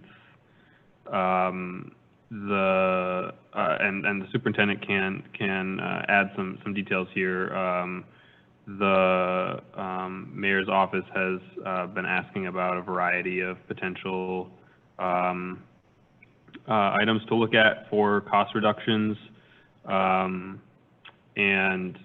certainly the MPP 20 has been brought up. I don't know where the entire board is on that. Would be happy to hear from others either tonight or at a future date on how much support there is for stopping capital investment or reducing it. There are other potential items on the table as well that were floated out there, including payment for the commons, for example. Superintendent, is there anything that you'd like to add?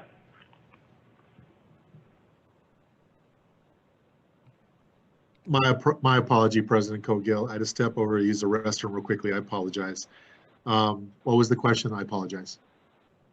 So we're just discussing the mayor's, the conversation with the city regarding the upcoming budget cycle. Yep. And Commissioner Bourne's question regarding whether or not NPP 20 and capital funding was on the table for discussion. And I just clarified some of the items that the mayor's office had been discussing with staff regarding potential reductions, including the commons and MPP. Yeah, and I know that we have, yes, President Cogill, there's been a discussion, but again, I think right now there hasn't been any clarity around it. I am meeting with the mayor this week. We've been meeting in conversation again with finance, the city, but we haven't heard anything specific around that yet. There has been a topic of conversation, a question about it, but we will find out here. I am working on this with the mayor again this coming week, and I should have more clarity around that and start to understand where the mayor's budget is and what they're looking at. So I will have more information in the coming weeks of what ideas or what has been proposed from the city. So I will get back to the board and get to Commissioner or President Cogill more information when I receive that. Thank you, Superintendent. I would just say that in terms of all of our sources of funding and moving into difficult economic times and working with our partners at the city, it's there in black and white in the ordinance that is the one and first source of funds that is negotiable between the city and the park board, and it's a time of emergency. I think I would rather have the mayor's office be looking at that first instead of looking at sacred cows in the park board. So I would encourage superintendent in your conversations to just point to the ordinance that says you don't have to fund this in time of emergency, that we agreed to. President Cogill, it's a little off topic, but you brought it up, and the superintendent brought it up as well. Is the mayor's budget staff contemplating not paying operating costs for the commons next year? That was brought up in a conversation. I don't believe that that's a fair characterization. I believe that it was brought up as a variety of potential considerations in conversation. A consideration for paying less than what they are currently paying for the commons. Correct. That would be a fair assertion, that they're considering that. Mm-hmm. Okay, that is extremely alarming. Again, it's off topic, but President Cogill, you brought that up. I would hope that every member of the board would be equally concerned with that, because that's going to place every other budget conversation we've had with Director Wiseman and Superintendent Bangora is the operations of the commons is an unbudgeted expense that we had never anticipated and we would never be able to operate. But thank you, Superintendent. Thank you, Director Arvidsson. I would just point to the language in the ordinance that says you don't have to pay for this in times of crisis and that it's intended to be put on hold. I think we should be looking at putting our capital plans on hold before we do any sort of cutting of our day-to-day operations. Yeah, thank you, Commissioner Bourne. I will, again, state that we, with Director Weissman and with our team, we have put all possibilities. We have given every different scenario around the possibilities of budget, whether it's MPP 20, LGA, property tax, commons. We have a scenario for all of it. We don't know where that's going to go with the city. They have not in any way have said that they're going to somehow, the commons will be our responsibility, or what it means for MPP 20 or even property tax. We have only had first discussions. Everything is out. It's on the table. We know that we're preparing on our end to be very clear. I appreciate, Commissioner Bourne, your understanding around around MPP 20. We get that, and we're preparing for all different possibilities. And I am ready to go to the mayor and to have the discussion around all of this and to see where it's at this point. But again, we're still in discussion. So I will definitely let the board know where we're at as we go forward. But we were clear, MPP 20 at the very beginning and also the commons, as we were doing the property tax presentation, saying at 3%, we already were in the negotiation process. We already took a large hit there. So we already have done a lot from the park board's perspective to bring forward even a 3%. And so we are in good faith going forward, and we expect that the city will work with us. We will have conversation around this, and obviously, like I said, I will come back to the board with more information as soon as I hear. Thank you, Superintendent. Seeing no other hands regarding the CIP, I appreciate the analysis staff has done on potentially adding an environmental justice component to CIP allocations. I see that it's somewhat complex, and it gets to another thought that comment that I just put out regarding the CIP. I recognize all the reasoning and rationale for the various analysis points that make up the hierarchy of funding that we bring forward in a given 5-year cycle. And I do see that we're relatively transparent. Well, we're very transparent about how that's done. There's a whole page of it on the website. I do wonder about how we can, if there's any ways to simplify some aspects of the CIP development, the clarity of it, because I find it from a perspective of succinctly explaining how capital dollars are spent to the layperson and the public relatively difficult to do. And I don't have an answer at this point. I just throw it out there, and I think it would be a mistake to add additional components to the CIP development categories, partly because of how much more complex it gets at each turn. But I do still think that there's real value in stating that value of environmental justice and stating the values that Commissioner Meyer mentioned around how we're investing in spaces that have recently seen, major use in an unexpected way. It's just another thing that I think should be looked at and considered as we move forward with this. With that, we'll close that discussion item. Thank you, Director Arvinson. And I will recess the full board and turn it over to Chair French for the Recreation Committee.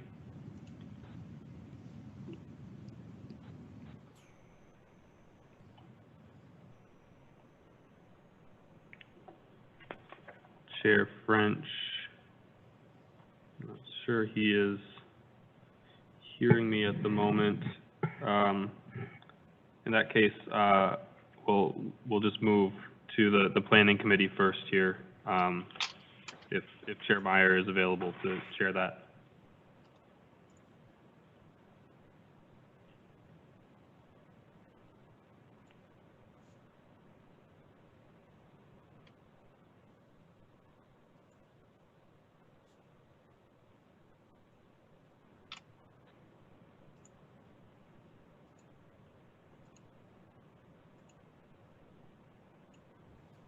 Commissioner French just stated that he is unable to get online.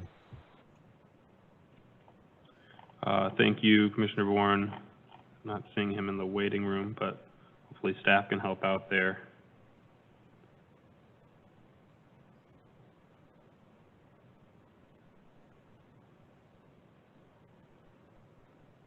Seeing that we have a couple of technical difficulties here, I'm just going to give one more minute here to Commissioner Meyer to get back on.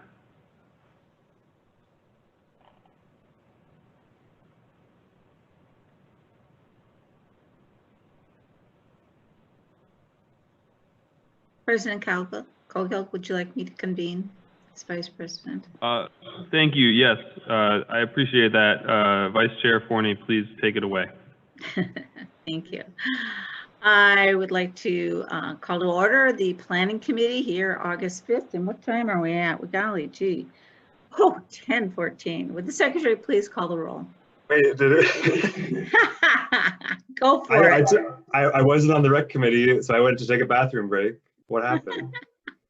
Wendell's having technical I did the same thing, Commissioner Meyer, so I'm with you. Commissioner Meyer, please take it away. Secretary, please call the roll. Coghill, just for clarification, is there anything coming forward from the Planning Committee this evening? I thought we had something coming forward from Recreation. Yeah, this is correct. That's correct. Could I just ask, as a courtesy to members of the public that might be waiting for the regular meeting to end, maybe the Vice Chair of Recreation could call the Recreation Committee to order? We can dispense with the items that are coming back to the full board, so we can adjourn the full board for members of the public that may be waiting for that meeting to end. I would ask to hear if the Vice Chair was available to run such a meeting. Sure, I can. I'm not going to be voting on. Well, yes, I will be. Yes, I can do that. Commissioner Meyer, you had started. Would you yield the floor? Chris. Sure. Thank you. All right. Vice Chair Severson. All righty. I'd like to call to the Recreation Committee to order at the 10:13, it looks like, p.m. If the secretary could call the roll. Commissioner Musich. Present. Commissioner Hassan. Here. Vice President Vita. Present. Vice Chair Severson. Present. Chair French. You have a quorum. Thank you. Is there a motion to approve the agenda? So moved. Thank you. All in favor of approving the agenda signify by saying aye. You Point of need to order, ask you the need to- secretary to do a roll on approval. Oh, Lord, this is going to be a little bit more difficult. I forgot that. Secretary, could you please call the roll on this? Commissioner Musich. Aye. Commissioner Hassan. Aye. Vice President Vita. Aye. Vice Chair Severson. Aye. Chair French. You have 4 ayes, 1 absent. Thank you. That was to call the, was that to approve the agenda? Correct. Yes, Thank you. Is there a motion to approve? Do we have minutes? we do. The minutes Yes. of Is there a July motion to approve the 15th. minutes? July 15th, I would 2020. move those. So moved. Thank you. Could the secretary please call the roll? Commissioner Musich. Aye. Commissioner Hassan. Aye. Vice President Vita. Aye. Vice Chair Severson. Aye. Chair French. You have 4 ayes, 1 absent. Thank you. That carries. It looks like we got one action item on the agenda this evening, and it looks like I believe this will be Assistant Superintendent Cox. Thank you. Good evening, commissioners. I am before you again tonight to talk about the memorandum of understanding between the Minneapolis Park Board and the Minneapolis Public School District. Excuse me, as I said, I don't have a formal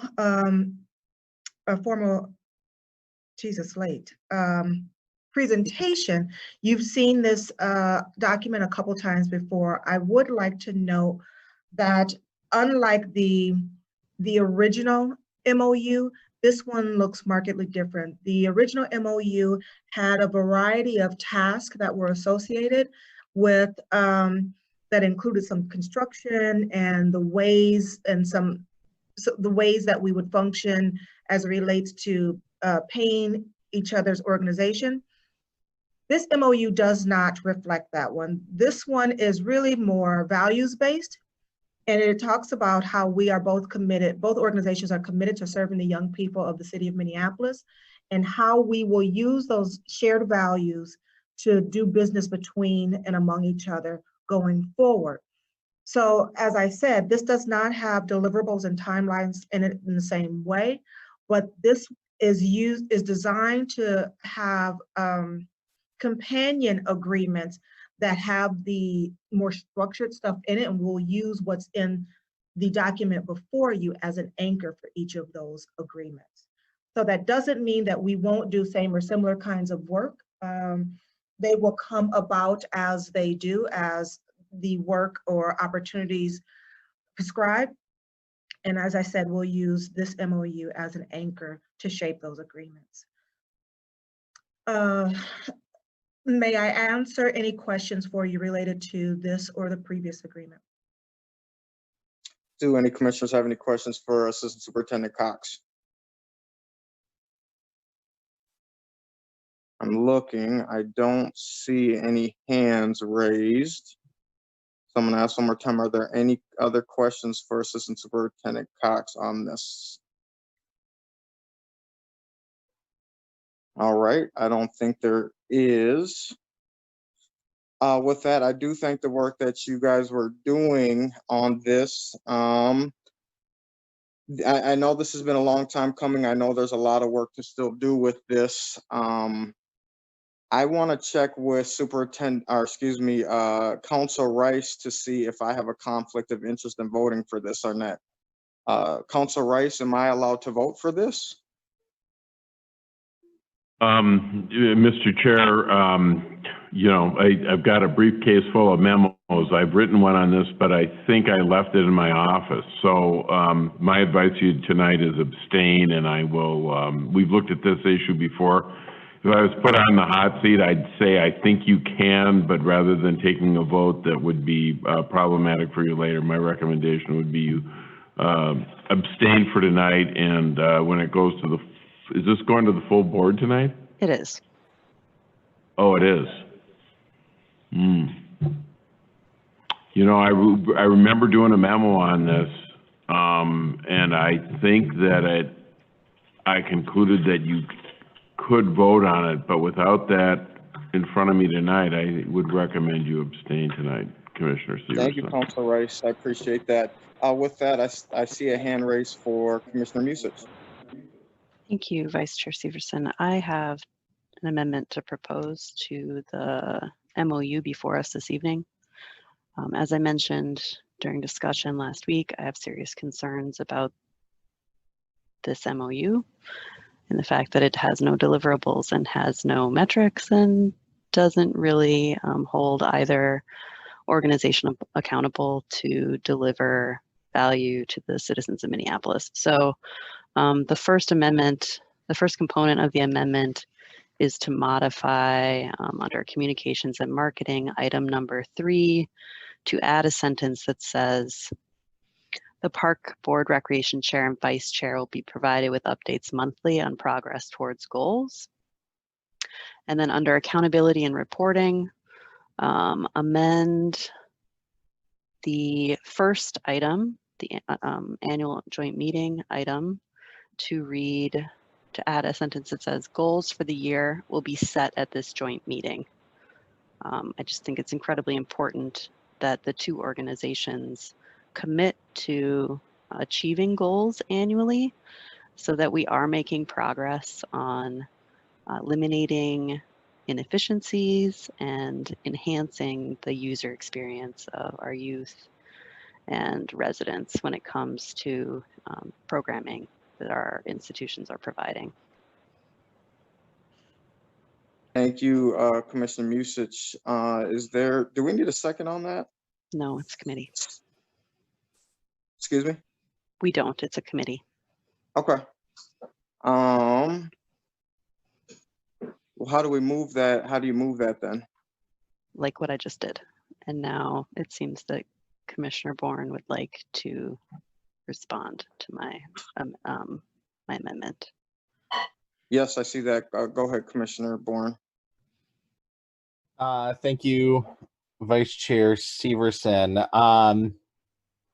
Assistant Superintendent Cox, the Minneapolis School Board has already approved the current language of the MOU that's before us.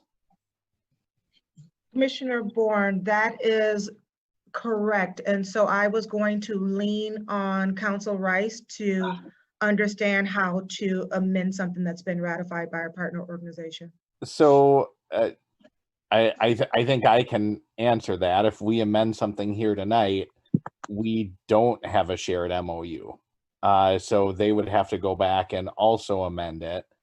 I guess I'd encourage colleagues, and since President Cogill had said that there's such an incredible urgency on this after it's waited and waited and waited and waited, that maybe we pass it tonight, and then Commissioner Musich can work on her goals that I think the entire organization shares by leveraging her relationships with members of the school board, because I don't think there's anything unreasonable in those amendments, but I certainly would like to have an approved amendment tonight since President Cogill has said how incredibly urgent this is that we pass this evening. Thank you, Commissioner Bourne. Is there any other people who would like to speak this evening? Commissioner Musich. Thank you, Vice Chair Severson. Considering that the school board passed that without confirming that we would pass the language as indicated, by having it pass out of our committee prior to their passing it. I don't see a problem with us passing something different and asking them to affirm what we've passed. Part of the problem with the way that our relationship with the school board works is that we meet once a year. And unfortunately, the last time we met, we were not provided any materials in advance of that meeting, and we were not able to do the collaborative work that would be necessary to have an MOU that we could both agree to at that evening's meeting. So we're stuck in a situation similar to the House and the Senate, where you've got two organizations passing things independently and then needing to adjust what they've passed to accommodate the needs of the other body. So I would ask my colleagues to vote in the affirmative to add these items to ensure that we are not just passing pretty language, but something that actually has the ability to hold ourselves accountable as elected officials and public servants to deliver the product that we're promising to the public. Thank you, Commissioner Musich. Looks like Commissioner Bourne. Thank you again, Vice Chair Cogill. I'm relying on the leadership of President Cogill on this. President Cogill had said that this was an urgent item that needed to come forward to the full board this evening. There's not a lot of time to go back and forth. I would just be concerned of a cat and mouse game, starting with our most important partner of we have this language we're sending up, and then they in a deliberative body have language that they send up. I trust that President Cogill has had conversations with the members of this board and members of our partners on the school board, and this language that exists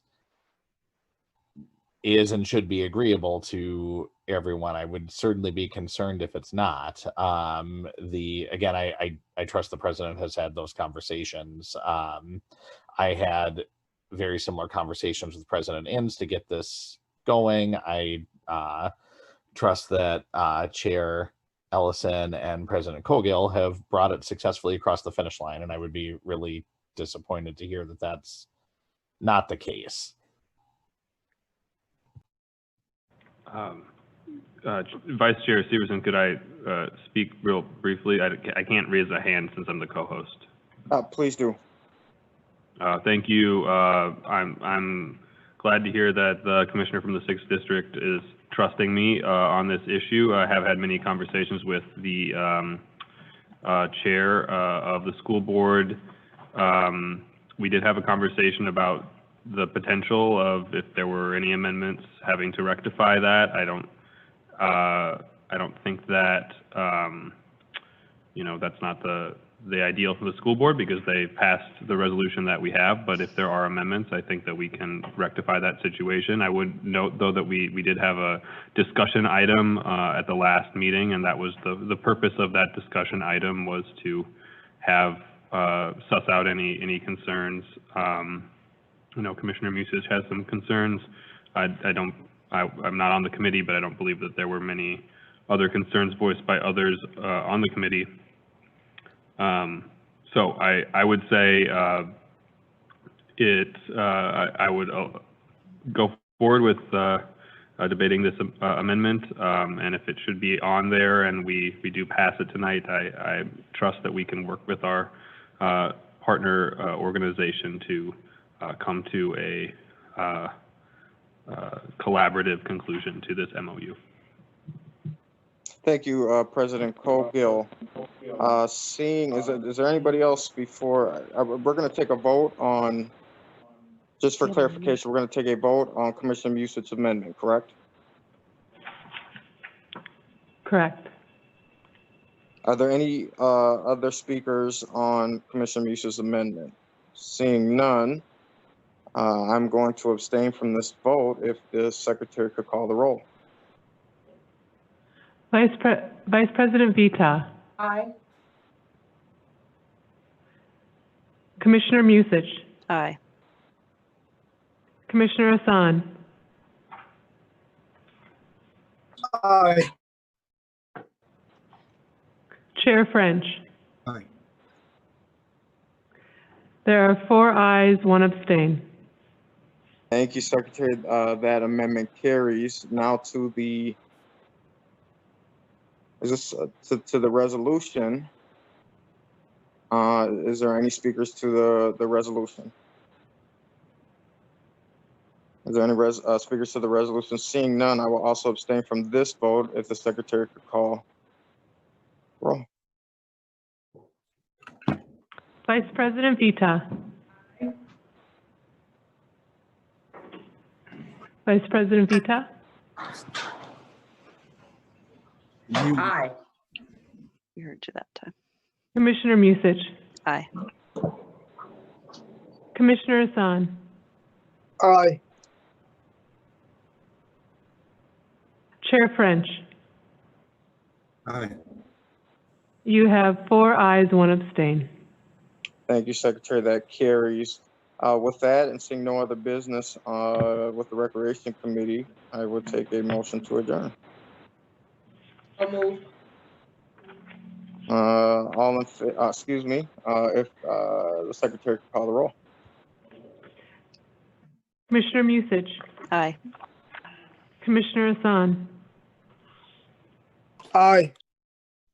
Vice President Vita. Aye. Vice Chair Severson. Aye.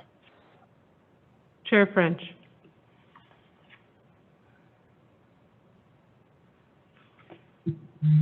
Chair French. You have 4 ayes, 1 absent. Oh, you have 5 ayes. Aye. Thank you. We are adjourned. Thank you.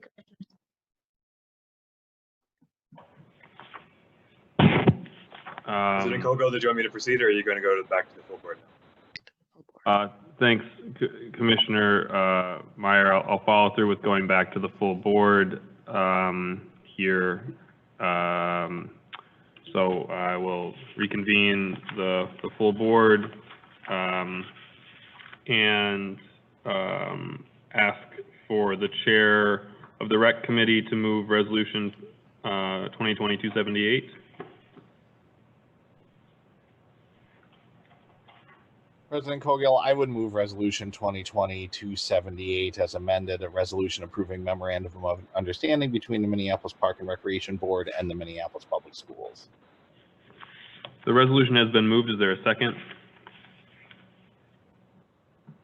Second. The resolution has been moved and seconded. Is there any discussion? Seeing none, I'll ask the Secretary to take the roll on Resolution 2020-278 as amended.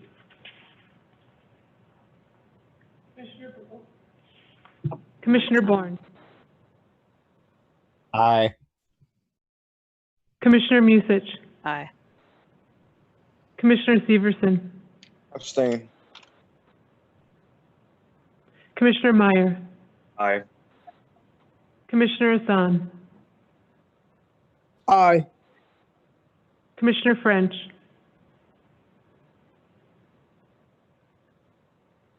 Commissioner Forney. Aye. Vice President Vita. Aye. President Cogill. Aye. Commissioner French. Aye. You have 8 ayes, 1 abstain. That carries. With that, we'll move into petitions and communications. Commissioner Bourne. Thank you, President Cogill. I will be brief. At our last meeting,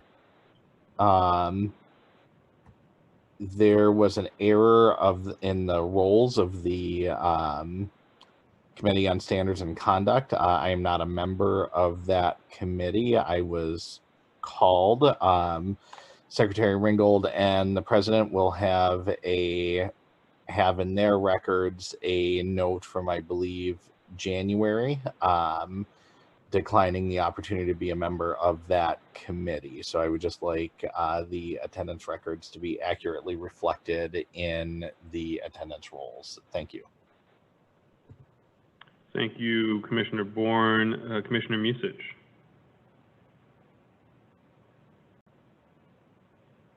Pass. Thank you. Commissioner Hassan. Pass. Thank you. Commissioner Severson. Thank you, President Cogill. I just want to say thank you to our staff and the leadership of our superintendent on Falwell Park. The courts look absolutely beautiful. Me and my son are going to play tennis there tomorrow afternoon. I hope to beat him, but he's gotten pretty good at the game of tennis, so we're super excited. We've seen a lot of folks out there already, so I do see the phenomenal work that is happening, and I do want to recognize and let the world know that we are doing some good work at the park board. Thank you, Commissioner Severson. Commissioner Meyer. Pass. Thank you, Commissioner Meyer. Commissioner French. Yeah, I would like to also thank our staff who we've asked to do incredible work, and they've managed to do incredible work. I'd like to thank Superintendent Bangura, he's kicking butt right now. He spends a lot of time dealing with some stuff that he didn't sign up for. So I just want to thank him and thank everybody who works at the Minneapolis Park Board, and just I want people to think about just having a little bit of empathy when we're making decisions about stuff. Just a little bit, and less indifference. More empathy, less indifference. Thank you, President. Thank you, Commissioner French. Commissioner Forney. Thank you, President Cogill. I think most people might feel the same way that I do. I feel like we're like in 5 or 6 war zones right now. This is throughout the world. We in the park board, though, have been an amazing resource for the entire community during these times. I'm grateful for the staff and how they were able to make our park closures such a relief for so many members of our community. Who would have thought, and just their nimbleness in constantly adapting to everything we're having. I was a part of the Cedar Isles CAC meeting, listening session, and how they are looking to adapt to our present situation. Our customer service is responding to many of the emails that a good majority of us are not. I am so grateful for all of our staff, for all they're doing under these incredibly stressful times. Thank you, thank you. I just cannot say enough as far as my appreciation for all your efforts. Be safe. Thank you, Commissioner Forney. Commissioner Vita, or Vice President Vita. Thank you, President Cogill. I too want to just say that, I think we've been an extremely brave organization throughout some extremely tough times. It's been great to have you as a leader, President Cogill. I sometimes use the word superb leader. You and the superintendent have done a really great job at leading us, but I just want to remind us to stick to our word. We vote on things, we make decisions about our parks, and we need to make sure that we stick to those decisions. Folks are looking to us to make sure that they're safe and they feel welcome in our parks. We have so many tragedies going on in our lives right now. I would like to think that we can create safe and welcoming parks for everyone at a minimum in our city. So I just urge us all to stick to our words. Our votes mean everything. It doesn't matter what we voted for 2 months ago if we're not sticking to what we voted for. It's really important that in these times of uncertainty, more than ever, that we show the people of Minneapolis that we are leaders and that we are standing up for them. We're standing up for ourselves. Again, we've been super brave We're dealing with things that we never thought we would ever have to deal with. And we're taking it on. We're taking the heat, we're taking the good, we're taking the bad as an organization. But let's continue to stick to our word. Let's continue to make decisions for everyone, not just political decisions. And let's continue to have a little bit of fun. I talked to President Cogill about an arts program that I would love for us to implement in the parks. I've had lots of young people reach out to me and say, you know, it'd be cool to paint some affirmations in our neighborhood parks.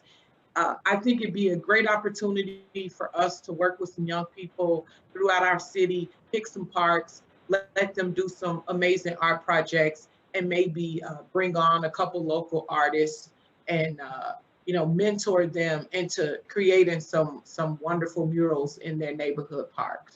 And that's it for me. Thanks everyone for everything you've done. Thank you, Vice President Vita, for those words, and I couldn't say it better.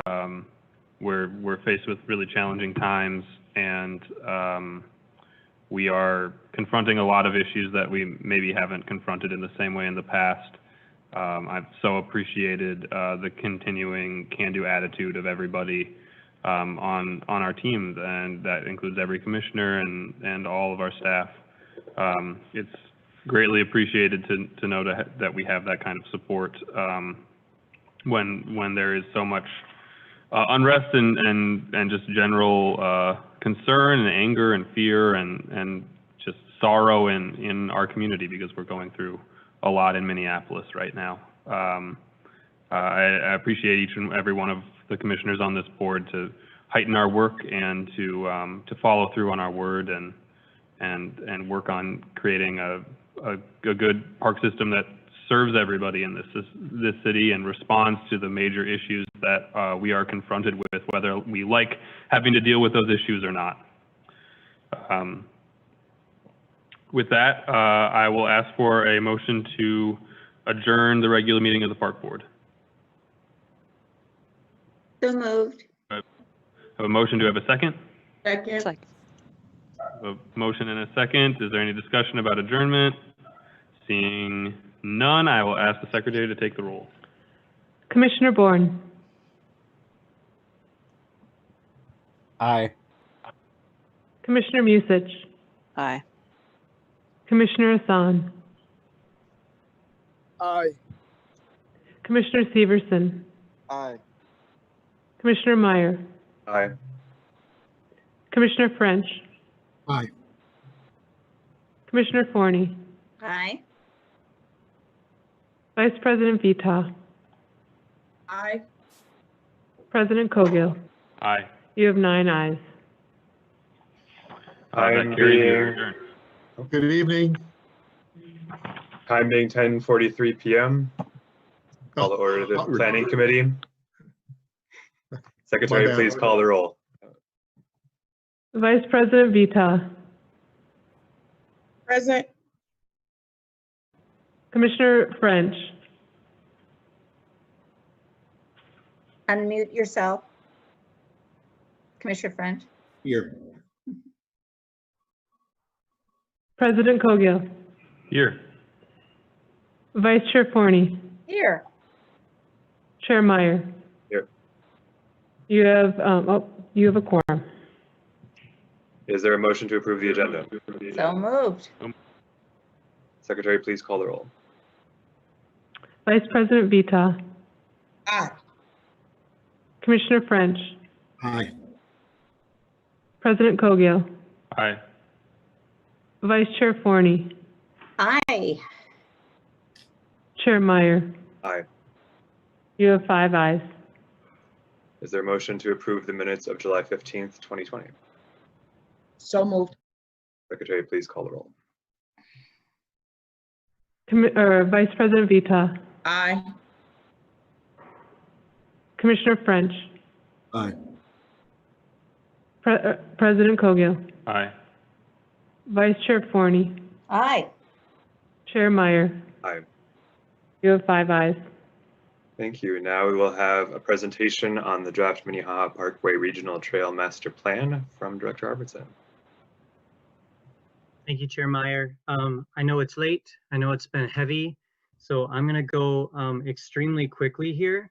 I probably will skip a few slides too, so I'm hoping Secretary Ringgold can keep up, and I'll make sure that there's time to answer questions at the end if you want to have them. If you'd like to get in touch with me in the coming weeks to have questions answered, I'm also, of course, available for that as well. I do understand the time. What we want to talk about here is a presentation of the draft Minnehaha Parkway Regional Trail Master Plan, which we do customarily do during the comment periods of our master plan. We'll move to the next slide, please.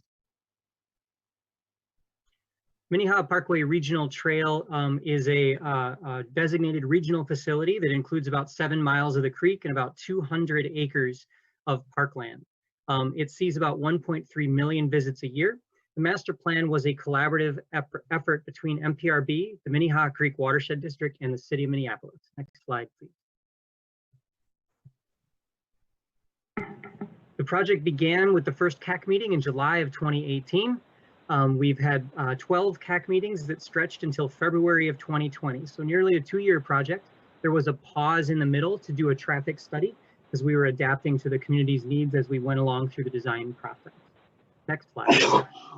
We began our work by looking at some of the historical underpinnings of the park. I'm not going to go into a great amount of detail, but what's important to note on this slide is that most of the creek corridor in South Minneapolis actually was wetland, and that there were several different routes of the creek prior to Theodore Wirth, kind of putting it in its current configuration, including creek routes you can see in the top drawing that extended up into what are now Minneapolis neighborhoods. Next slide.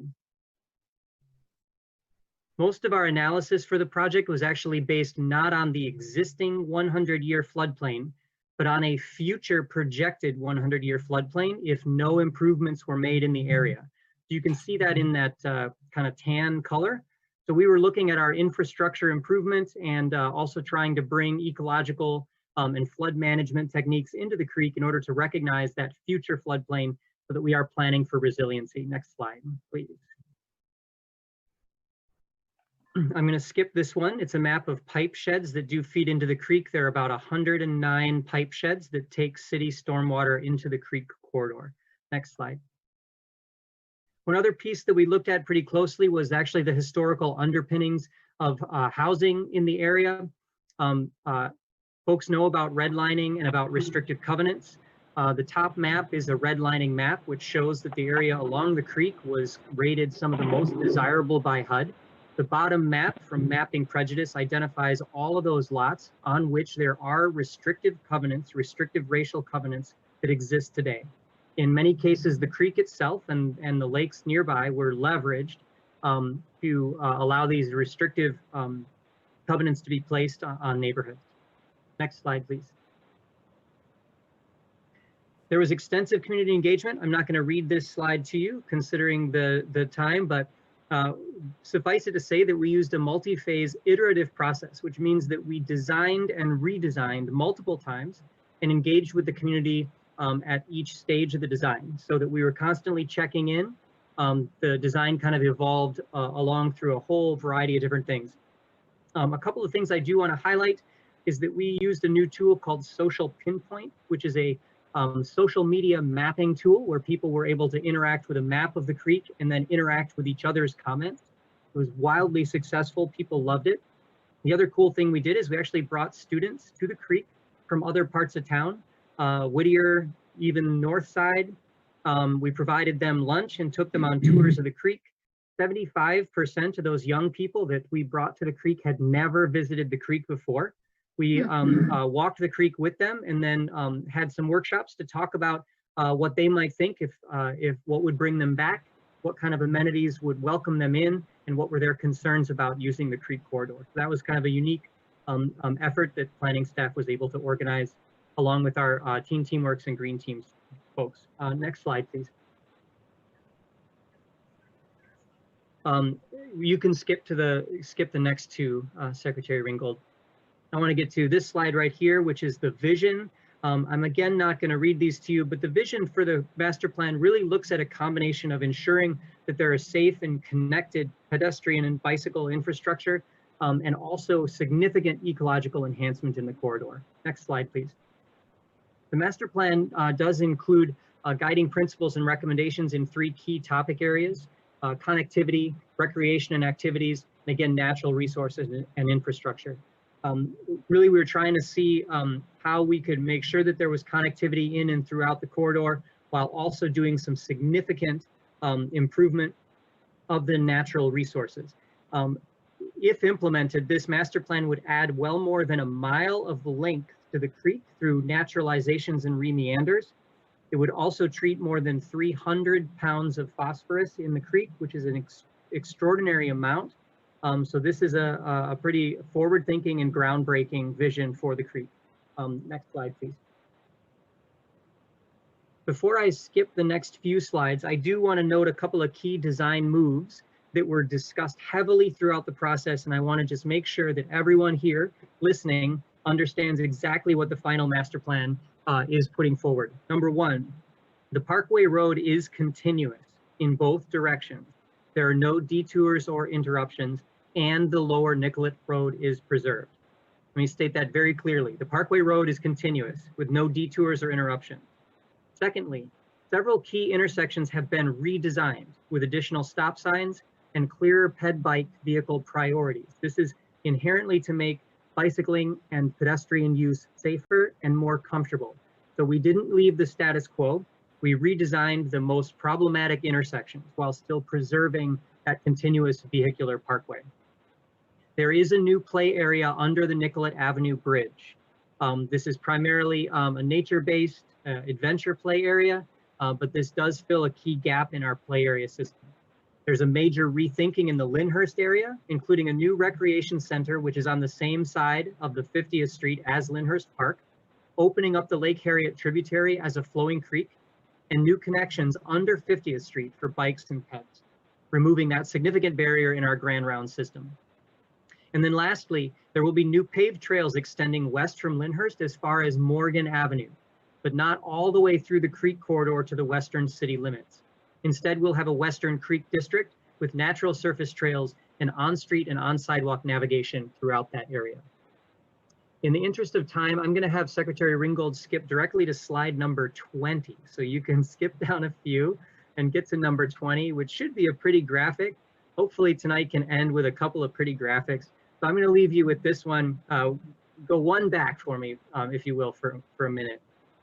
Oh, wow. So this is just a general rendering of an impression of the future vision of the creek. You can see that there's a remeandered creekway with additional wetlands and floodplain management, which is all naturalized for habitat benefit.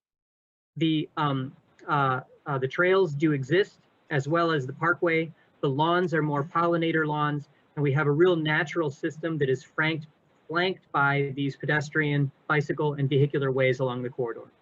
And then the very next slide is a vision of the daylighted tributary down from Lake Harriet, passing underneath 50th Street here, with a play area kind of in that waterscape. So we've got a naturalized play area, and again, it shows the vision of the trail connectivity with naturalized spaces throughout. Much less lawn, much more pollinator habitat, much more natural creek corridor. The next slide shows our next step. Public comment period is open now. We extended it a little bit so that there was time after this presentation for continued comments. The public comment period will close on August 17th. Staff will then tabulate the comment and modify the draft plan as appropriate. We will assign a plan champion out of the strategic planning department to see things through. The final document will then be brought to the Board of Commissioners for consideration of approval with a public hearing. After that, we'll submit to the Metropolitan Council for approval, and then immediately initiate a project to construct approximately $1.25 million worth of immediate term improvements, which are already grant funded by the Met Council. A project manager will be assigned, and additional community engagement will happen with that particular project.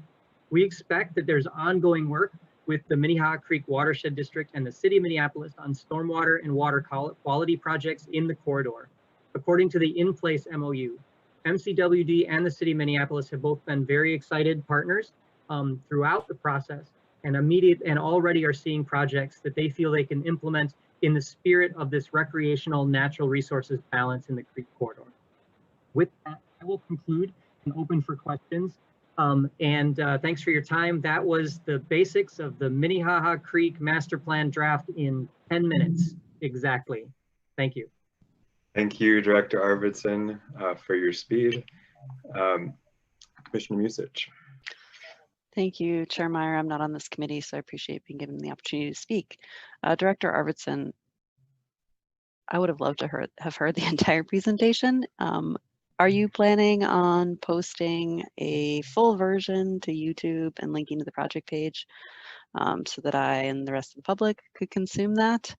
The one that we put out there for Hiawatha Golf Course has been viewed 2,702 times as of today. So I think the public wants something like that when we're talking about big projects. And yeah, I would just like to hear the whole presentation. So instead of asking you to give that to me personally, if there be a way for that to be made available to the public, including myself, that'd be great. Chair Meyer, Commissioner Musich, I do recognize the success of the Hiawatha Golf Course YouTube channel. I did consider doing that. I unfortunately can't promise it to you tonight just simply because of staff capacity. I really don't know that there is any time to pull that together. This presentation, however, the PowerPoint, I can certainly distribute that to commissioners if they're interested in the entire thing. And then the entire document, of course, is available on the project website now. Yeah, and I had read that. I was just interested in hearing what you had to say about the components of that you felt were important for us to focus on. So thank you. Thank you, Commissioner Musich. Commissioner Forney. Thank you, Chair Meyer. And thank you, Director Arvidsson, for that. You said we would have immediate access to 1.5 million, I think you said. And 1.25. 25, oh, sorry. Roughly, yeah. Okay.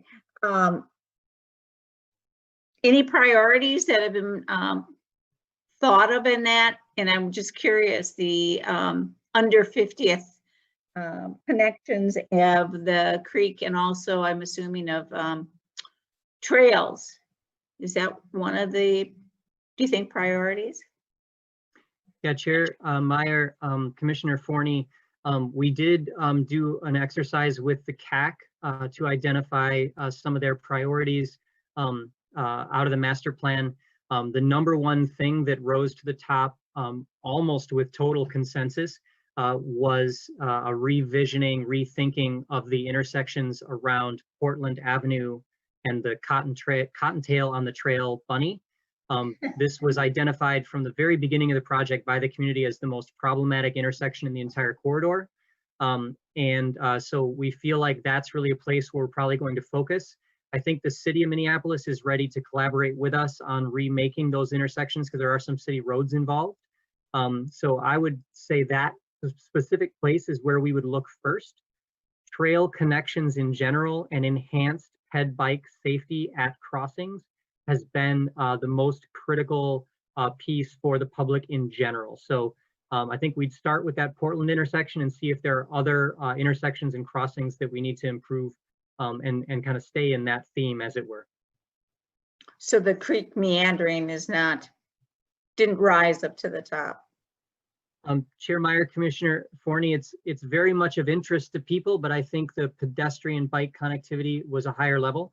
In addition, I feel like the creek re-meanders, we need significant partnership, including financial partnership with the watershed district in order to affect that. And I think we're currently working with them to see what their CIP priorities are going to be in the Minneapolis reach of the creek. Awesome. Thank you. Thank you, Commissioner Forney. Well, I'm happy to see that we have a plan to reduce 300 pounds of phosphorus. That's tremendous. And I'm happy about transitioning spaces from lawn grass to pollinators. Regarding the road itself, there were early plans from the CAC about diverting traffic away in order to make it less of a commuter route, but that is now all out of there. Is that correct? Chair Meyer, that's correct. Some of our early iterations that came forward from the design team did explore some interruptions of the parkway in order to slow speeds and make it less of a through route. Let's just say that was pre-COVID. That was roundly disparaged by most of the public. And so we backed away from that idea with the guidance of the CAC and the community and found other ways to try to improve intersections. There will be additional stops and additional right-hand and left-hand turns that vehicles will have to take that will slow them at those intersections in order so that there's better through routes for the peds and bikes. But it is true that there will be a full continuous non-detour vehicular route through the corridor as there is today, as proposed in the draft, I should say. So would you say, like, is it going to be preserved as a commuter route? I mean, is that it's still going to be the intention, or are we going to be like, to what extent are we going to be reducing its role as a commuter route with this plan? Like, will those turns make a significant difference in discouraging people from commuting on this route? Chair Meyer, I think that the turns in the Portland area certainly could have that effect, because they will sort of make it more appealing for folks to stay on 50th Street to get across town rather than swing down onto the Parkway. At the Lyndhurst area, there's already the natural traffic movement would be to stay on 50th Street. So I don't think that our improvements there will change much. The debate between whether it's a pleasure driving route or a commuter route was one that was very hotly discussed during our engagement. What was more important to more people was the ability to travel the entire Grand Rounds in their cars as a pleasure driving route, and less so as an explicit commuter route. Okay. Well, I guess I'm I'm personally disappointed to see us not going for the more ambitious attempts to reduce commuting, and I also think we should probably have discussion in the Parks for All plan about whether it makes sense to continue promoting pleasure driving in the time of global warming. I personally feel like, especially after COVID, with all the parkways that we closed temporarily, I mean, that was something that was really popular to people. I would like to see us transition spaces more to bikes or people on bikes and pedestrians, and less to automobiles. Yeah, so that's all the comments I have for now. Commissioner Forney, did you have additional comments, or was that from before? Chair Meyer, if I might, I'll just say, okay, maybe because it's 11 o'clock, but I mean, staff ran into and the CAC ran into an absolute buzzsaw on this one. And there were folks, we were threatened in the parking lots. I was receiving 100 emails a day. It was pretty conclusive. So this is why the design evolved this way. Very bad. Thank you, Director Iverson. Are there any further comments or questions? Seeing none, is there a motion to adjourn? So moved. Secretary, please call the roll. You could just adjourn it. That's right, I forgot. I declare this meeting adjourned. Good night, everyone. Thank you for your declaration. Have a good night. Good night, all. Good night. Take care, everyone. Have a good night.